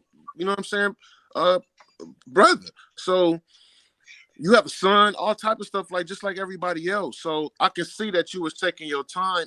Even that, then you were going to different tribal events. You know what I mean, your culture events, and then you were filming that. and you know what I'm saying, and getting the elders on tape and stuff like that. So you knew that you needed to go into that direction because other brothers was just coming with the knowledge. Boom, boom, boom, boom, boom, boom, boom. But you, since we on the ground, we have to start showing the stuff that's on the ground. Yeah. Same thing too, But Hawks. It's but straight on the ground, grassroots. So to but speak. you know what? But you know what, Turtle? I'm gonna tell you this. That analogy that you use, I wouldn't actually use that one because sometimes the little brother don't always want to hang with the big brother because he think the big brother is lame. You know what I'm Yeah. saying? Mhm. And you and I, bro, we been out here, bro, been dropping information, been. And just like I asked them, they had one to do say, "Oh, you don't know now." I'm like, dude, they want to use the Orient Freemasonry book and everything. And I said, dude, did you actually read about the person who wrote the book who was a Rosicrucian? I said, so how can a Rosicrucian talk about Freemasonry when he never been in a lodge of masonry? Right. You know? And then he was like, well, you ain't got no kind of knowledge. I said, bruh, don't underestimate yourself fucking with me over here, bruh. Don't poke a sleeping bear. But even with that, we like, where y'all been when me and Norris was dropping this information? Where y'all was at? Yeah. Bro, I had a blog talk show from 2009 all the way up to 2016. You know, until Jason started getting ill. We like, where y'all was at? What year was that? What year was that, Turtle, when you went down to Louisiana and y'all was going around and going to the mountains and stuff like that? 2015. Okay. There you go. And it's still way more footage that never been released. It's a whole documentary. I ain't seen him since to sit down with him and finish the damn thing. You know what I'm saying? It's a whole documentary. Been working. Right. You know what I'm saying? Yeah, that was 2015. Right. Oh, it's almost 10. All right. So the tribal, what do I think about the tribal map from Amazon? I mean, it's probably an accurate map. If it is the big one that got all the hundreds and hundreds of tribes. I mean, it's probably as accurate as they know, but remember, all these things are their interpretations. You know what I mean? But it's probably as accurate as they know, but I know that they'll tell you, I know there's certain things like this. They'll have names for two different tribes that are really the same tribe that are in different areas at different seasonal times. You know what I'm saying? Right. So, you know what I mean? I'd have to see the map and I'd have to be able, like, you know what I mean? Yeah, I got a bunch of names. My name is Stacy Allen. That's my it means resurrection. That's where I get taken from. I also not only have Indian ancestry, but I trace my ancestry to Ethiopia, to Taneta, which means the land of God. So that's just one of my other names. The other name is Brother Allen Bay. Some people know me as Allen Bay for 20 years. You know what I mean? I was Allen Bay. Other people know me as Chief Spirit Wolf when I left the temple and I started getting my family records, and I just went with the tribe. Then I went to Africa, became Ni Afia Momo. So I got I got a bunch of names. But my name stays. Or Sonny. As a barber, everybody know me as Sonny in the neighborhood. Everywhere I'm Sonny around here. On 43rd Street. Somebody said Dane Calloway, Miss Aboriginal Turtle, is live talking about you now. with whose ex-girlfriend? With your ex, with my ex, with whose ex-girlfriend? And who is this? Like, I have an ex-girlfriend that's on a live with Dane Calloway. What's her name? Like, that sounds crazy. Yeah.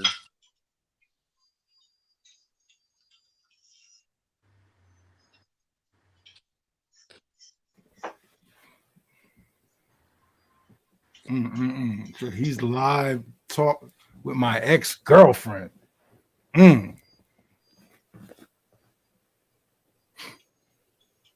That's some Chris. Anybody will not. Let's see if she says who it is. Yeah. But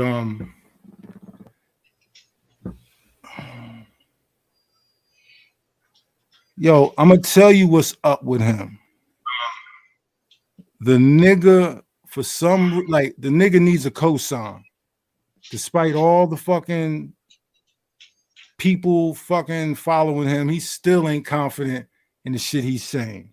Mhm. You know what I mean? So he needs some type of cosign. He desperate. He unraveling. You know what I'm saying?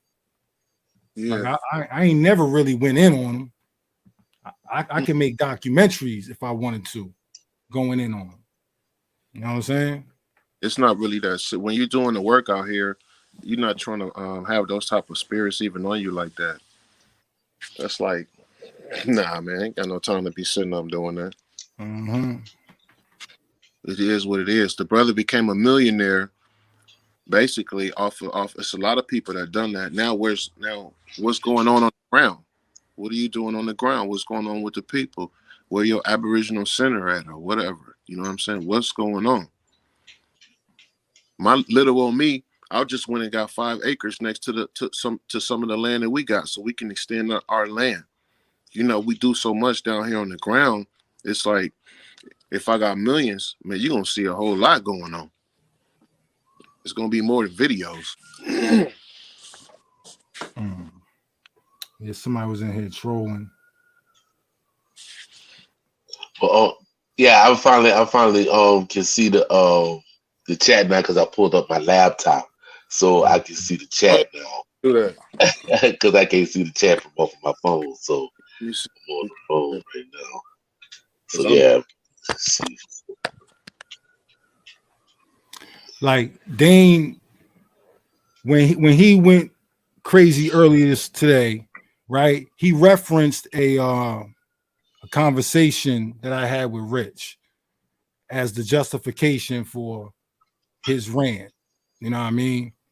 So in the video I put up, I have the actual conversation where Rich brought his name up. He claims that I made disparaging remarks about him without, like, I just brought his name up out of nowhere. When really, Rich asked me a question about something he said, and I did not respond about him. I responded about to the subject. You know what I'm saying? And I wasn't in agreement with him. And somehow he misconstrued that as me attacking him and decided I was a sucker and wanted to yell and scream and damn near hyperventilate. You know what I'm saying? So, like, I don't know what's going on with him. You know what I'm saying? Like, I don't know why he would even. I tell him, like I told Sonnet a couple, years ago, don't have me on your show. we gonna shake the ground beneath. You know what I mean? We're gonna shake the foundation. Because the shit we're gonna say is gonna be in total opposition to the shit you say, but the difference is I could take you there. You know what I mean? Hey, so what's your what's your draw on what Brother Reggie said the other day about the African burial grounds that's over there? So I'm a body Reggie. All right? It's like I bodied him before. Mm-hmm. He's a clown. He's a fucking clown. Because I stood with Reggie. Reggie ain't want to see me. That shit on film. I was out there. The sidebar conversation was way hotter than what was on film. Right. You know what I mean? Right. Niggas ain't know nothing about no genealogy. Niggas, I was speaking another language on these niggas. Yeah, that was a total another language. That's when I jumped right into it. As soon as I saw that. Niggas lost their mind. And so, like I said, Reggie don't know what the fuck he talking about. And when you coming out them books, you don't even know where to look. So he gonna say it's a African burial ground, boom, boom, boom, and all that. So first thing I got, and it's all on my Facebook page, but I'm gonna just, some little bullshit. Right. You can see that, right? That's the map. I saw it. That's the map of Lower Manhattan. Right. Right. That big circle right there, that is a Lenape village. Right. Right. The big one. Right. Right. That's a Lenape I saw it village. on your page earlier. That's why I'm asking you. That is what we call Washington Square Park. That's Greenwich Village. All right. So this burial ground they're talking about is right there. Okay, so we know that. Now, who settled Who settled New York first? The Dutch. The Before Dutch, the English, the Dutch settled, right? Mhm. So here we go. Here we go. Because the Dutch was in New York and it was in the Carolinas. Yep. And it was the English everywhere else. Right. Yeah, South being my man, that's my family. You know what I mean?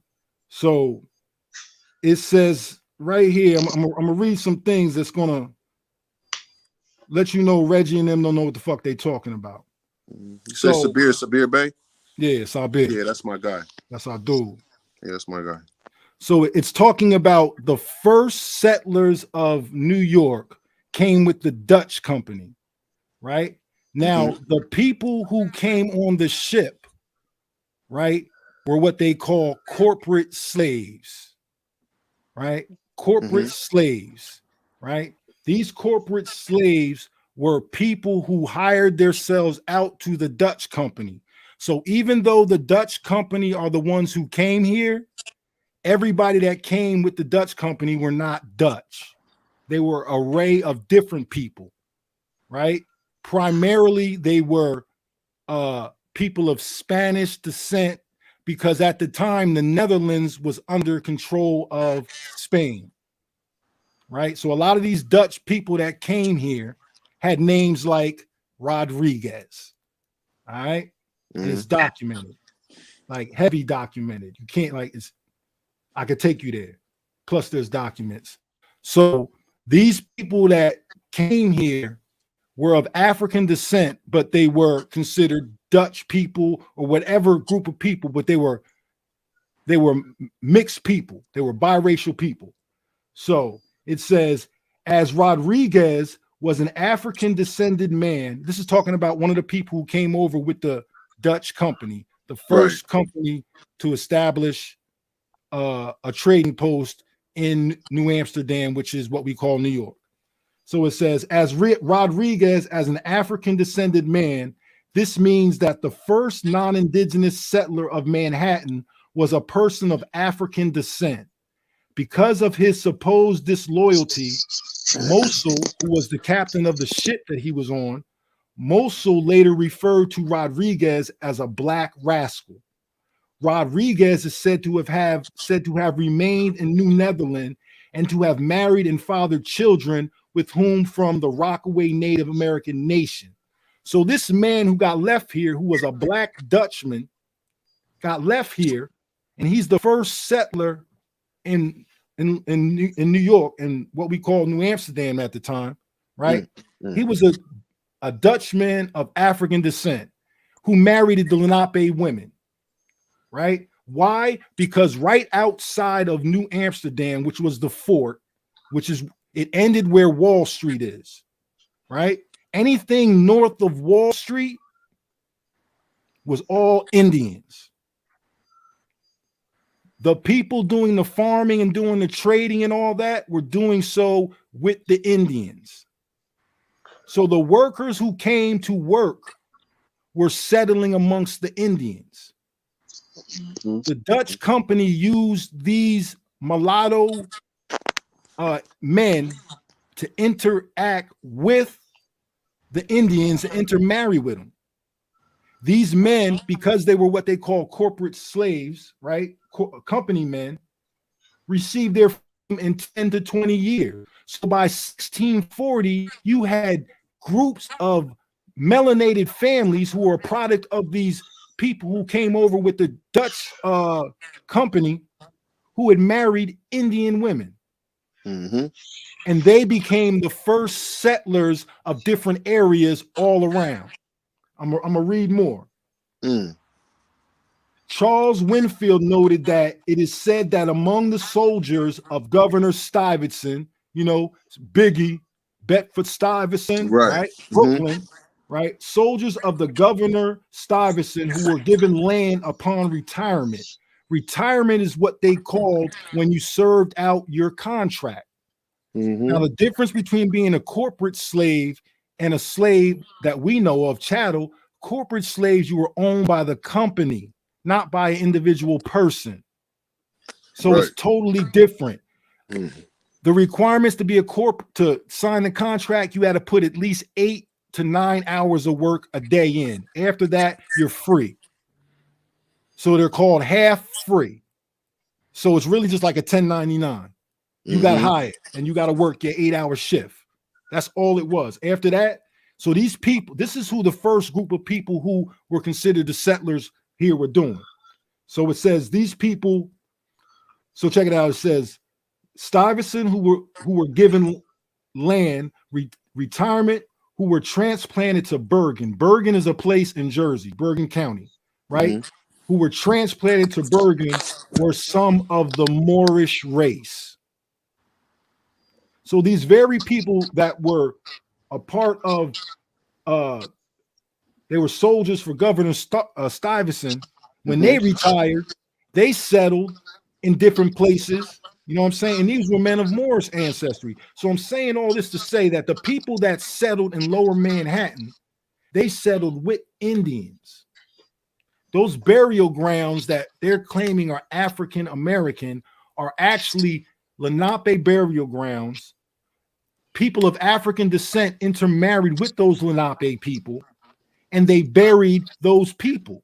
Some of those people continue with their African traditions, which is why they would find certain things that are of African ancestry. But they also found more bodies much deeper that are not African. And the thing is, the bodies are buried to the east, head facing the east, because that speaks to our migration. And when we pass, our spirit goes home. Right? That's a part of tradition. Yeah, teach.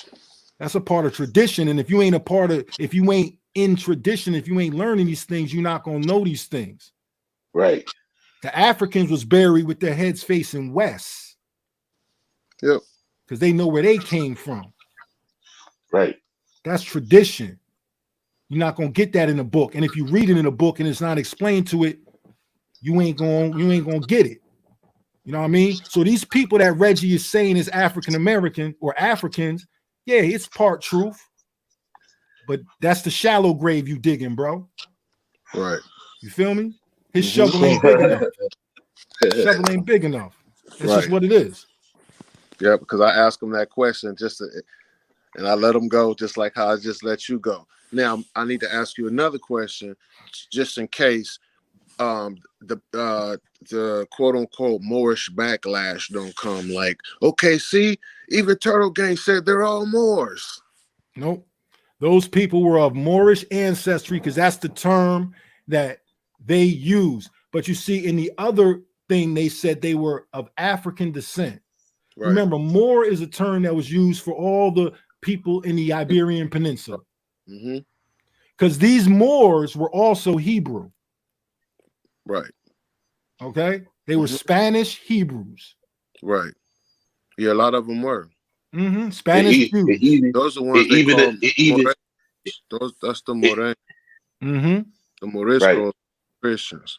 And they all converted to Protestant because it was the most. I was about to say. Yeah. They converted to Protestant. Why? Because it was the most liberal and everybody had freedom. Now check this out. Oof. See, that's what I'm trying to tell you. All this nigga can do is talk crazy about Turtle. He can't really fuck with me. I have a grandmother. I think she's like my sixth grandmother. Her name is Sarah Shoemate. She's known as a French Huguenot in the records. Huguenot, yep.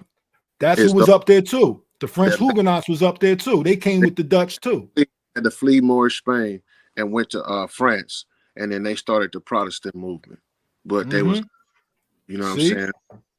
Yep. Now I'm gonna bring up the first treaty ever signed between an indigenous nation in the Americas and any European. It's the first land patent, pardon me, ever. I'm gonna read it to you and watch this. Oh, hold up. It's not the Treaty of Fort Pitts, is it? No, it's way before that. Okay. That's a treaty between that's the first treaty between the United States. United States. Yeah. I'm talking about the first treaty between an Indian nation and a European settler. Right. In colonial times. Right. The land patent is called the Monmouth Patent. If anybody wants to look it up, you can go Google it. The Monmouth Patent. So this patent was the first. Okay. This patent was the first patent land ever deeded to a European in North America, and it took place in Monmouth County, New Jersey. All right. Mm-hmm. So I'm gonna read it to you. Land bought from Indians. This is from an article from an old ass newspaper, right? Old ass newspaper, and this all can be verified. The first purchase of land from the Indians on the North American continent took place in the early part of 1665 and was confirmed before Governor Nichols of New York on April 7th and 8th, 1665. The deed was for lands now part of Monmouth County and was recorded on the Office of Secretary of State at Albany, New York, in Book 3, page 1, and it's still there. The two other deeds from the Indians are lands nearby were filed, and on April 8th, 1665, the governor signed the famous Monmouth Patent, which gave free liberty of conscience without any molestation or disturbance whatsoever in the way of worship. That was a part of the treaty, that they got freedom of religion and worship. It's a part of the land deeds. You understand? Right. And the Monmouth Patent was recorded in the office of the Recorder of New York, November 8th, 1665, 17 years before William Penn made his celebrated Treaty of Philadelphia with the Indians. Now, if you really want to start going down the fucking rabbit hole, I'll show you all this shit. What did they say? They said that treaty was 17 years before William Penn. But what do they teach the kids about in school? William Penn. Why? Right. Because William Penn had a treaty with who? Chief Tammany.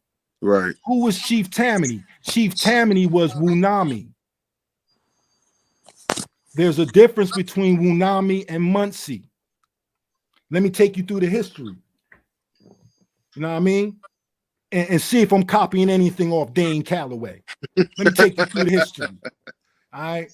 So we're going to go through the wars, right? Mm-hmm.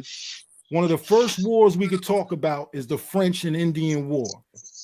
Who was the French and Indian War between? The French and Indian War? Yeah. I know the family of the Creeks was in it. All right. So this is who the French and Indian War was. It was between Britain and France. And it was fighting over what was formerly Dutch territory. Right. This is after they squeezed the Dutch out. So they fighting over New Jersey and New York. Okay. Right. So the Woonami, who live west of the Delaware, they encountered the French first. Right. What's the name of the river? Delaware. Delaware. It's named after a man of French ancestry. See what I'm saying? So they was dealing with the French first, right? Those of us to the east of the Delaware was dealing with the Dutch and the English. So when the Dutch and the French went to war, who do you think the Woonami sided with, and who do you think the Muncie sided with? The Muncie are the Lenape Indians of New Jersey, northern New Jersey, and New York. Yeah, one went with the French, the other with the Dutch. Right. The Woonami went with the French. Mm-hmm. The Muncie went with the Dutch. Remember, Chief Tammany is Woonami. Right. Okay.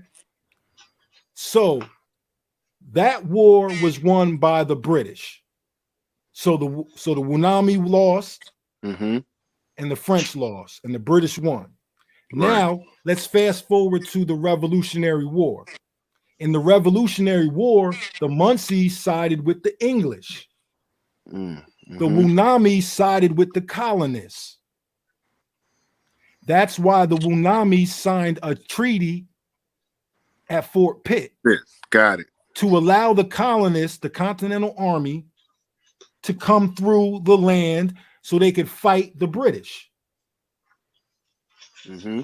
Because the Continental Army couldn't come through the land until the Lenape said okay. So the Wunami signed a treaty allowing the British to come through the land, but guess what? The Wunami ain't the Lenape from here. Right. So they allowed the Continental Army to come defeat the British. Because the Munsee fought with the British, who lost the revolution. Right. We got denationalized. We got written out of history, and the Wunamis got a reservation in Oklahoma. Wow. Do y'all see what's going on? Mm-hmm. So do you see why they teach you about Chief Tammany, but not the treaty that happened in Monmouth, which is the first one? Because they don't want to shine light on the Munsees. See what I'm saying? Right. Yeah. But they shine light on the Wunamis because you know what? They went on to intermix with different tribes and Europeans. So you go to Oklahoma and they look the way they look. Right. The Munsees intermixed with the people who came here. So we look the way we look now. Black Indians, mulatto, mixed, whatever you want to call us. You know what I mean? We look how we look because of the people we admixtured with. You know what I'm saying? And I showed you that admixture started in the 1620s, 1630s. Right.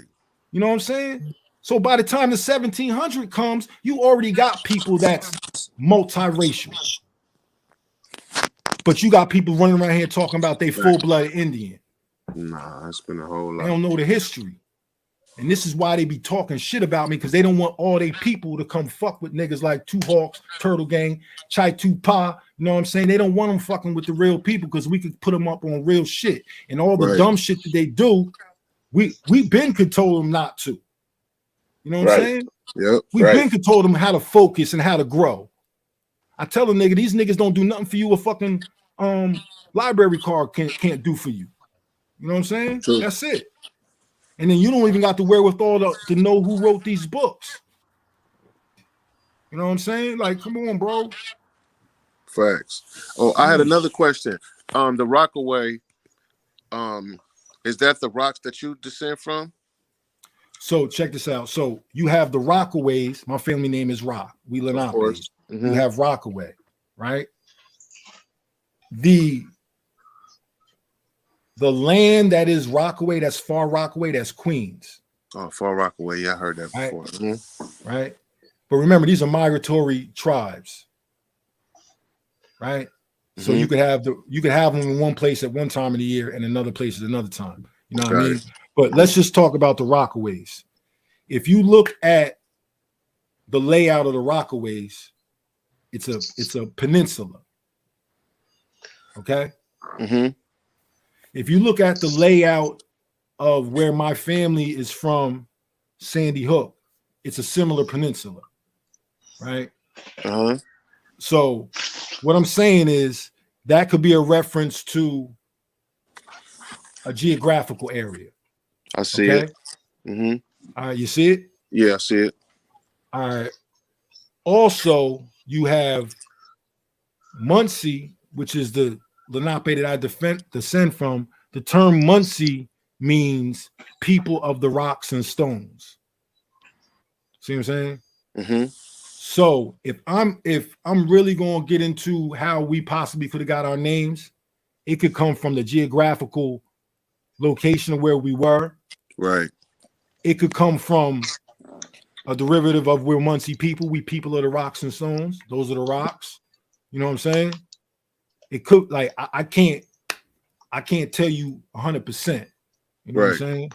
But I see where you're going with it, though. Right. You know what I mean?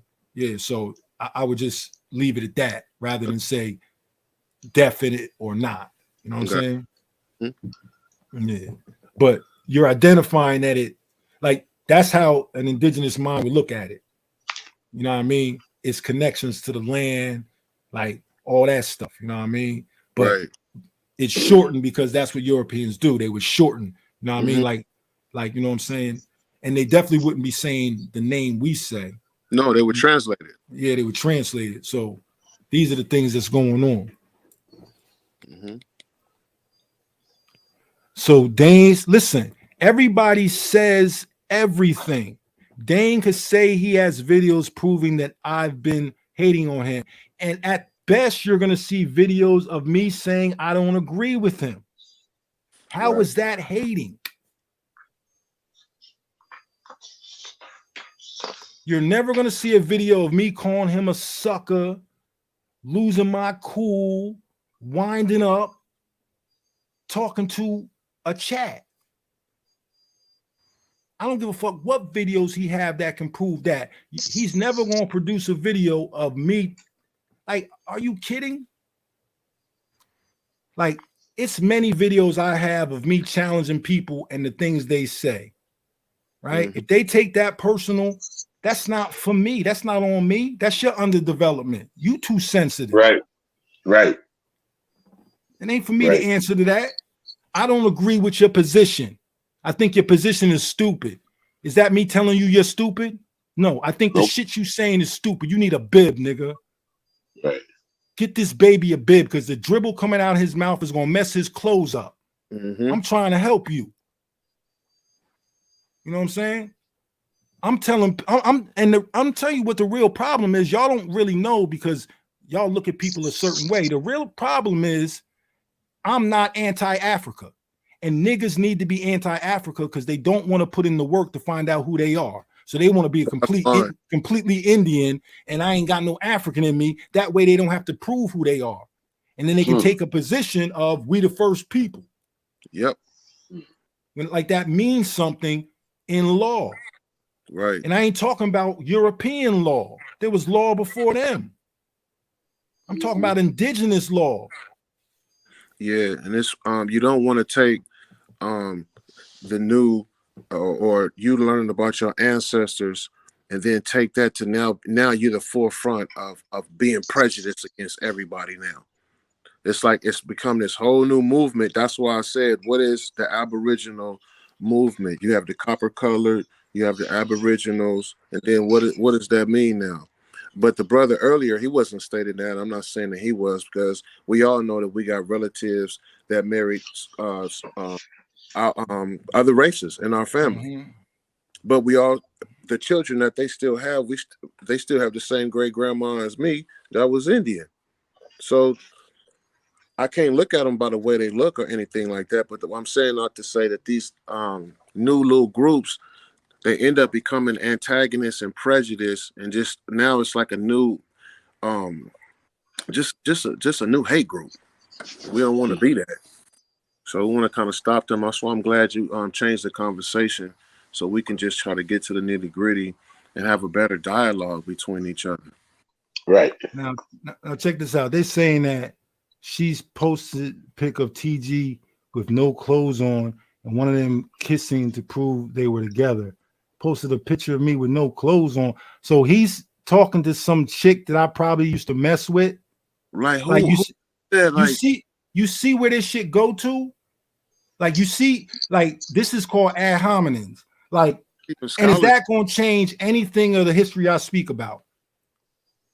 Yeah, she definitely seems jaded. What is her name? She said you didn't get her no Airbnb or some weirdo. Oh, that's this chick Catalina. I know exactly who it is. Check this out. This chick Catalina, she used to run with Young Pharaoh. She a thirsty chick. Right. Used to run with Young Pharaoh. She came out here to New York to see me.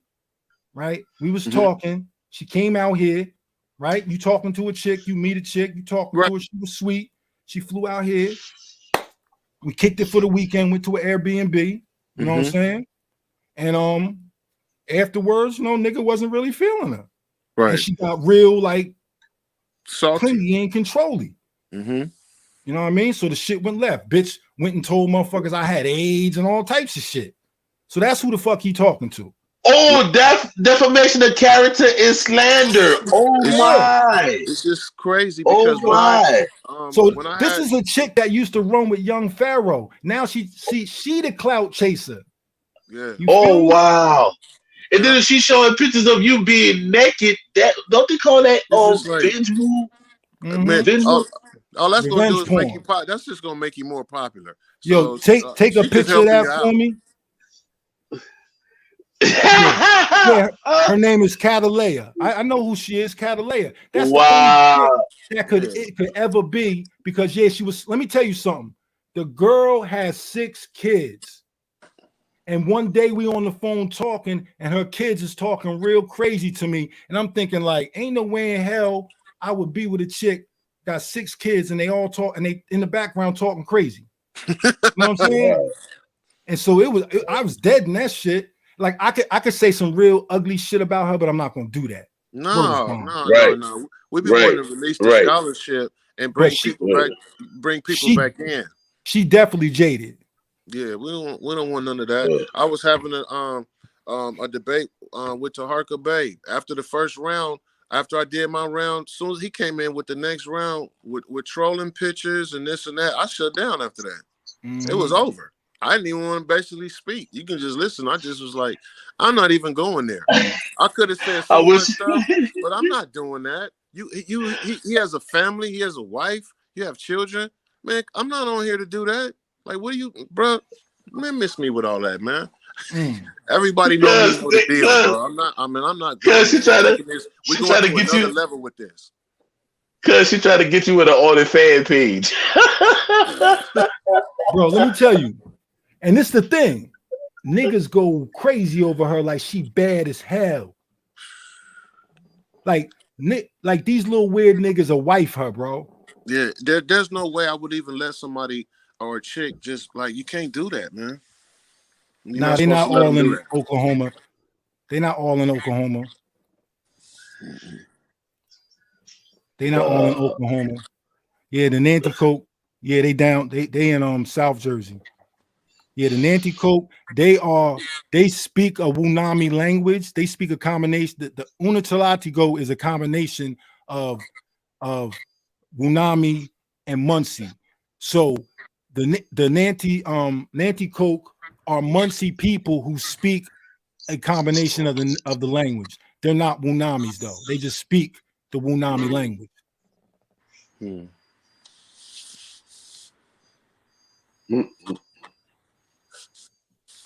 Nah, I don't need to listen. Like, this the thing. Like, so I'm gonna tell you how this shit really go. Perfect time for me to chop it up. I'm gonna tell you how it go. Dane Calloway knew he was gonna fucking yell my name today because he probably already had Yeah, he that probably was already. already talking to this chick. So he needed a reason to give her a platform. You know what I'm saying? But I tell you one thing, she ain't gonna tell that nigga that I wasn't on no Indian shit when she met me. I guarantee you that. I guarantee you that. You know what I mean? Right. All she gonna say is he ain't fuck with me no more after I came and saw him. Yup. And she could be like, oh, he ain't paid for the Airbnb. No, I ain't paying for the Airbnb. I was raising my son. Look like a sucker to you. I don't like you gonna come out here. I'm gonna kick it with you. But I ain't that nigga. I'm not that nigga. I don't be flying bitches out. How was he so able to find somebody of your past? Wow, that's crazy. Nah, because she thirsty, bro. I told you she ran with young Pharaoh. What type of judge of character are you when you running with young Pharaoh? But now that's probably gonna get me in trouble because they probably gonna team up together because I done mentioned his fucking name. You know what I'm saying? Now they gonna come after me. You know what I'm saying? This shit crazy, bro. Yeah, she got 6 kids. Word is bond. She got 6 kids, yo. Fuck out of here. And ain't nothing wrong with having 6 kids, but that's why I did not want to pursue that relationship. And I'm that's my right. You know what I'm saying? You ain't want to become no stepdaddy or no bell paw. Nah. Like, come on, man. I got a son. I got a beautiful son, great son. I got 3 boys. Oh, what? What is going on? Yeah, bro, that's all that. She jaded, she upset. Shit ain't go down how it went down. She wasn't upset. Check this out. You see, she ain't had nothing to say when she was running around with young Pharaoh, right? when she was getting her shine, doing their little things with young Pharaoh, she ain't had nothing to say about Turtle. Now she won't go run up under this nigga and have something to say about me. Oh, so hold on. So you got hold on. And listen, So I don't know how. I don't know if y'all know how I podcast get. groupies. Yeah. Crazy. Listen, I don't know if y'all know how I get down, but go ahead and check my resume. Go ahead and look my son's mother up. Go look my wife up. See how I get down. You know what I'm saying? Shout out Creole woman. Equal or better. Creole woman. What that she a Choctaw woman? What that boy? Yeah, Got me one of them Louisiana. She shot out Creole. Yeah. She shot out Creole. Yo, those pictures of me and a Tyler from like 8 years ago, 6 years ago. See, And man, I'm a skinny nigga. I don't give a fuck. I'm a skinny nigga. I jump in the pool with the birds. man, she just blowing you up, man. That's all. She just blowing you up. She got pictures, and what he's sitting over there looking at it. She's showing, look at him. This is him with his shirt off, and he like, yeah, let me see it.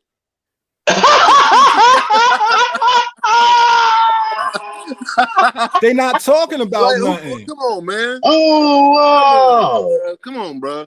They not talking about nothing. You know what I mean? Wish your boyfriend was slim like me, don't you? Wish your old man was slim like me, don't you? Like, why she even got pictures from fucking 5 years ago? Because she still wants you. This is what I'm trying to show y'all. People is sick. You know, Aboriginal Power, and I'm not dissing him, but he came on saying I'm clout chasing. That's a real thing, but I'm not clout chasing. What they doing over there is literally the definition of clout chasing. Yeah. He got an ex, and listen, she wasn't even an ex-girlfriend. She's a chick I was talking to on the jack. Yeah. Plugged in, and she flew out here from fucking, she's like from Sacramento. She flew out here from Sacramento for a weekend. Mm-hmm. I spent 2 nights with her, and I damn near held my breath both nights. Like, goddamn, this the longest 2 nights of my life. I'd have rather been at the studio making music, bro. Real talk. But I'm not that type of dude. I'm not gonna have this girl come out here. You know how you know right away. Right. You know, I met her for the first time at the airport. Pick her up at the airport. First time I'm meeting her. I knew right then and there, yeah, I smash it, but it ain't that. Right. You know what I'm saying? Mm-hmm. I was a gentleman. I treated her good while she was here. Like, what is this bitch complaining about? Got She 6 wants kids, some more. baby. She wants some more of that turtle stew. Listen, so you want Turtle to leave his energy grid, leave his tribe, leave his people, leave New York City to go to Sacramento and raise 6 other kids? And I'm a respectful nigga. That means I'm gonna have to make space for hopefully not 6 other fathers. Man, come on, man. Man. I don't care how much been chosen. Man, let me tell you something. That's a cross ain't nobody gonna jump on. Man. Yes. Now, we was never boyfriend and girlfriend. We talked on the phone. She came out here for a weekend, and we went to a Airbnb in Brooklyn. Never was my girlfriend ever. You've said that like 1,000 times already. You know what I'm saying? Word is bond. Let me tell y'all something about me. Turtle respect. I'm I'ma show y'all something. Y'all ain't come across a nigga like me. Turtle respect himself. Turtle could count on 2 hands how many women he been with in his life. I ain't built like you niggas. Turtle 52 and got 1 son. I don't got a gang of abortions. I'm a real man. and I raised children that wasn't mine. My son got an older brother who's handicapped, cerebral palsy. McDonald's house shit. And I helped raise that boy because I'm a real stand-up dude. I got one good son, but I don't sleep around with a bunch of women. That woman wilding. I've had, let me tell you something. If you would have asked me about the women in my life, I could name 4 women. Like if I were to write my book, it would only be 4 names in that when it comes to women. And my son's mother and my wife are 2 of them. Right. You feel me? I cheated on her with an old white lady. There is no old white lady. Like, this is what I'm saying. How could I cheat on her? I was never with her. I'm telling you, listen, she's over at Dane Calloway. Dane Calloway say, I'm not a real Indian. I'm none of these things. Anybody who's over here for the first time and heard the bills we had and see the people that's on here and who's pulling up, y'all know that's far from the truth. So what you think, what makes you think she would be over there telling the truth? And I'm gonna say this, I'm gonna tell y'all this, and I mean this from the bottom of my heart. Yo, I'm doing the creator's work. Word is bond. Ain't no weapon formed against me shall prosper, and that's on everything. And I don't give a fuck if you niggas fuck with the Bible or not. That shit real. Right. My spirit, yo, I'm in my ancestral homeland. My people been here for over 1,000 years. I still touch down. Right. Y'all don't get with that. Everybody want to be super spiritual. I'm gonna tell you what I see in New York. Everybody's super spiritual, right? Everybody got all they chakras and they little crystals Rocks and everything. and they rocks and they eating vegan and they doing this. But guess what? Guess what? These niggas don't even speak the language of the land. These niggas don't even acknowledge the land. Right. So how you tapped in? Nah, you got a bunch of trinkets, but you ain't even acknowledged the land. But these same people will go to Egypt, get off and start kissing the ground they want to floor they talk to, right? Kiss the ground they own, but then they come back here and don't even know they stand in an indigenous community. On top of that, call themselves educators and say this burial ground is an African burial ground when it's really an indigenous burial ground, and they call themselves educators. This is why people is fucked up, because y'all not even honoring the lands you in. Yep. That's what check-in really mean. Ain't got shit to do with these niggas. You better check in with them, with that energy, with them spirits. You better check in with them ancestors. I'm fully checked in. They be checking in. They be trying to check in with some other Indian ancestors with the Kundalini and you know what I'm saying? Other people ancestors, yeah. Yeah, you better look at Dane different. I'm telling you, he not the truth. Nah. If you was on here today, Two Hawks the truth. I listen to Chai Tu Pa the truth. Oh yeah. Like I counsel with real people. Like y'all don't get it. This is Shaka Maxim right here. Dane said he contacted who on his cell phone for a live? See, she called him. She said your ex called Dane. And look, and his type of, she not my ex. This is what I'm saying, yo. Yo, word is bond. Yo, that's why I'm trying to start say like, yo, I never say to niggas, you niggas ain't Indian, but I'm gonna start saying to niggas, you niggas ain't Indian. Because Indian ain't trying to tell another nigga's story. Indian know he don't even know that nigga's language to tell that nigga's story. So why motherfuckers keep trying to create my narrative? She was never my ex. She was never my girl.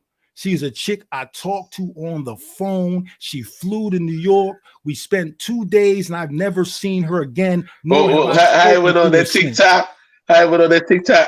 You ain't gonna do all that. It ain't gonna be more. I don't care. Listen, I don't see. And let me say something to this. Let me say something about this. And I ain't mean to do all this, but they ain't a little ugly nigga. It's niggas out here that ain't never had no women in their life. Right? I ain't never had that problem. I don't know if y'all like, I'm not, you know what I'm saying? I ain't never had that problem. Yeah, that's why I done have bad chicks, and I'm talking about master's degrees bad. Yeah. You know what I wish, Cuzzo? I just wish he turned the mic down. Oh, my mic? You know what I'm okay, let me turn it down. Not you, no, not you. Dane Calloway. Oh. His mic be I can't hear his voice. His mic be too loud, and it's just like, and he actually does good music. His music is kind of okay.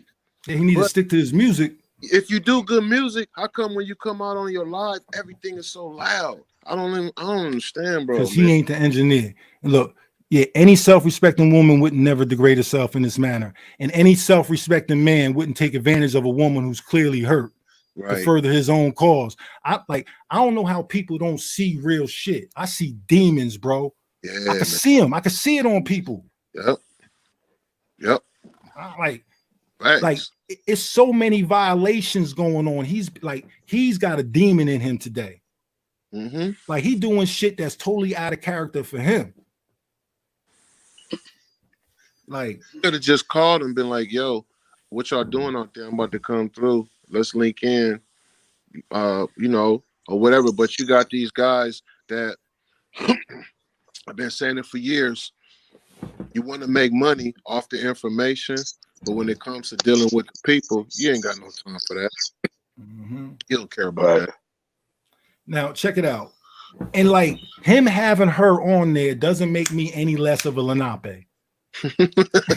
It don't make like him having her on there doesn't all of a sudden make Harriet Tubman not real. You know what I'm saying? Her on there doesn't prove any of his points. My character was never at question. He told Rob Bourne, I listened to him and Rob Bourne go at it yesterday. And he told Rob Bourne that he wouldn't even let him talk. And then he said that he got all this pseudo stuff. He told him, he said, during the Civil War, they were using radio. Yeah. They were communicating. He was saying that shit today. He was was like, saying the wires were in the ground before the Europeans came here. Oh my God. Oh wow. That type of stuff right there. They can't team up against me. Listen, I'm connected. You know who take care of me? The Great Spirit. Right. Do you understand that? Do you know how many ancestors I got? You know what I'm saying? Like, trust me. Trust me. I'm good. These people can't not do nothing to me. I'm fully tapped in. Y'all can't imagine how I'm taken care of when it comes to this. What? He not ever gonna come over here because he don't have nothing to say that's rooted in any reality. The shit he is saying is shit that come out his head. Like this nigga literally said, I don't even think he's from Jersey. Like, what would make you think I'm not from Jersey? Other than the fact that you want to put some type of doubt in people's heads so they can come at me with that shit. Yeah, what sense does that even make? Yeah, and what does that matter? So now I'm not from Jersey, so what I'm not in Lapa. And let me stop. I'm gonna lay off other niggas. Mm-hmm. Yeah, it's unbelievable. This shit's crazy. And this nigga get all these views. And he's saying all this. Listen, as wrong as he is about me is as wrong as he is about everything he says. Y'all got to understand that shit. He's exposing himself right now. Yeah. Fucking with the wrong one. I'm a rock, my nigga. I'm worse than Plymouth Rock, my nigga. She said, you feel me? She said, dang, that's pretty wife. Me too. Yeah, and I don't care. I don't care what he got. I don't care what he got. Like, I'm not gonna sit up here and talk about a man's wife. I don't need to do none of that. All I need to say is his information is wrong. Right. You know what I'm saying? And he's showing what type of man he is. He's showing his character right now. You know what I'm saying? Because I could really attack him if I wanted. You think I can't attack him? Think I can't talk shit about him? Talk about his appearance, talk about his health. You know what I'm saying? Like, I'm 52. I guarantee you I'll run circles around him in any athletic anything. I guarantee you I'm in better health than he is, and I'm 52 years old. Yeah. Like, for instance, how do you go to you doing this video on Nat Turner, but you don't go over to none of the people that was over or none of those homes over there? You just walking on an empty land.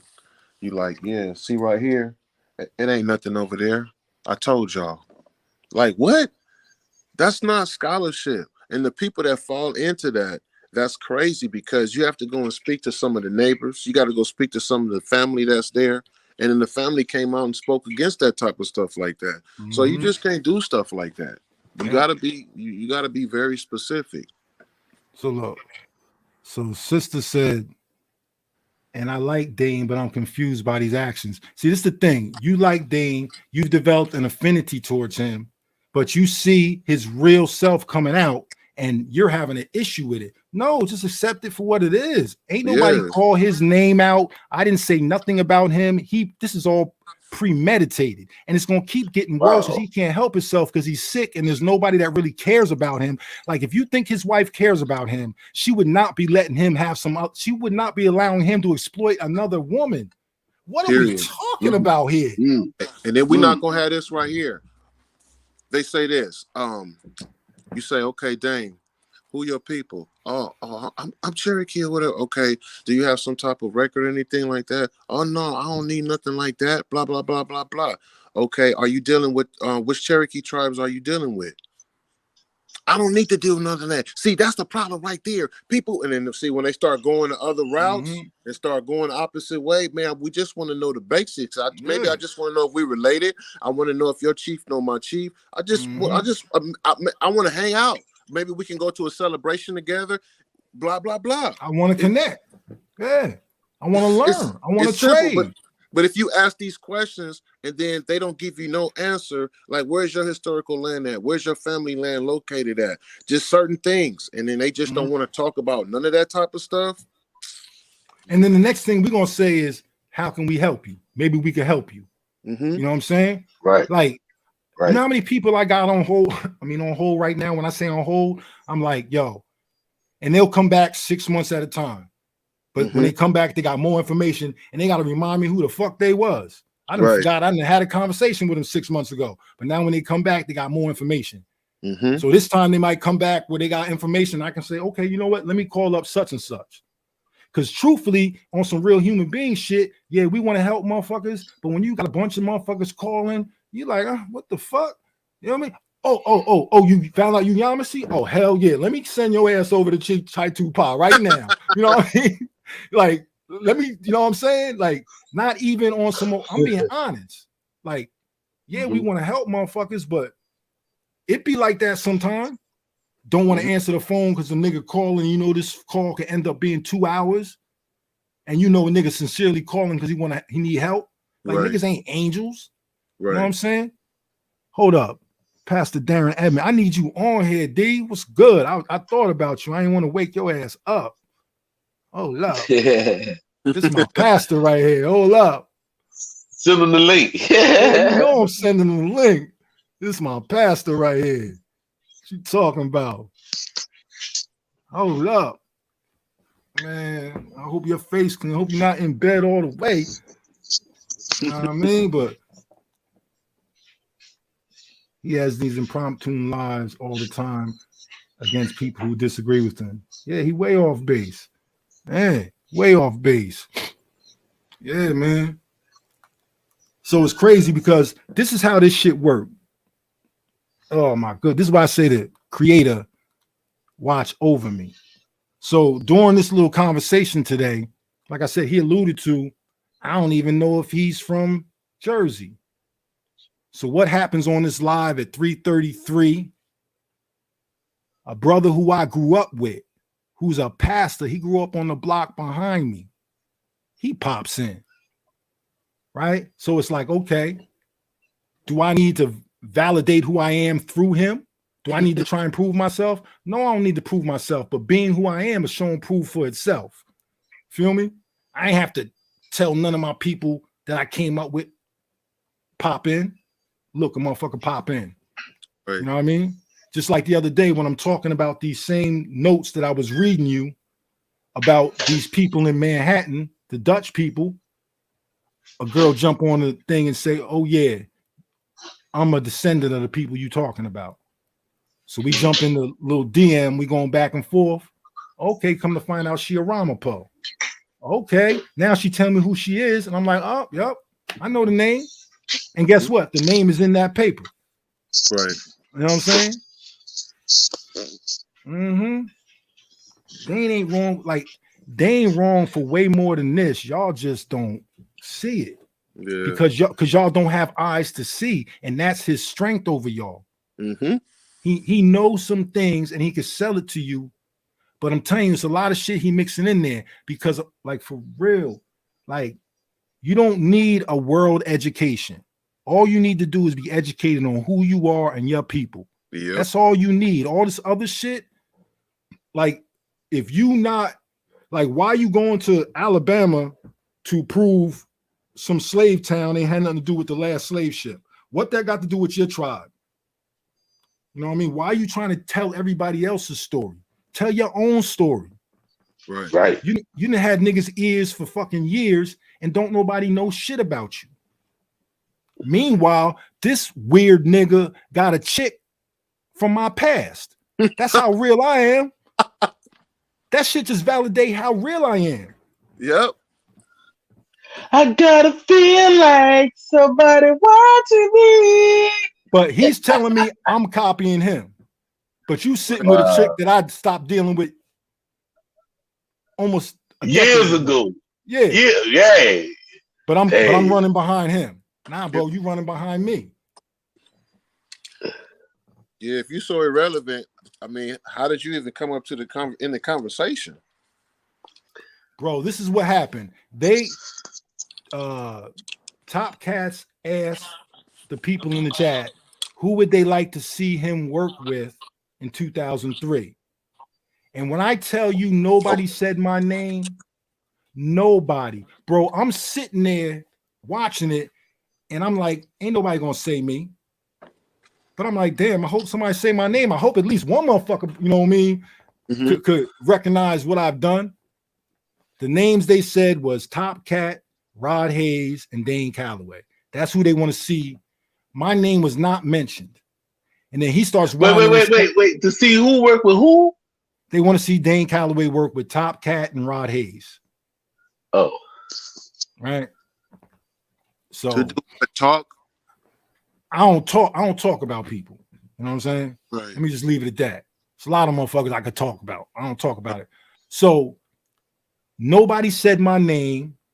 Top Cat, who I've been on his show, he didn't say to him, you ever want to work with TurtleGang? Nobody brought my name up. This boy's sitting there and he's like, I tell you who I won't work with though. Oh. And the way he said it, like, you don't say, I'll tell you who I won't work with though, and then be going, what's his name? What's his name? Because the way he said, I'll tell you who I won't work with though, was very like matter of fact. It is. So how you gonna be like matter of fact, then go, what's his name? What's his name? So you're the one that influenced people to call each other Niji, which is connected to the Turtle Island myth, right? Niji is what the people call themselves on Turtle Island, right? My handle is TurtleGang. Right. Right. And then he said some slick shit like, you know, I go by my real name. Like, you know why I'm TurtleGang? My company is named TurtleGang Edutainment. And I used to be around other company people like Sonetta, like the Twins. See what I'm saying? So motherfuckers call Sonetta TV. Sonetta, that's the name of his brand. Right. It's his name, but it's his brand. Twins is KTL, Blue Pill, Red Pill. That's their brand. TurtleGang is my brand. Right. So niggas call me by my brand. You know why? Because I was really out there putting the work in. That's an earned title. Yep. TurtleGang ain't my, check this out. TurtleGang ain't my tribal name. Turtle ain't my tribal name. That is my business company name. And because I was putting work in, niggas who do this work name called me that by my brand name, by my company name. Right. That's not my tribal name. See what I'm saying? But that's because your name known all throughout the boom bap hip hop. So like years. My page, what does it say? My page say Norris Francis Branham. Right. So I go by my real name. Yep. He gonna try and say little slick shit like, because people call me TurtleGang because my page is my brand, I'm trying to hide behind my brand. Nah, nigga. People know my family names. People know the Rocks. What y'all talking about? See, niggas be trying to paint pictures and narratives and try to stick to it, which is the same thing that Aboriginal Power did. And I'm not trying to digress. That's my man. We worked it out. But I'm just using this as a teaching point. He said that I said I'd be talking about people.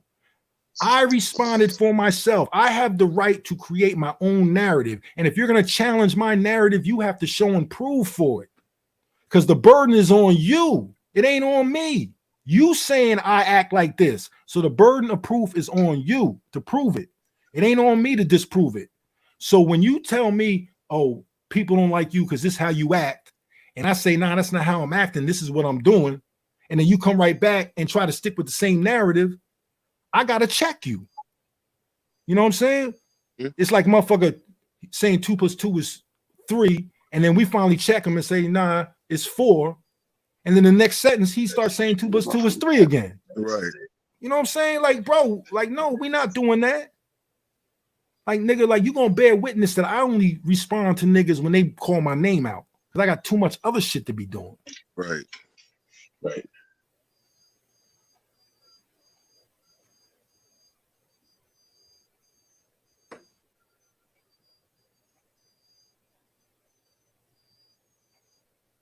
Most of us, wait, all due respect, Turtle. Most of us who know you and your work have stopped supporting because it's turned into a circus. Wait, this is some type of mistypo. Because I don't know what circus I be having. You never be in one. You go on my page and see my content. Ain't no circus shit. Only Yeah. time you see me in a circus is when I interact with these fucking weird, wild niggas. You know what I'm saying? You don't see that. You see me interviewing real people. Oh, she said no. okay. Oh, no. Oh, she said that too. Okay. Well, I'm just trying to go by how it's written. Yeah, that's how it's written. Yeah. And have stopped but supporting. you know what? But stop supporting it's them. like Right, but she's right. it's like when they don't have tribal elders to go talk to, they rely upon books, but they have to understand those books is not 100% accurate. You know what I'm saying? The only way it had become accurate if those archaeologists and anthropologists and all of these people that's in the academia world was to go and speak to the people, be like, look, I don't want to publish this book until we get right information and clarity, you know, because we don't want to look like a fool. Because by them being in the academia world, they want to make sure that the shit is right now. You know what I'm saying? And you have people that's going back and looking at the misprint and the misinformation that was put in the 1800s and the early 1900s. They begin to rectify the shit and putting it right now. You know what I'm saying? Mm-hmm. Yeah, sis, we Jazzy Fox. Yeah, we understand now. Just, you know, in the typos and shit, it'd be a little, you know, as we typing it, we don't always, you know what I mean, can get what you convey the message properly, you know what I mean? But and if I ever react to a mistypo and say some slick shit, pardon me, you know what I mean? Niggas be sometimes. Well, I remember he used to be a friend of mine on Facebook some years back, and he had the newspaper, the electronic newspaper that had Dan Calloway, I'm trying to make you think. And he had me and my cousin say, cool, we like the third picture from the bottom on the last page of his electronic newspaper that he had. And we were speaking about the slave trade and stuff. He was like, well, the slave trade didn't happen like that and stuff. And I said, well, what slave trade you talking about? You know what I'm saying? Because before there was a transatlantic slave trade, it was the Indian slave trade, where they was taking the Indians and bringing them to South Africa to dig up diamonds and everything in the diamond mines over there. You know, then they had some that was taken to Spain. You know, he didn't know nothing about that. You know, so he got kind of upset behind that. And I said, well, hold on, bro. I said, I know what I'm talking about. I said, you took my picture off of my page and put it on your newspaper, and it's still there. You know what I'm saying?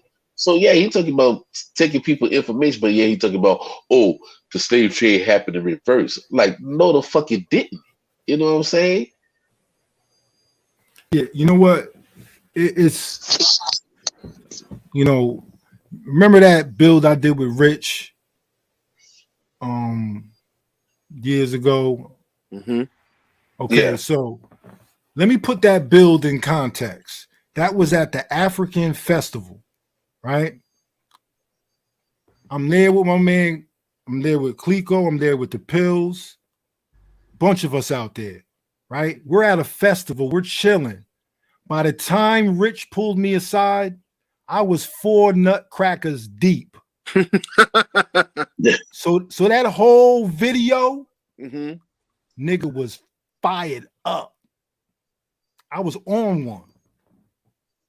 Feel me? So I'm putting that thing in context. Like when I look back at that video, I'm like, ugh, I cringe at some parts because I said some things that was wrong. You know what I'm saying? Or like I misinterpreted certain things. Or I was on some shit. You know what I'm saying? Like I said some things. I'm like I said, more is a function, and I spoke to. I didn't flesh the definition out enough. Right. You know what I mean? As in it's mooring as shit, but it's also tying as shit. I understood what you meant when you said that, though. Yeah, but people that fuck with low-hanging fruit take that and try to unravel the whole tapestry. Right. You know what I'm saying? So certain things in there, but that whole thing, yeah, bro, I was on some nutcracker shit, bro. You know what I mean? And nigga just asked me and we just started talking and that was that. So there's a lot of things that the way I delivered it, I was real dramatic. I was drunk. You know what I'm saying? They fucking hanged us. They didn't, you know what I mean? They wasn't hanging Africans. Africans just wanted to go home. You know what I'm saying? They was hanging niggas because we from here. I was being all dramatic, but I was drunk. You know what I'm saying? If I could have did it over, I wouldn't have did it that way. So but you know what? You know what, Turtle? You didn't lie. You didn't lie because here it is. The Africans didn't have much to lose. Yeah, they got their ass whipped, but they wasn't the ones that got hung. The ones that got hung was those that knew they had Aboriginal ties to the land. And it was like, we got to get rid of this motherfucker. Yeah, you know what I'm saying? But see, I think my flaw was my delivery. So let's think it's somebody hearing this shit for the first time and you delivering it to them a little drunk, aggressive. That translates into how they receive the whole thing. Yes. So now they move forward with it in that spirit. And that's not something you don't want to teach in that spirit. Right. And this is the thing. All these people, when they teach, they tap into that energy and that spirit. And that's what makes it feel so good to people. You know what I'm saying? So that's why people are drawn to them. They got to understand that's that fire water. Man, look. Yeah, that fire water ain't good for us. Look, cuz of Aries like me. You know what I'm saying? And when I be teaching, bro, they were like, man, why you so antsy? Why? I'm like, bro, I'm passionate. I'm passionate. I'm not angry. I'm not upset. I say, yeah, my eyes ain't red yet. Y'all ain't see shit. You know what I'm saying? Yeah, fire water get a nigga go. But that's what it is, that fire water. When you speak, that's how the orator give it to you. We take a drink. Right. And give you that flame. That's the truth serum. And see, and then you know what? And the thing about it, you know, the fire water wasn't for everybody. The fire water was for the medicine people. Yeah. But see, they didn't hear it from me. You know what I'm saying? That's why that was our true elixir. You know what I'm saying? The truth serum. Because my grandmother always said that spirit makes you speak a sober mind. You be drunk and all the motherfucking truth come out. My grandmother told me that. Then look, I was at the Ritz-Carlton Hotel and she said, you gonna see how the white girls like you and everything when they drunk. Watch. And Snoop Dogg was down here that year too. He had the Girls Gone Wild at the time.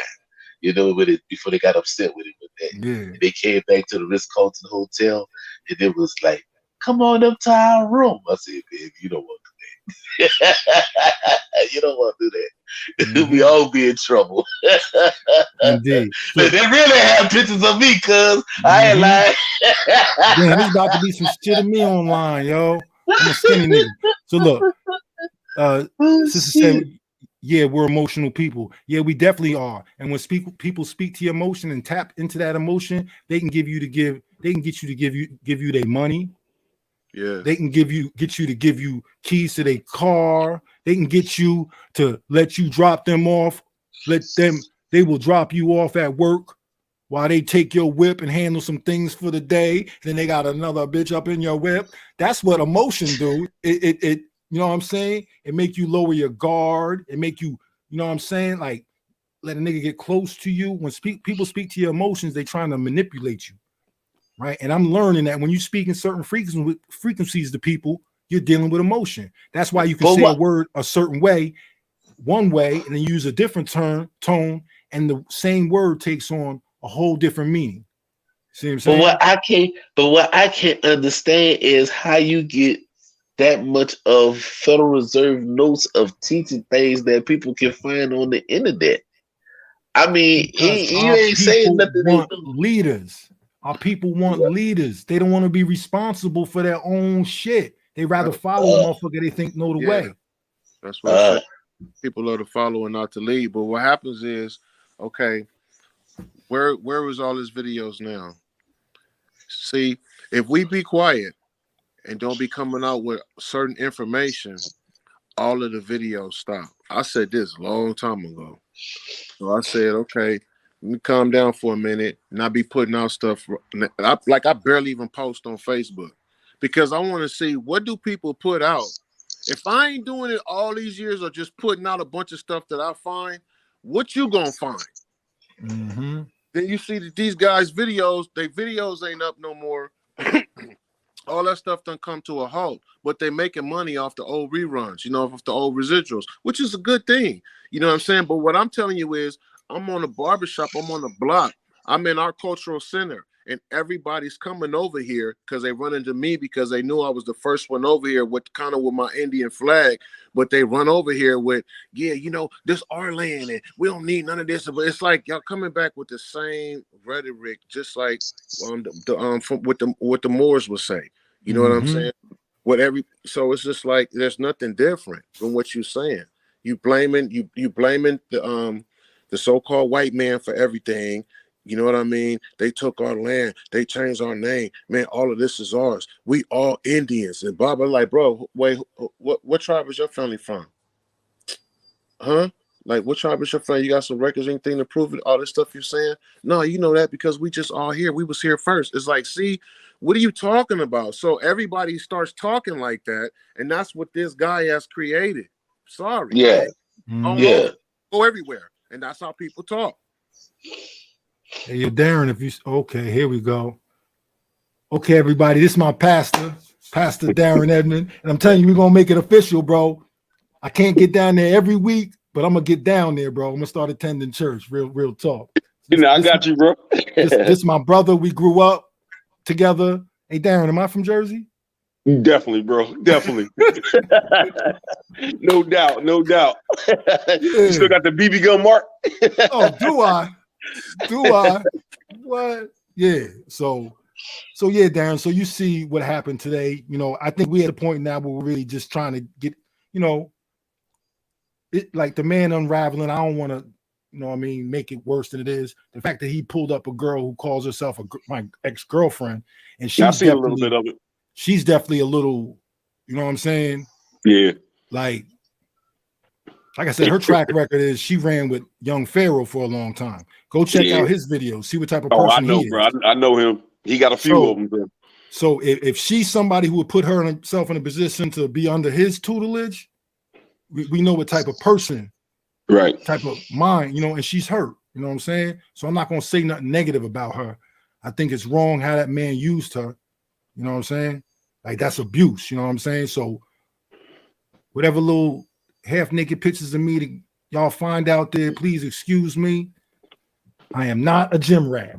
I'm just I'm built like Jesus. Okay, Darren. Yeah, bro, you ain't got to explain your track record, bro, man. Your character speaks volumes, bro, what you've been doing. What up, brothers? But you ain't got to do that, man. It's all good, man. We know that, but you got to defend yourself too, though. Sometimes you got to stand up and beat your chest, like, bro, I ain't that dude. I ain't the one. So I had to do that this weekend, man. I you know me, man. Sometimes I'm calm, but other times It's like, bro, I keep a border around my house, and I'm like, bro, you ain't coming at me like that. You ain't coming at my family like that. So sometimes you do got to protect your character. True. Even everybody got a past. Everybody got things they did. But in this whole thing, bro, we all continuously learning. We trying to unravel all these lies about what happened and how they erased everything. We still trying to pick up the pieces. So, like, I look at my old stuff from last year. I've grown volumes since last year and learned so much more since last year. I had to erase some things out like that. That junk ain't true. So I heard you said you cringed about certain things that you said a couple of years ago because we still learning, still learning. So, bro, but as far as that, man, we grew up together, man. Yeah. Now hold up, D. Slow down. Don't, because this. All right. First, I'm gonna say something, but then I got a series of questions I want to ask you or statements I want to collaborate with you on. But first of all, I want to say to you, because like, yo, I feel so blessed and so protected, right? I know you a man of the Lord. Speak to what it feels like to feel protected by your creator, by your God. Like you too, try to attacking as well. I want us to speak to what it feels like to know you protected by your creator. I'll allow you. Now I want you to respond first. Man, just the things I done been through. I know that you just know there's a creator, man.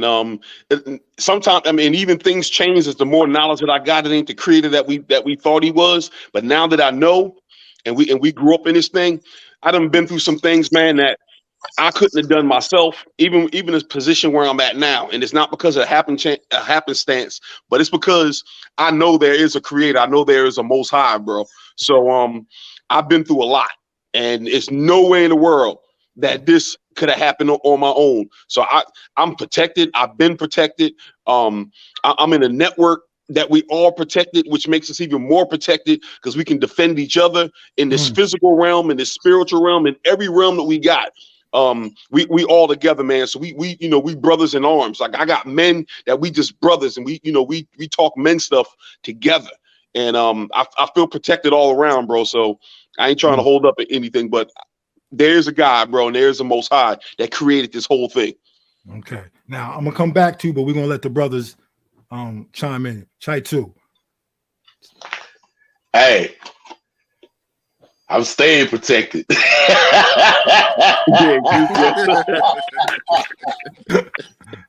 was wondering why you were smiling. God works in mysterious ways, right? To do that.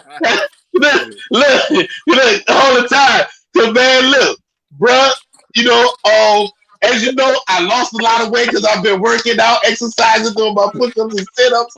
I transformed, so I said I was gonna go ahead on and start a calendar. You know what I'm saying? So it's gonna be a 12-month calendar. Be on the scene for it. I'm gonna have on my tribal regalia. And at the end of December, like this month, I'm gonna be in my doggone deer loin cloth. You heard me? So yeah. But yeah, bro, I'm protected, bro. You know what I'm saying? And I walk around New Orleans without no fear. You know what I'm saying? And dudes and them, they be up there, man, I'll do this to you. I said, bro, you better go check out my motherfucking page. They were like, nigga, Bruce Lee don't catch no bullets. I said, well, you gotta get to it first. You know what I'm saying? I exercise, I train, I do MMA. You know what I'm saying? And that's what I do. You know what I'm saying? But I'm peaceful, bro. And, I don't deal with that negative shit. I just let that bitch bounce off. You know what I'm saying? Well, one thing about it, I'm going to protect myself and my family too. You know what I'm saying? Absolutely. So with that, I pass it on to my cousin Spirit Wolf. Yeah, man. I'm raised like that from my nana to always, my nana put me on Jehovah. I did the door-to-door at junior high school. My dad traveled the world in music, and I did the church thing. I was in the church groups. After that, I went on my own to the 5%er and just start going more with the church vibe, with the rosters, and then start getting into just always going towards the creator. Like no matter what I'm doing, I'm going straight there because the creator is always around and always with you.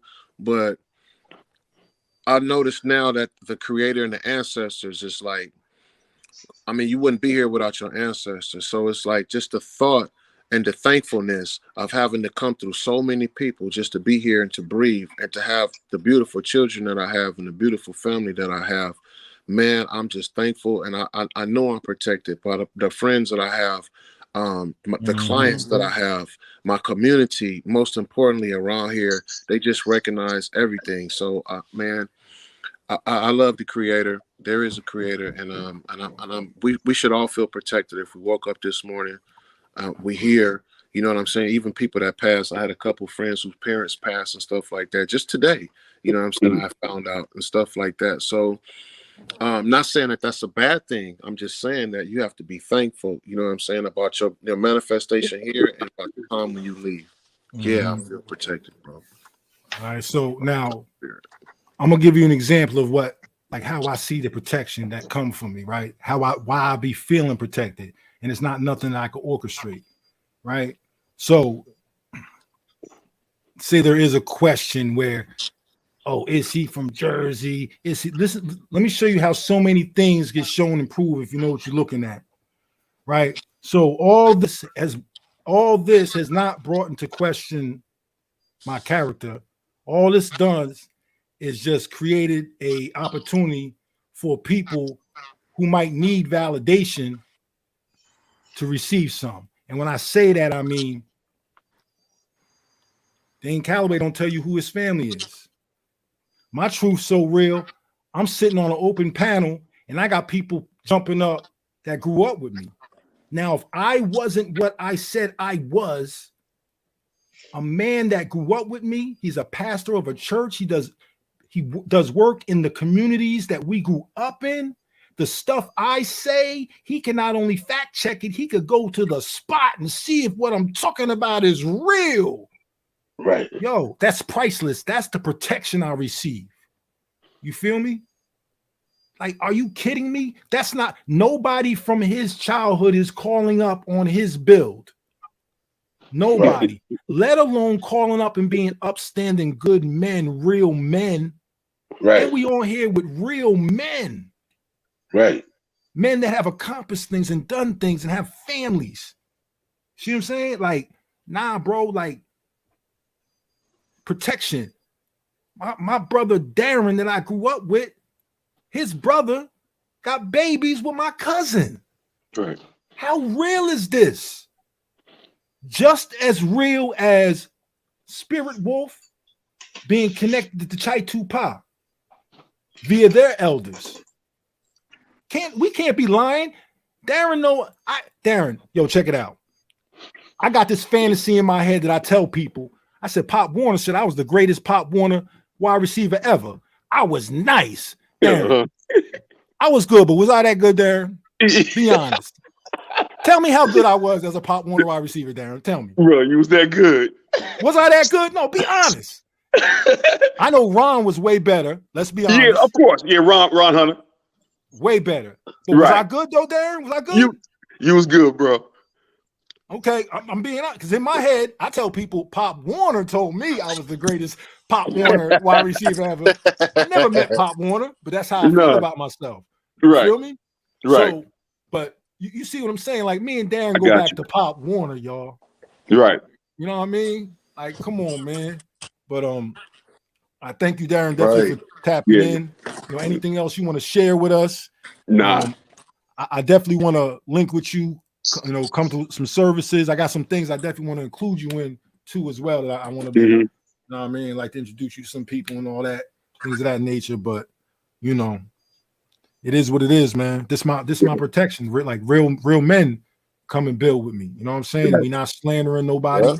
And this is what it's supposed to be. And hopefully it's an example for people who got to see the other shit. Right. You know what I'm saying? Now, how crazy it is going to be when the ex ends up sitting here having a conversation with me, with real men who can tell her, listen, sister, like, because I'll apologize. If she think I did something wrong to her, word is bond, I'll apologize. And the same way Aboriginal Power left out of here feeling satisfied, not feeling like he was an enemy, let her sit down and build, and she'll leave the same way. Right. Word is bond. Like if I did anything, if I really hurt that girl, word is bond, I apologize. You know what I'm saying? I'm never above that. Are y'all kidding me? I'm embarrassed for like I would be embarrassed. You know what I mean? Because listen, the same way I look back on that build I did, all drunk up, and I'm embarrassed. You think if I don't look back at that interactions I had with that girl, man, I should have never had that girl fly out here. I should have never slept with her. You know what I mean? When she flew, I shouldn't handle none of that shit the way I did. I can admit that. You know what, cuz never regret what you done. You just learn. I don't. It. But that's how I learn from it, not regret, right? But by learning from it. You know what I'm saying? And Darren, you know, you grew up with me. You ever heard no scandalous shit about me and no women? Never, bro, never. And I'll give this how real I am. I ain't lose my virginity till I went to college. Wow. This is why I could tell y'all I could count the people that I slept with on one hand. Yeah. I had my first son at 25. All my other friends had their first kids at what? 19, 18, right? Right. Come on, man. I ain't do it that way. I don't got a bunch of kids. Right.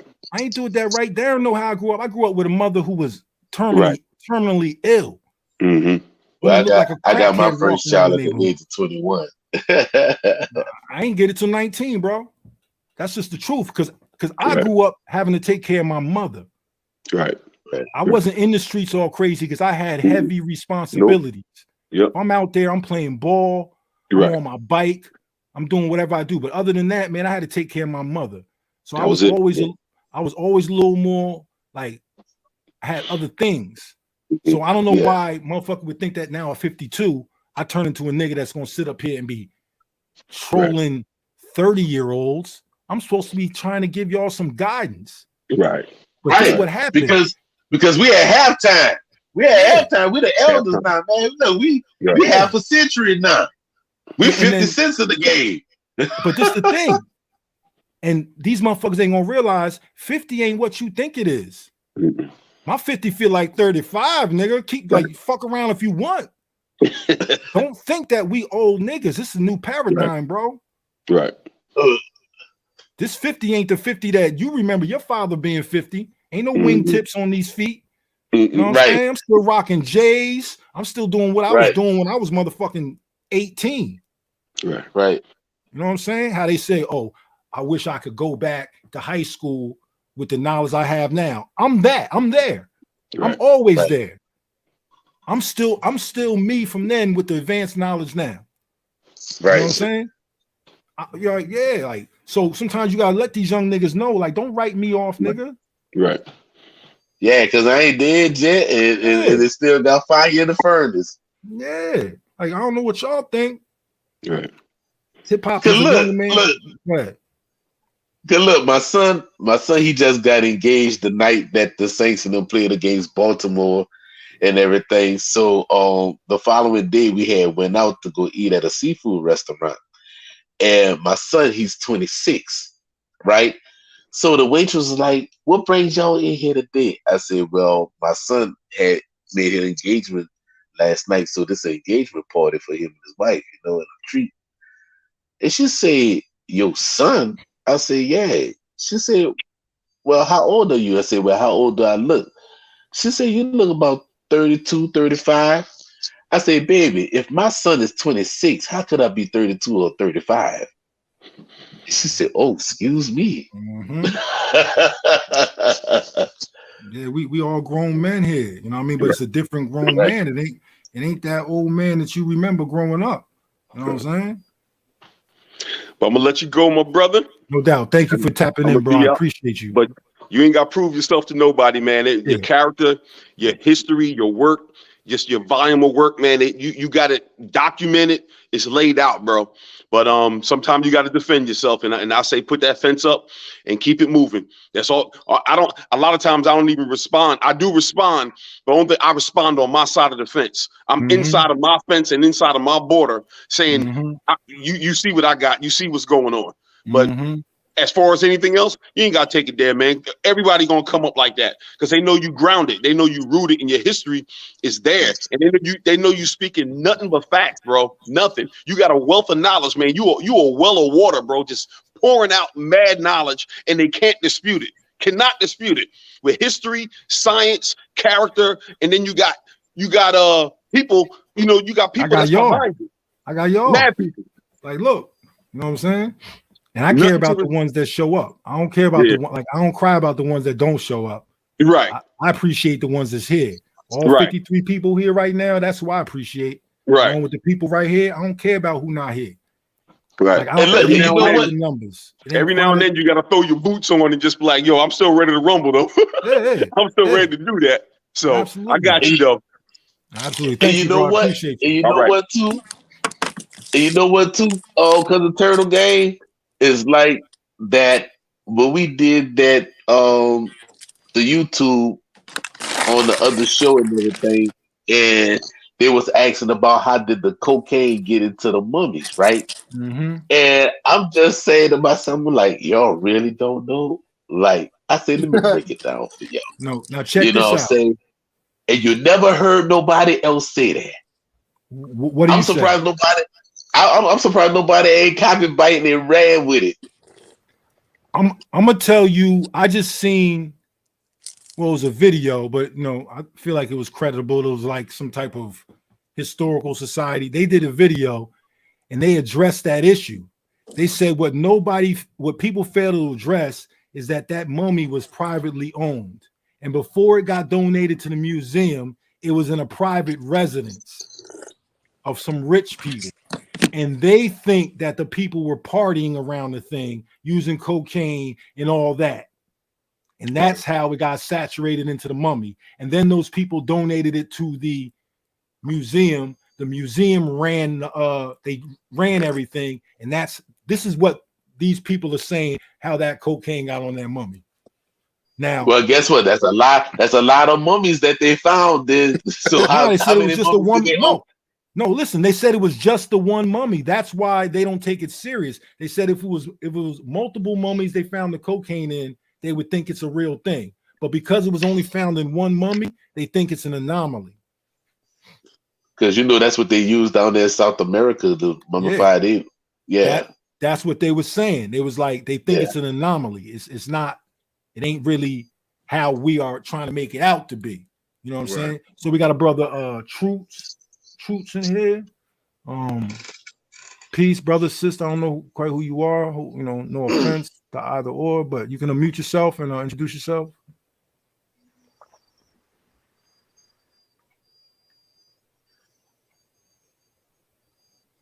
Okay, somebody jumped out. All right, seeing who it was. But yeah, so I'm not going to put that's just something a little video I seen. It looked creditable, but I think that's something motherfuckers could look into if they really want to have that conversation. But it's neither here nor there with me. Like the reason why, like there, it's that white dude who did the video where he found Mayan writing in Egyptian in an Egyptian home.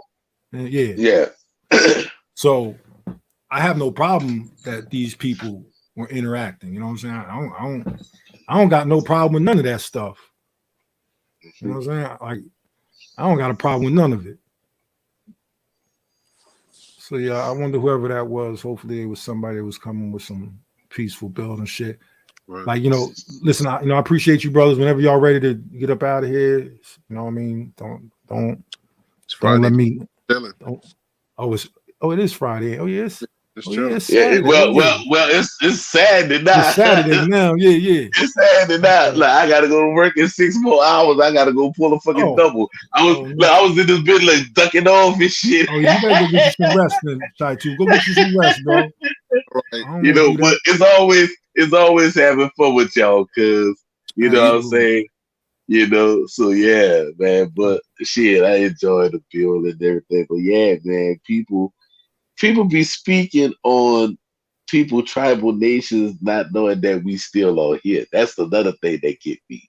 You know what I'm saying? Like, man, you gotta know what you're talking about, man. Like I said, Denise Boise, she had to be corrected and say who corrected her and everything. And it was like, oh shit. You know what I'm saying? And my chief been on documentaries and everything. You know what I'm saying? So, you know, he was on the PBS documentary. He was on the documentary by any other name that I'm on the cover of.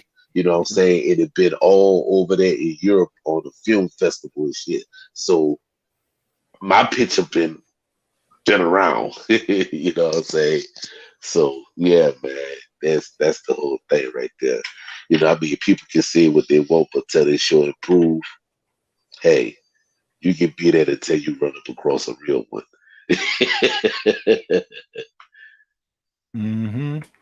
It's real ones out here. It's a shame. Like I definitely did not wake up this morning thinking of shit like this. You know what I'm saying? And I kind of like I feel sorry for the chick, but she probably instigated that shit anyway. I don't know what will be going on to make her wanna, you know what I mean? Like Dan Calloway is a celebrity. Yeah, so she chasing that celebrity. What? In real life. You know, I'm out here in Hollywood.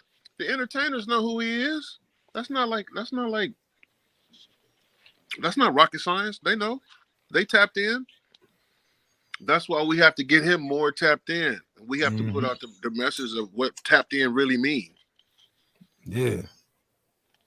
Yeah, because you know. Because that stuff is just surface. Yeah, he this generation's polite. He didn't Exactly. Because I gotta check these youngsters, the entertainers, the rap dude, all of them. I'm like, hold on, whoa, slow down. It's good that you want on the information, you watching the video, but you know, it's a system. Like everything else. It's like everything else. And it's crazy because it's like if you had a choice between you going to get surgery, and they're like, oh, this doctor, he been practicing for 4 years. Oh, this doctor, he been practicing for 15. And he done had this many, successful surgeries. This dude, he don't really got no successful surgeries. Who gonna pick that doctor that ain't got no successful surgeries and been practicing 4 years? Right. Chaitu, go to sleep, Chaitu. Come on, bro. All right, y'all. I gotta take your keys. All right, man. Take your keys. Go lay your ass All right, down. love y'all, man. All right, keys, bro. Give me them keys. All right, man. All right. All right, y'all. Rest, man. Get some rest. Please. All right, what? Yeah, I was gonna remove him anyway. Get your ass out there. Go get you some rest, bro. What's going on and shit? I talk all fucking night. Talk you niggas into a coma. Yeah, that's the same here. What the fuck is going on? Gotta watch out messing with me, man. In this barbershop, we'll lay you out up in here with just words. You gotta be ready. Yeah. See, like I said, Dane has got to a point where he ain't got no more content. Can't keep creating new lies and shit. You know what I mean? He gonna tell you next TurtleGang don't exist. Yep.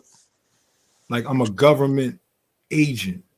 But then he just had a chick who was supposedly my girlfriend. And if I was a government agent, wouldn't she?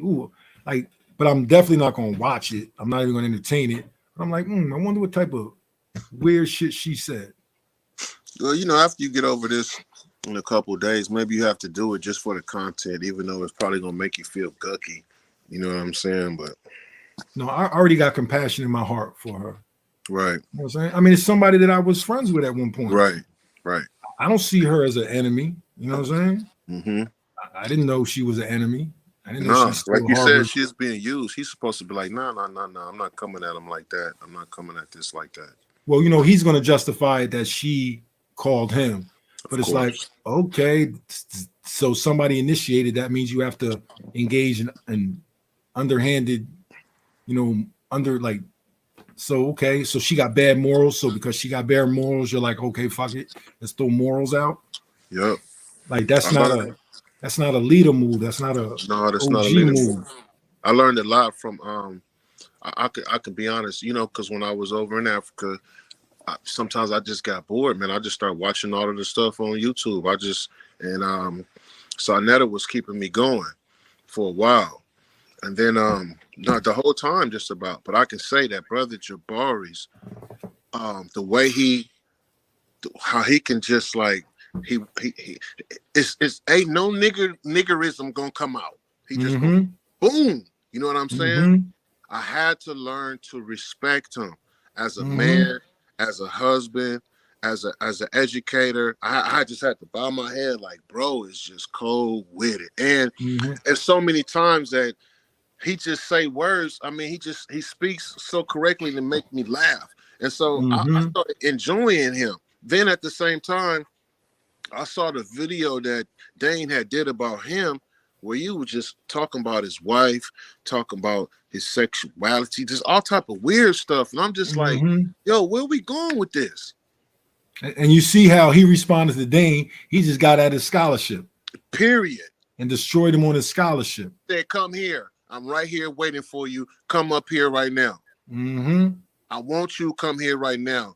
Dude start degrading his wife and just start. I was just like, yo, it's a way. That's when I really learned we can't go out like that. We gotta be a little bit better. We have to be better. We just have to be better. Because if we think we're so much better than the Pan-African movement and all this and all of that, how is this brother just, I mean, everybody come at him and he just like, you know what I'm saying? They're coming to find out last week, man, this guy got the same birthday. But anyway, I was watching how he came at him, man. So it's not new to me that he would use another female to try to. That's some real, like, that's definitely not no man shit. You know, that's not, you know. Like I keep telling people, yo, people gonna just, they're gonna show you who they are, right? First 6 months, you get the representative. You know what I mean? Till shit get tough, you get the representative. Shit start to get tough, the representative go away, and you find out who the person really is. You know what I mean? If y'all think that this nigga that just used this girl tonight for nothing because he got nothing out of it, and let me like when I say nothing, meaning there's nothing that girl could say to make anybody from my tribe look at me differently. There's anything that girl could say that anybody from my family could look at me differently. There's nothing that girl could say that could get me locked up.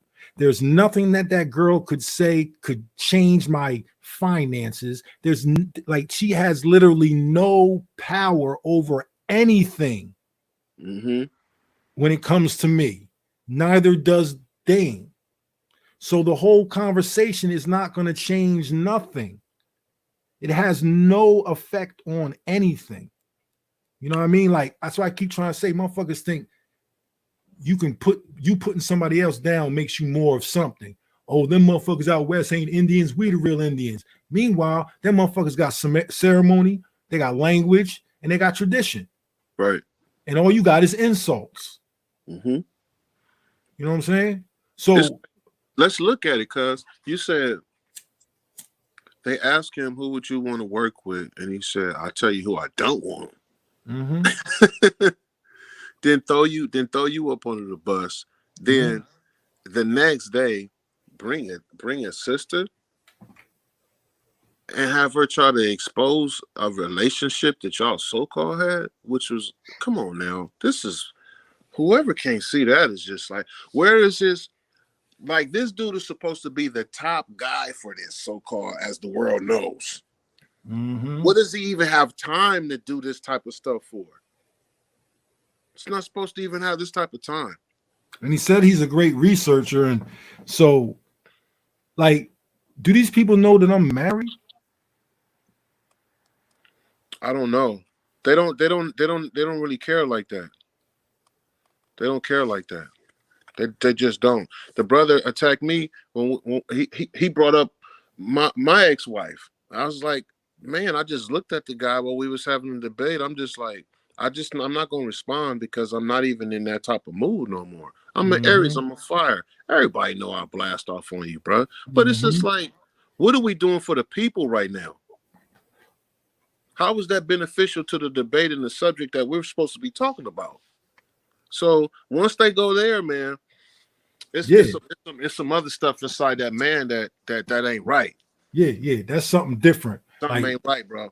Like, I don't know if I ain't gonna say I'm low-key concerned with him, because, you know, I'm an empathetic type dude, you know what I mean? But I think, like, yeah, something definitely ain't right with him.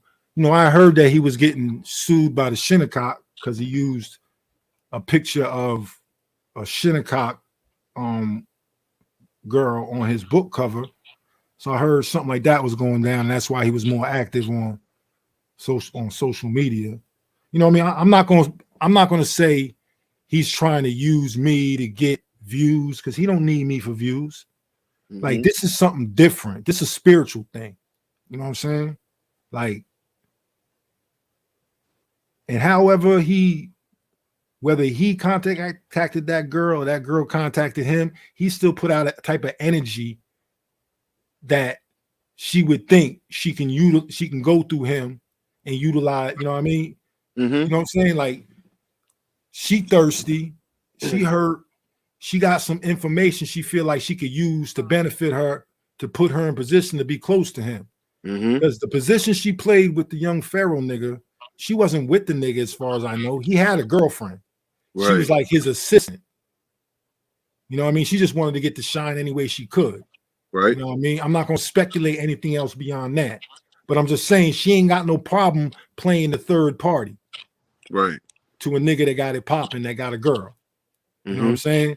Like, she the type, she'll position herself like she could be of some type of service to him. Right. And what these shallow niggas do is the polite shit. They want to have a bunch of pretty women around them because it make them feel better about themselves. You know what I mean? So woman like that start trying to get close, and the nigga ain't gonna be a real man. You know what I'm saying? Motherfucker going to utilize her for his agenda. Yeah. You know what I mean? And that's what's really happening. You know what I mean? So she trying to get close to him because she thirsty, because she's still broken and she need attention. You know what I mean? And he trying to use her for his own. And all they really doing is exposing their own selves. Yeah. And, you know what I mean? I'm like, TurtleGang. I got a hard shell and thick skin. See what I'm saying? Hard shell and thick skin. These niggas got a hard head and thin skin. You feel me? You feel me? Yeah, man. You gotta have alligator skin in this thing. Yeah. You gotta have skin like a crocodile. Yeah. Like, she thought she was a good person to prove my character. What they're gonna prove is that I was, I don't know, in my 40s, and some bad chick from Cali started giving me some whatever. We talked. She flew out. We did what adults did. From that point, I started to see aspects of her character that I knew wasn't right for me. And we went our separate ways. Like, I don't have to continue dating you. Right. Like, what I don't do is I don't just ghost you. You know what I'm saying? I let you know this is not going to work. And if you proceed to keep calling and arguing back and forth with me, and then you call, she called the girl Tasha She. See, she saw Tasha She. See, this is how I could tell you all these people used to be on my page. Like, this is, motherfuckers don't be knowing. So the girl Tasha She, who has positioned herself like she's this big teacher, but I literally got receipts from when she was saying, oh, did y'all know these things? And I just learned that I got indigenous in me. And then a couple of years later, it turns into her elders taught her everything. But I got Facebook receipts, as people say, of her just discovering things, talking about, oh, I was on A4, African Americans ain't African, and did you know that they reclassified people? Like, shit like that. I'm going to talk to my family about this and see if they know anything about this. Now, all of a sudden, that family was all of a sudden teaching people, and you always knew you was Indian. Nah, I got receipts on you because I've been doing this shit for a long time. Right. You know what I'm saying? So, like, all they gonna do is pulling up somebody from my past. Like, bro, I'm real. Like, okay, this is what. See, he probably already did this. He probably ran my police report, and when that shit came back squeaky clean, this nigga ain't never even been arrested. Now we talking about, okay, nigga ain't got a bunch of babies. My son is good. He well. My son doing better than me. You know what I'm saying? Got a good job. You know what I'm saying? Good man. My son never got in trouble. You know what I'm saying? Like, nigga almost making $100,000 a year, 26, successful. You know what I'm saying? Yep. Like, I'm blessed. And you know why I'm blessed? Because of my character. Yep. You know what I'm saying? Because I'm not blessed financially. You know what I'm saying? But I'm blessed. I live a good life. I live in a good neighborhood. You know what I mean? I got a good family. You know what I'm saying? Like, I'm good. I'm real good. You know what I mean? Like, anybody who follow you will know that. Yeah. Anybody who follow you will know that. And what's crazy anybody is that's trying to live a good basic life will actually be able to see that as well. Yeah, could see that. Yeah. You can see it. And the thing is, I never even wanted to charge people for this information. And I know people ain't, the bills I be bringing, I be saying shit motherfuckers ain't never heard before. Like, I know it to be the truth. Like, you know what I'm saying? I'll be humble tomorrow, but I'll be saying shit I know motherfuckers ain't heard before. And my comprehension and the way I, you know what I mean, roll it out is easily digestible. Yes. You know what I'm saying? So I know what it is. I've been like this all my life. Right. With my friends. You know what I'm saying? I know what my role has been amongst my people all my life. And this is just a continuation of that. You know what I'm saying?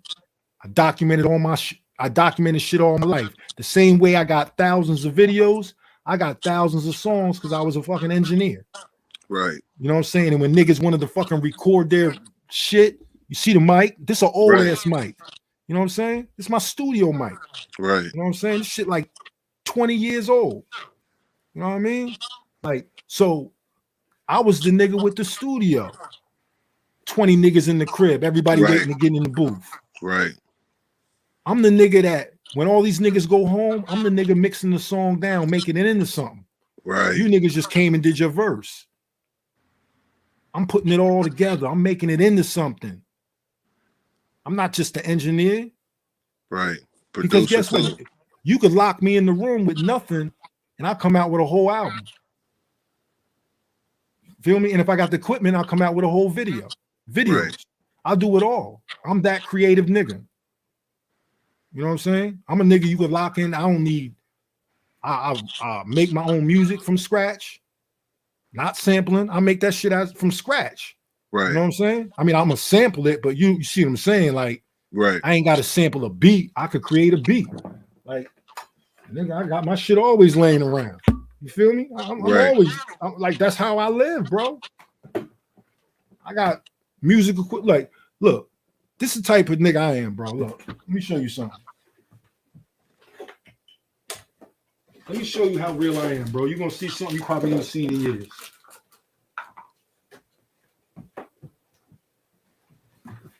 Who does this?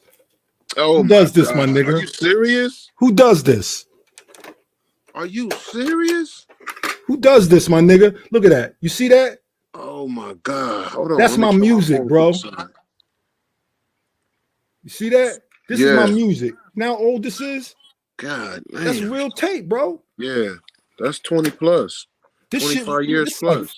This shit really work. It just, I gotta put batteries in because the plug, I don't got the plug. You don't got the plug. But I could turn this shit on right now. Wow. You feel me? Yeah. What are we talking about, bro? I don't gotta copy nobody. Yep. I've been who I've been all my life. Ask Darren about the quarter pipes in my backyard. Niggas had BMX quarter bikes, quarter pipe in my yard. In your backyard. And I'm living in a black neighborhood, bro. You think niggas wasn't laughing at me, calling me white boy? Right. Hold up. See, that's what I'm trying to tell you. Let me show you something, bro. You think, hold up. You think I'm really who I am, bro. Look.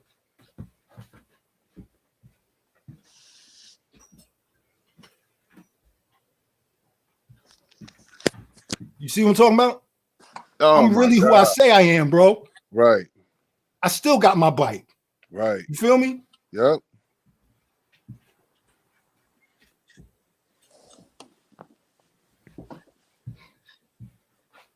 Yeah, you wanted You one of them serious hip hop thinkers, bro. I already know who you are now because I didn't know you was engineering and all of that. When I said that earlier, I was following you and I was kind of sensing that because you was always kind of like behind the scenes. You be with KRS-One and this person. I'm like, man, what is he doing?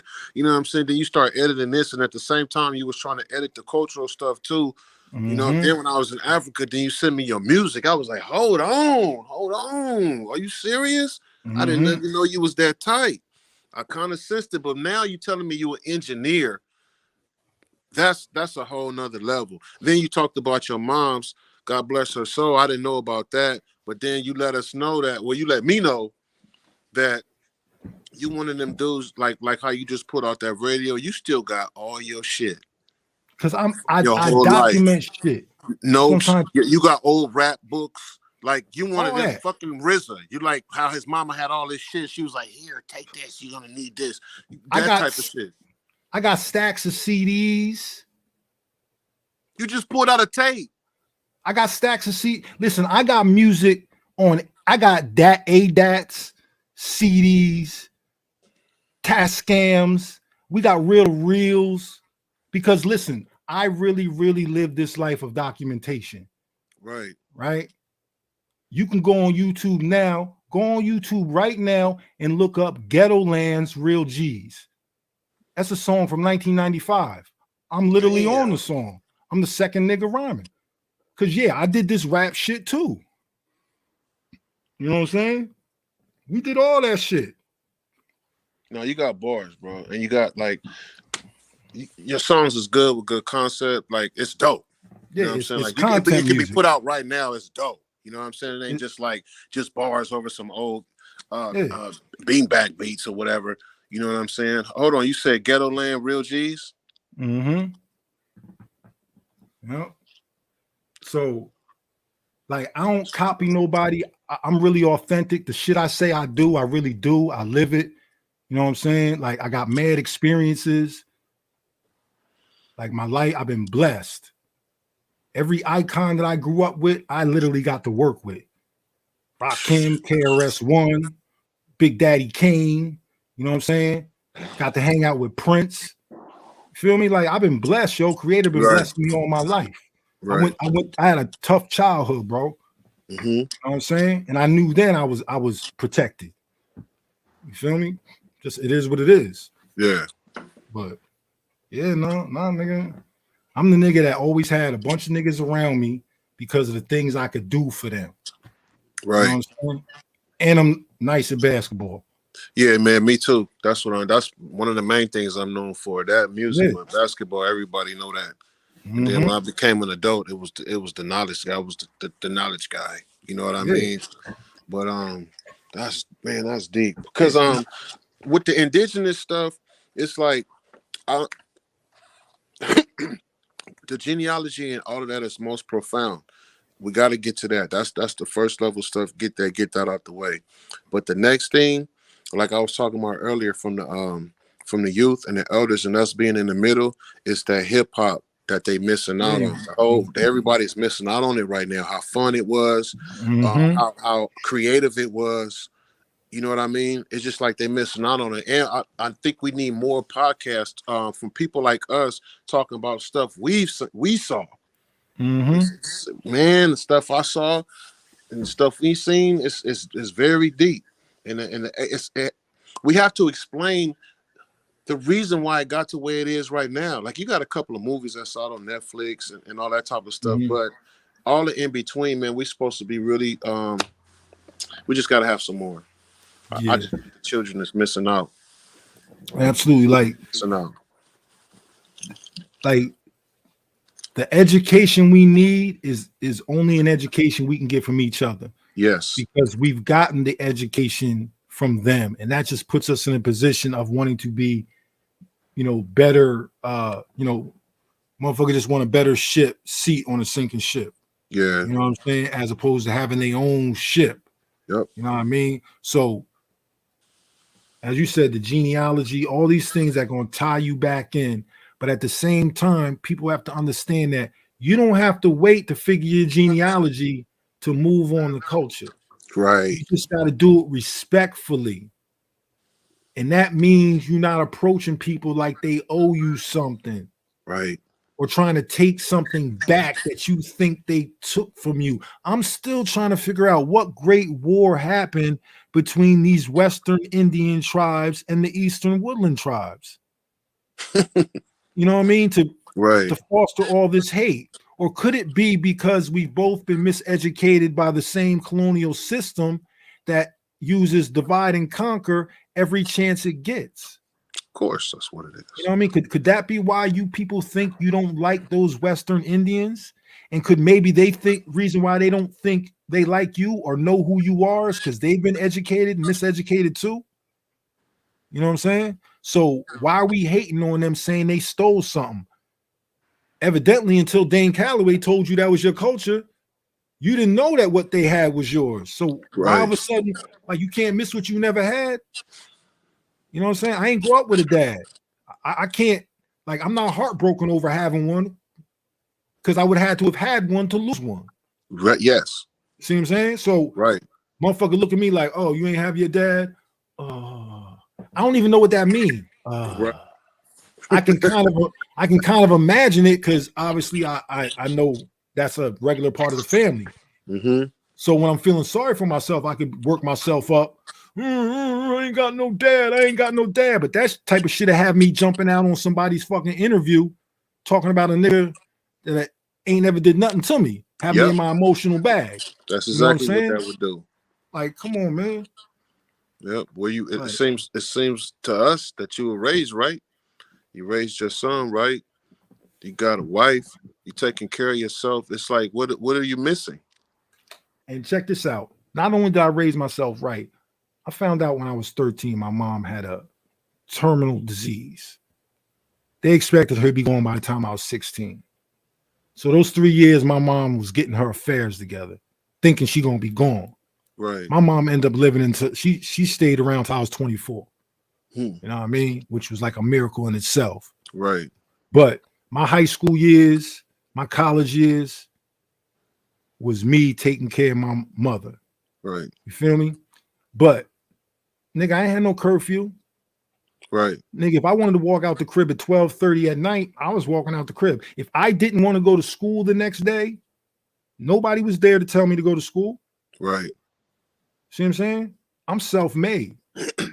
I graduated, good grades, did great on the basketball. I was a great athlete. You know what I mean? I ain't had no nuclear support. My uncle hold me down here and there. Cousins will show up, but you don't got your parents with you. Right. Yep. You know what I mean? I'm top 10 in the state. I ain't got no family behind me.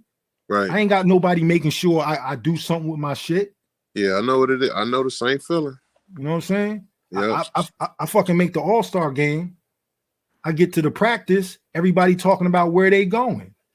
Right. Motherfuckers ask me where you going. I'm like, ain't nobody talk to me. And then the coach of the All-Star game, like, what you mean? How you ain't been recruited? Like, I don't know. Ain't somebody supposed to help me with that? Right. Yep. You know what I'm saying? I don't have these answers. Right. I'm thinking maybe the process hasn't begun yet. Like, nigga, the season's over. What do you mean? You know what I'm saying? I don't know. But that's because I ain't have the proper, but I'm saying this to say that, yo, I could have made bad decisions in my life. Yep. You feel me? I could have 7, 8 kids. There's nothing wrong with that. If you handled it and you did it the right way, it's a blessing. I wish I could have. You know what I'm saying? But I got a lot of friends that got a bunch of babies by a bunch of different girls, and they had both parents in the crib, and they had good environments, and they made a lot of bad mistakes. I'm up here learning at a young age of what responsibility means. You know what I'm saying? So I'm not being irresponsible with myself. You know what I'm saying? So even in regards to this young woman and shit, like I said, I'm like tops, 2 hands full of all the women I've been with. You know what I mean? We keep talking about fucking 6 o'clock. I'll be like, at tops, it was 100. You know? You know what I'm saying? At times, I say it's maybe 250. You know, I had a good summer. Nah. You know what I mean? But I've respected myself all my life. That's the point I'm trying to make. Right. And my track record shows and proof for it. Yep. I was a good student. You know what I'm saying? I applied myself. I'm an artist. I paint. I do all that shit too. You know what I'm saying? And I've made money doing all that. I had a fucking clothing line in 1992. Debuted in Macy's. You know what I'm saying? Like big time. I had a deal. Right. You know what I'm saying? I had a clothing deal. I was a fashion designer as a 23-year-old, 22-year-old. You know what I'm saying? At the same time, we was chasing the music. Right. You know what I'm saying? So I'm going from jumping off a stage here to having to fly somewhere to do some shit. In my mind, I made it. Nigga, you made it. Yeah. You know what I'm saying? Nigga, you made it. But I fucked it up. But I learned. You know what I'm saying? So even now, when I got my little TurtleGang t-shirts. You know what I mean? But yeah, that's fly. you never hear me say I got a fashion line. I know what it means to have a fucking fashion line. Right. I got some t-shirts. Right. I got some merch, nigga. You know what I'm saying? I know what it means to have to reach deadlines and shit like that. Yeah. You know what I mean? And even the thing about the merch, like I never tried to get money for this shit, but I'll do fair trade. That's why I offer my t-shirts and everything at my website. Because if you want to support TurtleGang, I'm not asking you to give me something.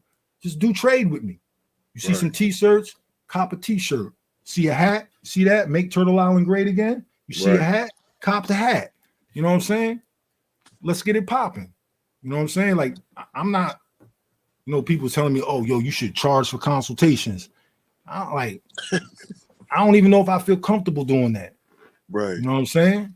Not saying I wouldn't turn down if somebody wanted to give me something, but nah, I don't think that's how this works. I learned a long time ago when I had my deal,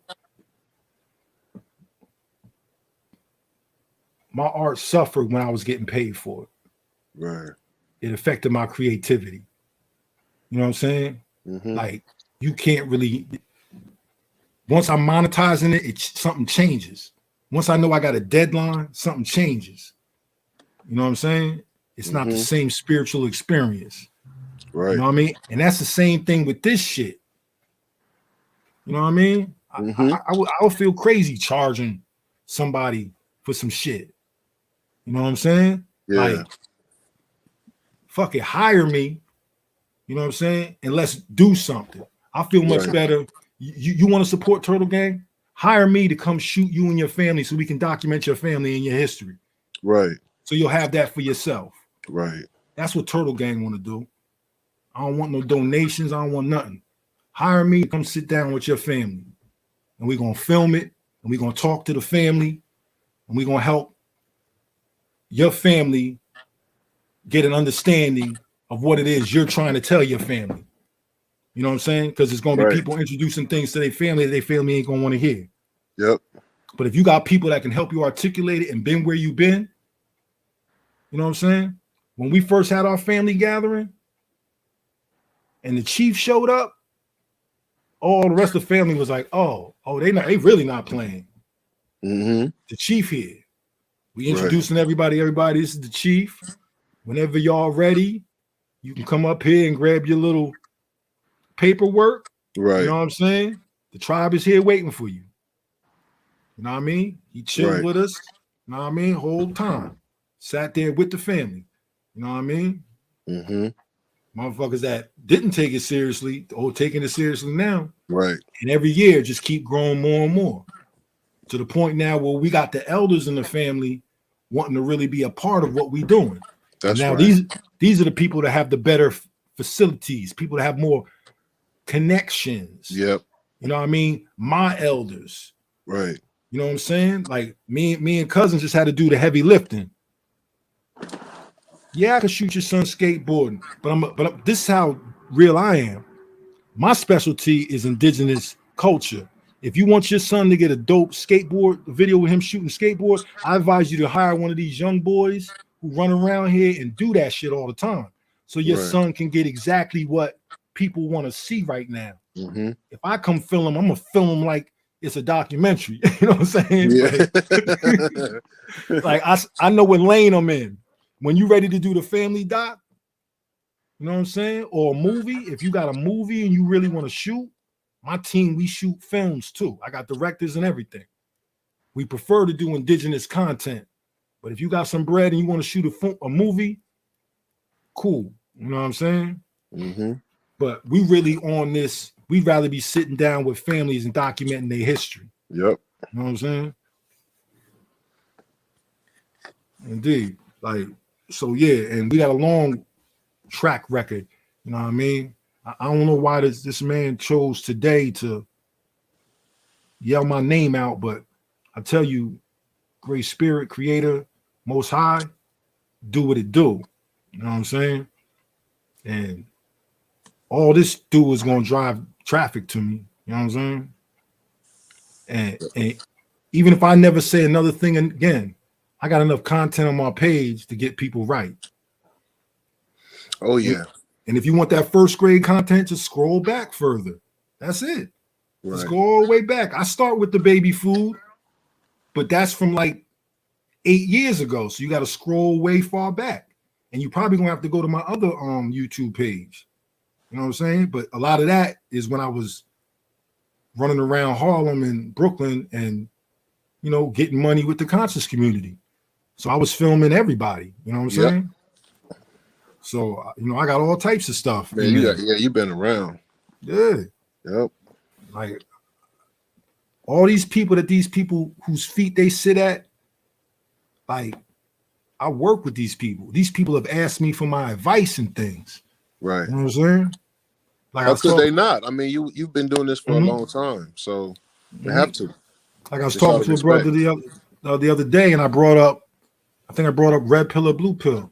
He was like, "You know the pills?" I'm like, "Them niggas used to sleep over my crib." Yeah.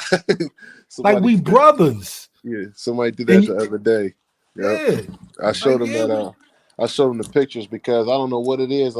Sometimes not all the time, but I got a lot of pictures with blue pill and one with red pill as well. So I just showed it to him. I was like, "Here you go." He was like, "Oh my God, I can't believe you be knowing these people." I'm like, and then these dudes are real people. They're real people, and they touch down. You know what I'm saying? So, and then the nigga gonna talk about he gets likes and he gets likes. Bro, I come from a clique of people that been getting 200,000 likes.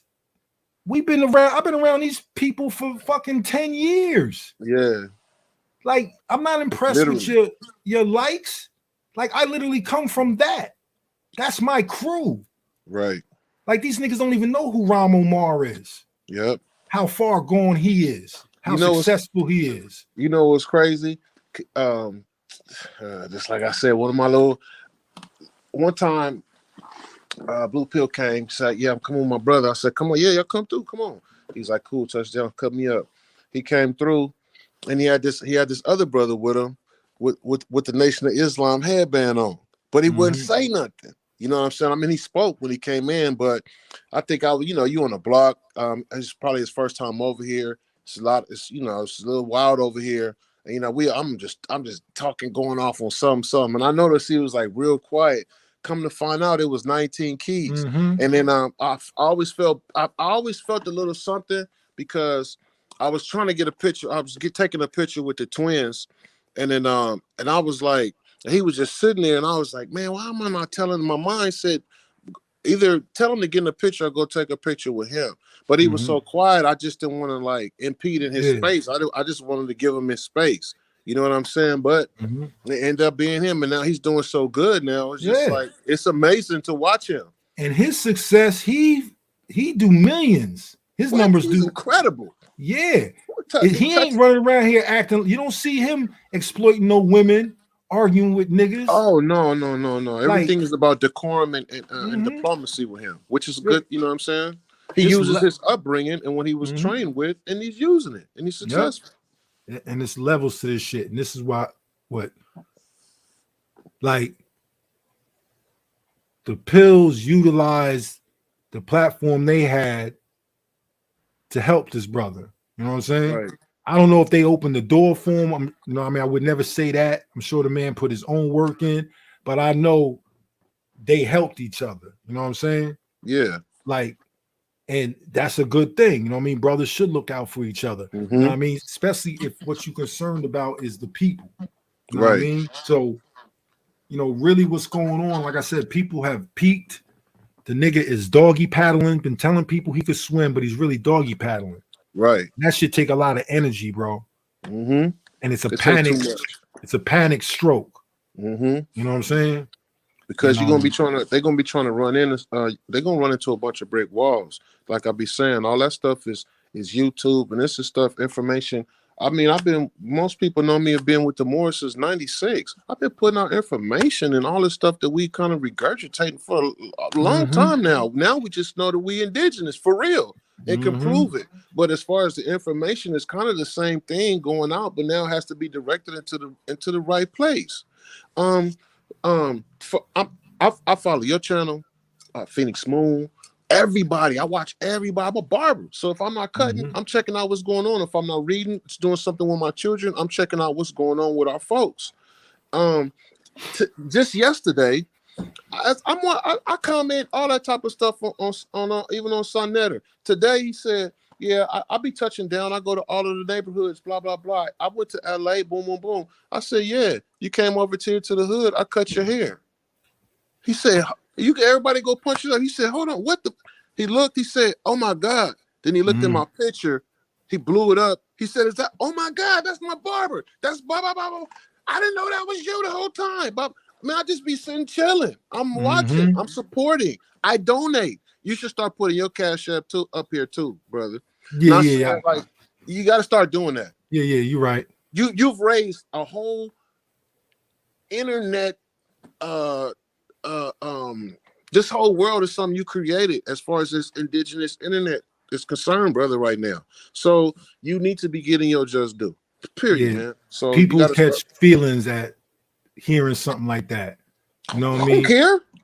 Like Fuck people them. Excuse me. Feel some type of way. Them.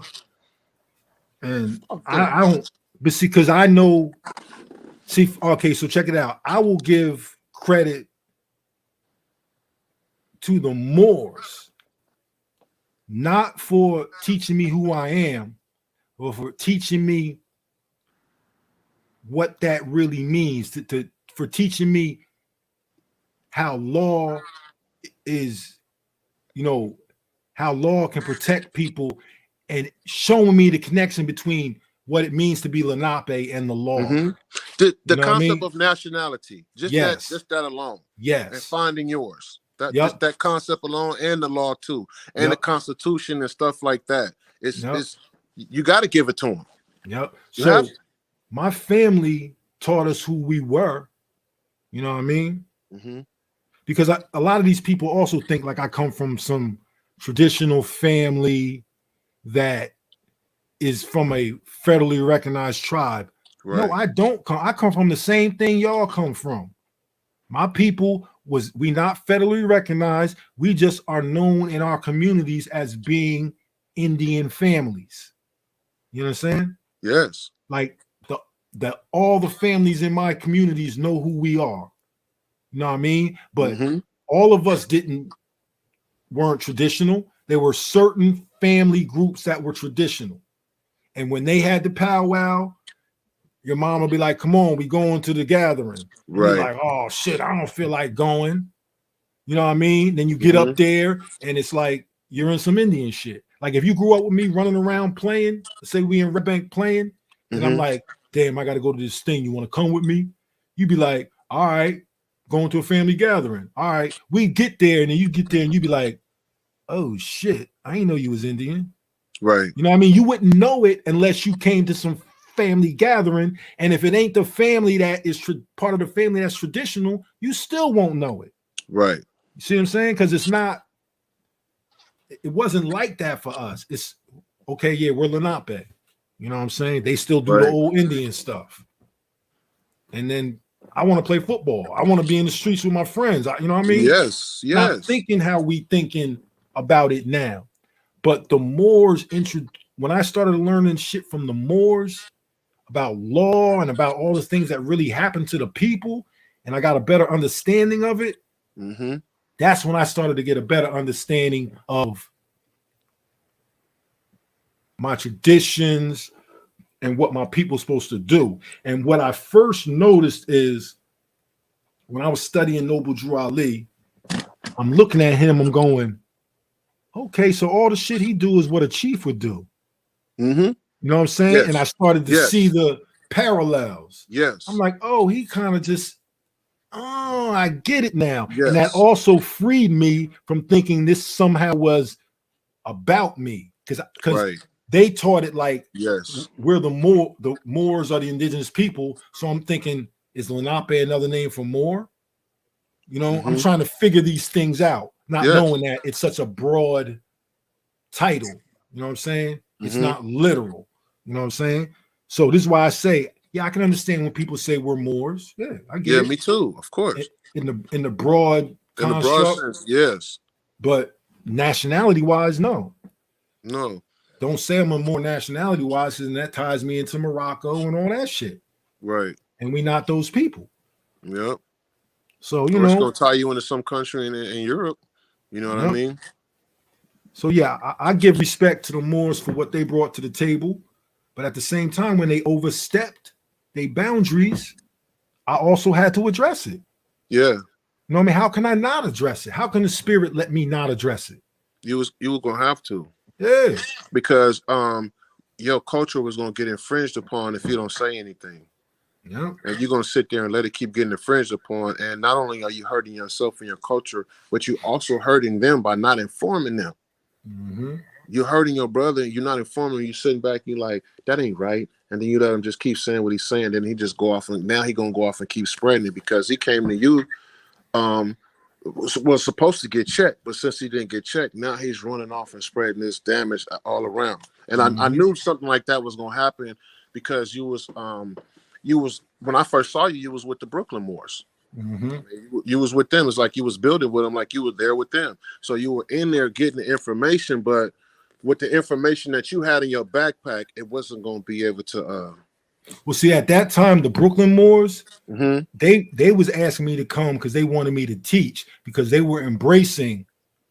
Yes, that's what it sounded like. Yeah, so they had me there. It's like they just wanted me to teach, but my demonstration, because my thing was there because Reggie was stating that tribalism is bad and the Moors ain't did nothing good for us. Tribes and Moors ain't good. Right. You know what I mean? Like he was shitting on the whole tribalism thing. Right. And the Moors was lifting that up. You know what I mean? Right. So they was like, come down here in case he say something about natives. You know what I'm saying? Because people were associating Moors and natives, you know, all in one. Makes so sense. when the nigga jumped off and said some shit about what no Indians ever did for black men, that's when I pulled my shit out and started talking about the Underground Railroad shit. Right. You know what I mean? Like, shut your ass. I told him, nigga, I can speak for myself. Don't you? Right. Like, don't speak for Lenape. Who the fuck is you to speak for us? You know what I mean? And that's when I started going in on the shit. But like, I don't know. I won't get carried away and shit. I think I lost my point I was trying to make. It happens. Yeah. But I'll check my cash out. Thank you. I definitely will. You know, I'm not even really comfortable with all that, but you know, I appreciate it. But yeah, people. I don't mean to cut you off, but certain people need certain things because they're gonna put out good works. You know what I mean? You're gonna put out better works, better information, and the right stuff, and non-offensive and stuff like that. It's helpful, and we need it. Man, the people need it. We need it. Absolutely. Yeah, we need the right people to have money so we can get the right information and the right programs that's on ground.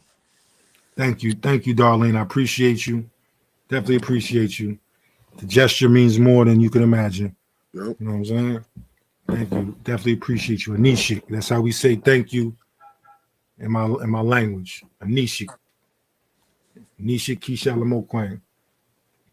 Thank you. I thank the creator. Anishik, Anishik, Anishik, Anishik. I say thank you to the four directions. Anishik, Anishik, Anishik, Anishik. You know what I mean? Like, that's one thing we'll also do here. We'll share aspects of culture with people. You know what I mean? We do language class. We do all types of things, man. You know what I'm saying? Like, it ain't just talking about being Indian. It's about how we gonna move into that space respectfully. Right. That's the biggest thing, respectfully. You know what I mean? Like, that's what it come down to. And you can't fake respect. You know what I mean? You can see when people don't got respect for themselves. If they don't got respect for themselves, how they gonna have respect for you? You know what I mean? Yep. 50 say you gotta see who you talking to, who you spend your time talking to, because you only gonna elevate as high as they elevate. You know what I mean? So yeah, if you want to learn how to get 80,000 views in 2 days, you better go fuck with Dan Calloway. Yep. You want to learn this real Indian shit and how to humble yourself? Come fuck with TurtleGang. You know what I'm saying? Because I'll show you me humbling myself over and over. Like I said, if anybody can get in touch with this young lady, Calloway, tell her she welcome to come on here when I go live, and she could say what she got to say to me live in front of the people. She can air her grievances with me live in front of the people. And I guarantee you by the end of that show, she gonna feel much better about herself. You know what I'm saying? Like some real shit. Y'all fuck around, see some shit that none of these niggas could ever do. And then what you gonna see is niggas gonna double back and start saying the same shit I'm saying. Watch. I guarantee you. Yep. That's what happens. I see the behavior. Yep. So I'm like, okay, these niggas is just disagreeable students. Yep. Stop arguing with them. Just let them get crazy and talk crazy. And as soon as they get done arguing with you, they're going to go back and implement the shit you just said. Yes, that's how I go. You know what I mean? That's how I go. All right, that's what these niggas do. So I'm like, okay, just let them be disagreeable students. Yep. You know, I got to figure out how to make these niggas think they thought of the shit. Yep. You know what I mean? That's it. Or I could do what I've been doing for the past 5 years and just dealing with my family and my tribe and stay the fuck offline. You know what I'm saying? Like, or I could do that. But we need them thoughts, man, because people be out here going wild. So we gotta have a balance. Now we gotta have a balance. Yeah, they had excuses because they know they're not dealing with the truth, and ain't nothing but the truth over here. I'm trying to tell you, y'all gonna see something different. Y'all gonna see something way different. I'm so confident because I fucking live in the truth. And guess what? When I do some ill shit and I know I'm wrong, I know I'm wrong. Yeah. And I don't double down on that shit. I try to get the fuck away from that shit. I get embarrassed, hang my head. You know what I'm saying? Because I know I did something wrong. Niggas be upset because they want you to hold your head down. I'm sorry. I'm 6'3", 6'4" on a good day. If I keep my head up and I don't look to everybody in the eye and lower my head to you, I'm sorry. It's not my fault. Right. You know what I'm saying? I'm here with it. I got to keep my head up. I used to humble myself, bro, and I used to hunch down and look down so I could be on everybody else's level. You can't do that. Yeah. Can't do that. Back hurt. Nah, nigga, y'all gonna have to look up. Yeah. Y'all gonna have to look up. I'm sorry. I'm not gonna apologize for being who I am. You know what I'm saying? I'm not gonna dumb myself down. I'm not gonna act like I don't feel good about who I am. I'm not gonna act like I don't love myself. You know what I mean? And I'm not gonna act like I don't make mistakes. And because I make mistakes, I can forgive myself. You know what I'm saying? So I don't gotta hate myself. Right. These people, listen. And then if we really get down to it, I'm also an ill motherfucker. Like, I got a creative mind. I could be hurtful. I could use my tongue. Very hurtful. Like, word is bond, what they wanted me to do. And I don't know why she did it. Because she know I know something about her that would be very embarrassing. She know that. Right. And this is how, word is bond, bro. I'm going to show you something. This is how you know that she knows I'm a good person. Yeah. Because any other nigga would say what I could say about her. Right. Me saying she has 6 kids was probably too much. I probably shouldn't have said that. Right. Because ain't nothing wrong with having 6 kids. Yeah. But I'm telling you, it's things I could say that could be very disrespectful, but I would never do that shit. And she know that. See, motherfuckers be trying you when they know you a good person. Mm-hmm. But I tell you what, I'm not oblivious. I'm the quiet nigga. You know what they say about the quiet niggas, right? Yeah. Gotta watch out, man. Yeah. So it's like, don't make me explode. Like, and it's not you making me explode. It's me saying I'm not holding this back no more because it ain't good for me. Right. You know what I'm saying? If I got to pass gas, I can't hold it in. It's not good for me.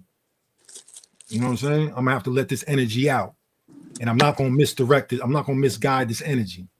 Right. So, like, truthfully, like, you say you want to smoke, okay, bring the smoke. You know what I mean? But don't be upset when you get hit harder than you hit.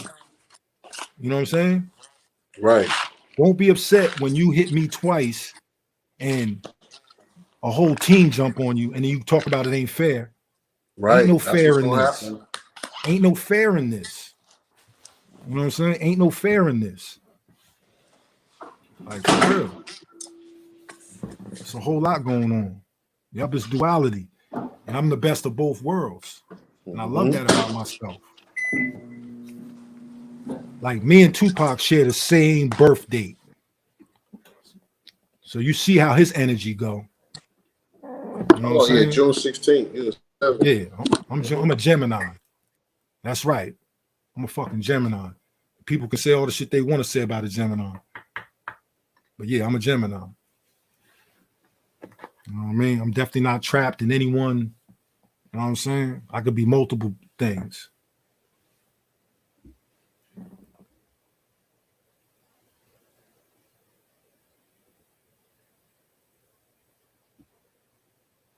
Yeah, but definitely not trash. I would never disrespect that girl. I feel bad for her. I'm an empathetic person. I actually feel bad for her. You know what I mean? Right. But as I said earlier on the other video, I'm not gonna have to answer. He gonna have to answer for his shit. That's your shit. You gonna have to answer for that. You gonna have to answer for lying to people. You know what I'm saying? You gonna have to answer to all your people when they start seeing through your lies. Not me. You know what I'm saying? I don't got to do that. I'm Gucci. You know What I he mean? did right now was he exposed all his millions of fans or whatever to you for whatever reason, but he exposed everybody to you. Now he's exposing you more on another day, and now a bunch of people just gonna start running to see what you're really about. It's bad. Yeah, in an ideal world, it'll happen that way, but I don't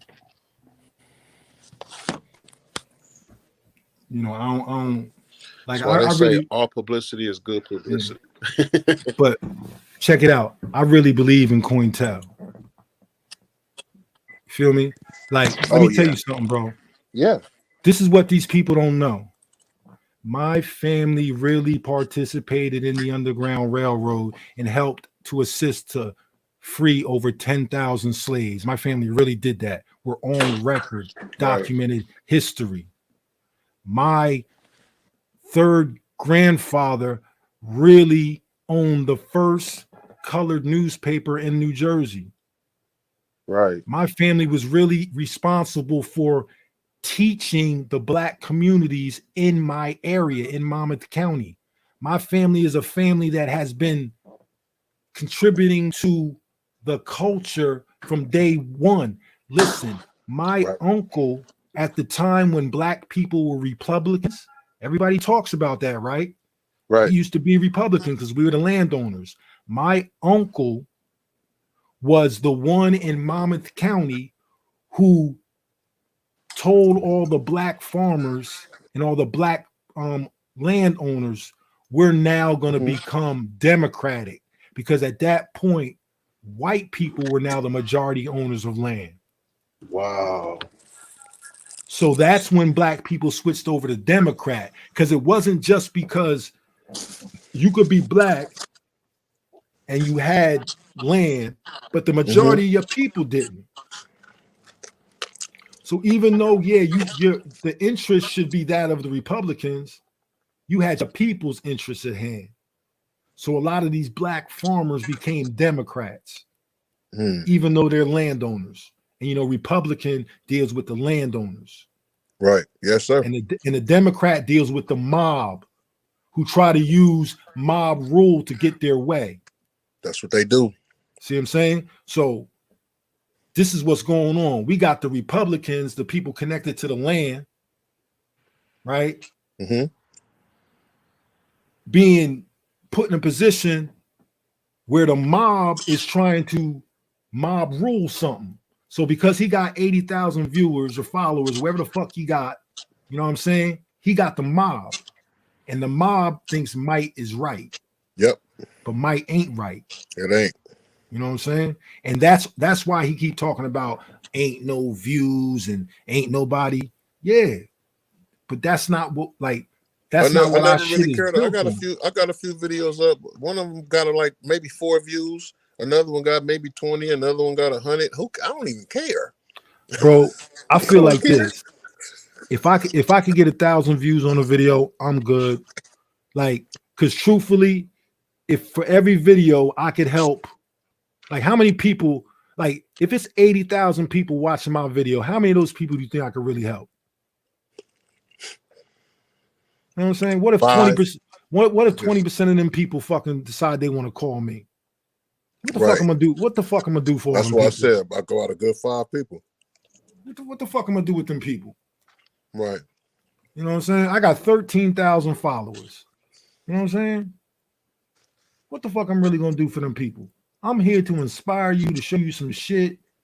The same way you grew up admiring somebody that inspired you to put yourself in that position. You know what I'm saying? That's all we can do for each other.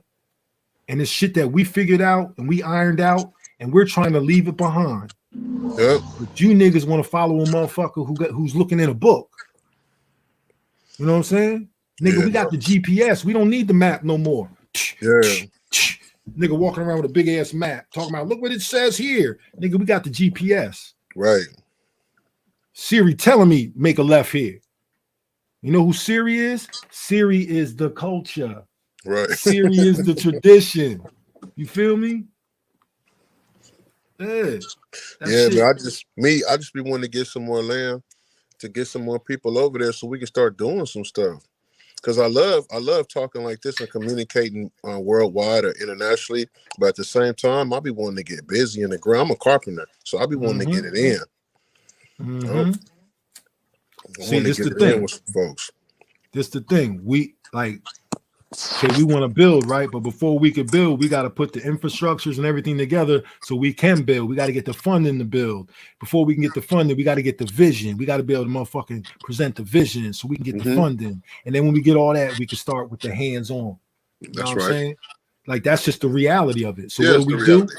We talk to each other to keep that charge going, to keep motivating ourselves to continue to do these things. Because if you stop talking about it, you lose the focus. Yeah. You know what I'm saying? Yeah, it's like to me, it's like when you got so many people, like for instance, a brother said you got 80,000 people watching or something, it should be somebody on there with a plan. The money should be donated, and then you should be able, those that are leading in this leading position should be able to show what they're doing with the money, man. Bro, we should be able to do something. Bro, other listen, than talk. We had a parade in Manhattan a month and a half ago, right? It was beautiful. Just think, listen, if I had that type of viewership and people supporting, do you know what TurtleGang would be doing? We did that with nothing. Right. We had a parade in New York with nothing. Just our will. Mm-hmm. See what I'm saying? Right. So this is why I tell you I believe in Cointel. I believe this motherfucker's really being watched and they don't want to see certain messages proliferate. Yeah. Right. And I don't believe the government comes to you and says, I'm gonna make you an agent. I think they just have things set up to support you. Yeah. You know what I'm saying? Make sure these people get this attention and that one don't. It's called algorithms. Yes. You know what I'm saying? Yep. Yeah. Order out of confusion. Yep. Because the one who's causing the most confusion, we got to give him the attention. Yep. I want to keep you focused on that, because if you're looking at this, you're not going to be looking at the truth. And if you studying Two Hawks, he's showing you a blueprint on how to do something. Yes. You know what I'm saying? If you studying Dane Calloway, I don't know what you're doing. You're not doing I don't know what outlets he even has to send you to. They're not doing anything. He gives you, he sells you the booklet so you can verify that you're Cherokee or wherever the fuck, and then you figure out through the booklet that you're this tribe. Okay, what relationships do we have? Because, like, listen, it's literally tribes on the east that you could. Who are you? Who your family? Oh, I'm with TurtleGang. You see what I'm saying? Mm-hmm. And motherfuckers be like, oh, okay. You know what I'm saying? You'll at least be looked at like a fucking ally. Right. You know what I'm saying? Right. You know what I mean? Right. Real talk. And that's what TurtleGang was for. Like, it's a lot of people ain't blessed with what we have. Ain't gonna be blessed enough to be able to find out who they are. Mm-hmm. But are there those of us who are providing lily pads for them to step on? Are we providing shelter, something for these people? You know what I'm saying? Mm-hmm. Whether they are us or not, yeah, we are. It's called TurtleGang. You know what I mean? Was I upset with the elders in my tribe because I'm like, look, it's so many kids out here that are fucking sandhill. Why are we not doing no outreach programs? Right. All right, fuck it, I got you. TurtleGang and handle that. Right. Yeah, Right. TurtleGang. That's what we're supposed to be doing. Yeah, Gang, certain gang. things we're supposed to be doing. Yeah, and I use that gang because I know that attract to kids' mentality. It attracted them. Back in our days, we people was coaches. Dudes, we needed them. I need my coaches. I needed those people that was there. That my mom, my dad is here, but I still needed those people that was in between when my parents was at work and doing their thing. That's around like, come here, man. Nah, run them laps. You could be better. You could do this. Blah blah blah. Even though you're the best on the team. I was the best on the team. They still make me work harder than everybody because it don't matter you being good. You still got to work harder than everybody if you're gonna be the leader. Exactly. It's the reason why you chose there, not just because you're good. You know what I mean? It's the OGs that know their responsibility, and and want to help the young people, want to help the people that ain't got, the vision. So TurtleGang was created as what? Like, people don't realize, like, this Turtle. I mean, they know this is Turtle Island. But what you don't understand is if you subscribe to the fact that you live on Turtle Island, you TurtleGang. Like, if I hear you say this is Turtle Island, deep down I know you TurtleGang. You just ain't figured it out yet. It's true. I know I ain't your enemy. You know what I'm saying? Yep. Like, I got the, you know what I mean? Like, Turtle got the weight of the world on his back. He sacrificed himself. You know what I'm saying? Right. Like, when you read the creation story, myth, you know what I'm talking about. Right. You know what I mean? Like, this shit is spiritual. This shit is metaphysical. It's all that shit.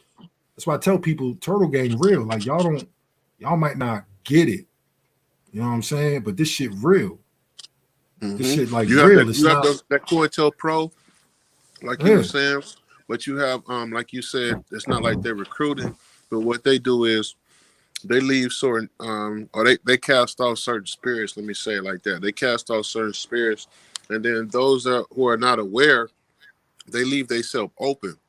And when they leave themselves open, they allow for this, whatever you want to call it, this foul spirit to come up in there, and then that's when they just start going haywire. And so now the COINTELPRO is able to use them without even knowing that they're being used. Yep. And they catch you with success. They catch you with the attention, with the likes, with the all that, which fucks with your endorphins. That shit sets your endorphins off. You know what I'm saying? Yeah. Yep. Like, that shit is like a drug. It's just like doing a drug.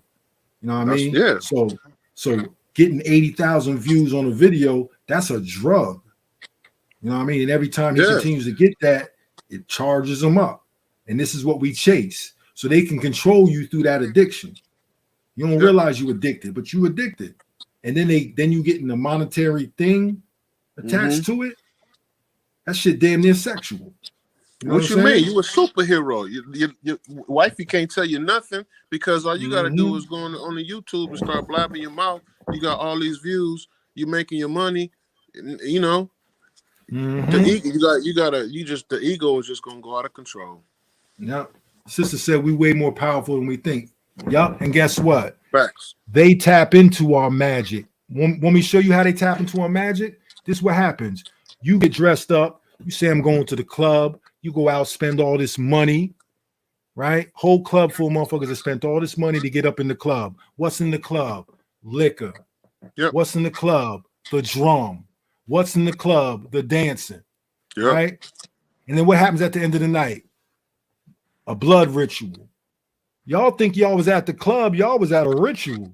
You was at a ceremony. But you ain't put no intent on it.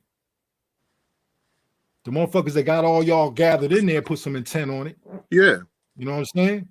And they using y'all people like your energy as a sacrifice. And this ain't no, like, this ain't no, no, nigga, this real shit. Yeah. This is real. Like, when you talk about intentions, you could be doing something and not have an intention on it. And it don't carry, it don't resonate the way when you put an intention on it. You could be doing a certain dance and that dance not mean nothing to you. Right. But you could be doing that same dance and know that dance and you're doing it for intention. And I'm gonna show you how it works, right? You'll see people, you go to the powwow, you'll see them dancing, right? First of all, they all dance in a certain direction. They all go in the same direction. Right.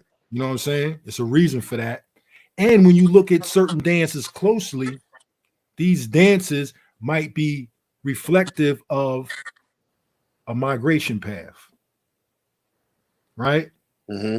And just little different things represent a story, an oral tradition. See what I'm saying? So what I'm saying is these moves they doing, like kids be doing these moves and they're like, oh, look, they was doing that move too. And they show some Indian doing it. Mm-hmm. But the intention and what he's communicating when he does that move is very different than when these kids are doing it. They're just dancing. See what I'm saying? They're not thinking they're putting things together because they're saying something to their community and to the people. That's, see what I'm saying? Yeah. So this is why I say when I say there's no intent on the shit. Right. Right. And we've always had bloodletting and all those ceremonies in humanity. You know what I mean? So when you go in the club and the club ended of the night, somebody got killed. Yeah. Yeah, you was at a ceremony. Yep. All the elements is present. Y'all just not doing the prayers. Somebody else using that energy and they doing the prayers and they capitalizing off it. Yeah. Because y'all just in there stirring it up. You went in there open. You went in there open and you let somebody else. Yup, with no intent of your own. Yup, Right. It's the 808, it's the low frequencies. It's the movie Fallen. When the Denzel movie, when the spirits come in, if it touch you, boom, it get on you. Yup. You know what I'm saying? And it used those low frequencies, you know what I mean, to get up in you. Yep. You know what I mean? Yeah, I'm an audio engineer. I got 1B during my audio engineering classes. I got 1B. Other than that, like I finished top of the class, but I was a lot older than the rest of the kids. I was taking that shit serious, you know what I'm saying? Right. But yeah, so they teach you a lot of stuff about frequencies and audio engineering class, and that's all spiritual. It's all spiritual. Always, yep. You know what I'm saying? Like when you talk about the wiring code, how the wires are coded and the colors, it's mathematics in there. It's a spiritual code. Like black is 0. You know what I'm saying? Green, black, green, and red. The number numerical and adds up to 7. It's all like it's a whole bunch of things in there that are applying to spiritual principles. You know what I'm saying? Like taking an electronics class, dealing with the chakras and all that shit. You take an electronics class, and it's going to be a specific reason why when you cut them speaker wires open, right? It's a bunch of different color wires. You know what I'm saying? When you're splicing things, when you're dealing with audio, it's a bunch of shit in there.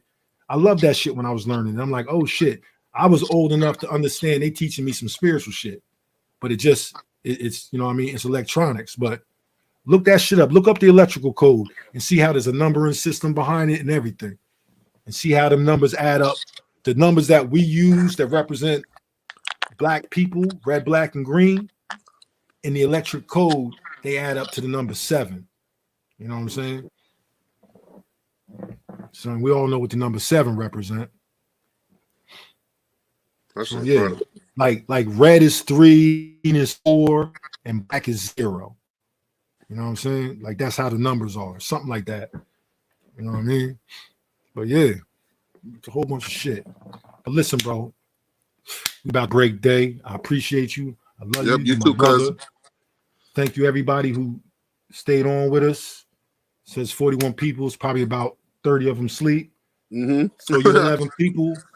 I thank you. I appreciate you kicking with TurtleGang. If you're new here, thank you for spending time with us. You know, we come back and forth. You know, we're not on here regularly. We're not them people that come here on here every day. But we pop in, so you know, if y'all rocking, just continue to rock, and you know, let's pray for everybody who needs some prayers. You know what I mean? Let's blow some smoke, send some smoke up for these people. Keep it moving. You know what I mean? So Nishik. Wado. I hope. Peace. I hope. Take care.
See, whatever you're doing, however you spend your time, that tells you who you are. So think about what it is you like to create in your life experience.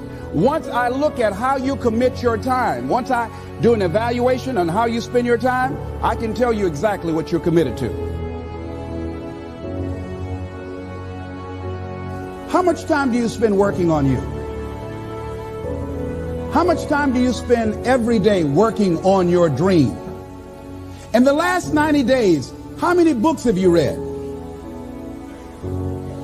In the last year, what new skill or knowledge have you acquired? What kind of investment have you made in you? A lot of people, as soon as they punch out, they rush home to sit on the couch. They rush home to do nothing.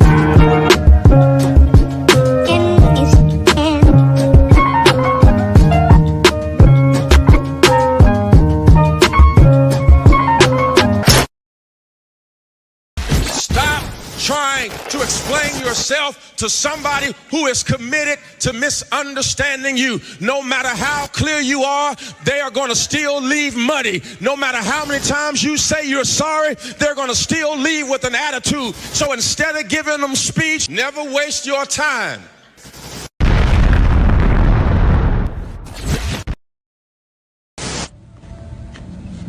A new discovery which has not yet been published.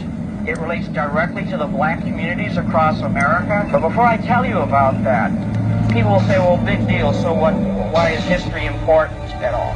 History is extremely important. Imagine if I could take from each one of you as an individual everything you knew about your life up to last week and just erase it. Where would you be? You'd be lost. You'd be incompetent. You wouldn't know how to plan for the future. And you do the same thing with a people. If you erase their history or you don't tell enough about their past, they also become incompetent and they can't fulfill the future. And that's why a lot of people in the black community have felt, well, how come all the dreams of the civil rights movement aren't yet fulfilled? And one reason is because this history is still suppressed.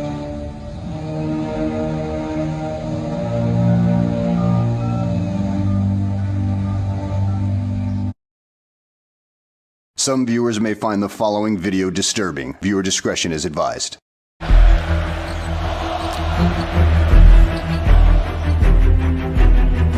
I literally see a black blur. Oh, blocked by James! LeBron James with the rejection! And it's like, he gets the block and you're like, oh, what?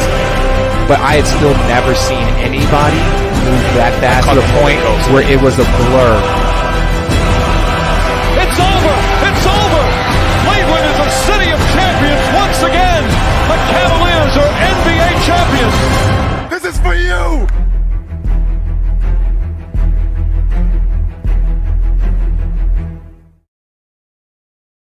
We now return to your regular programming.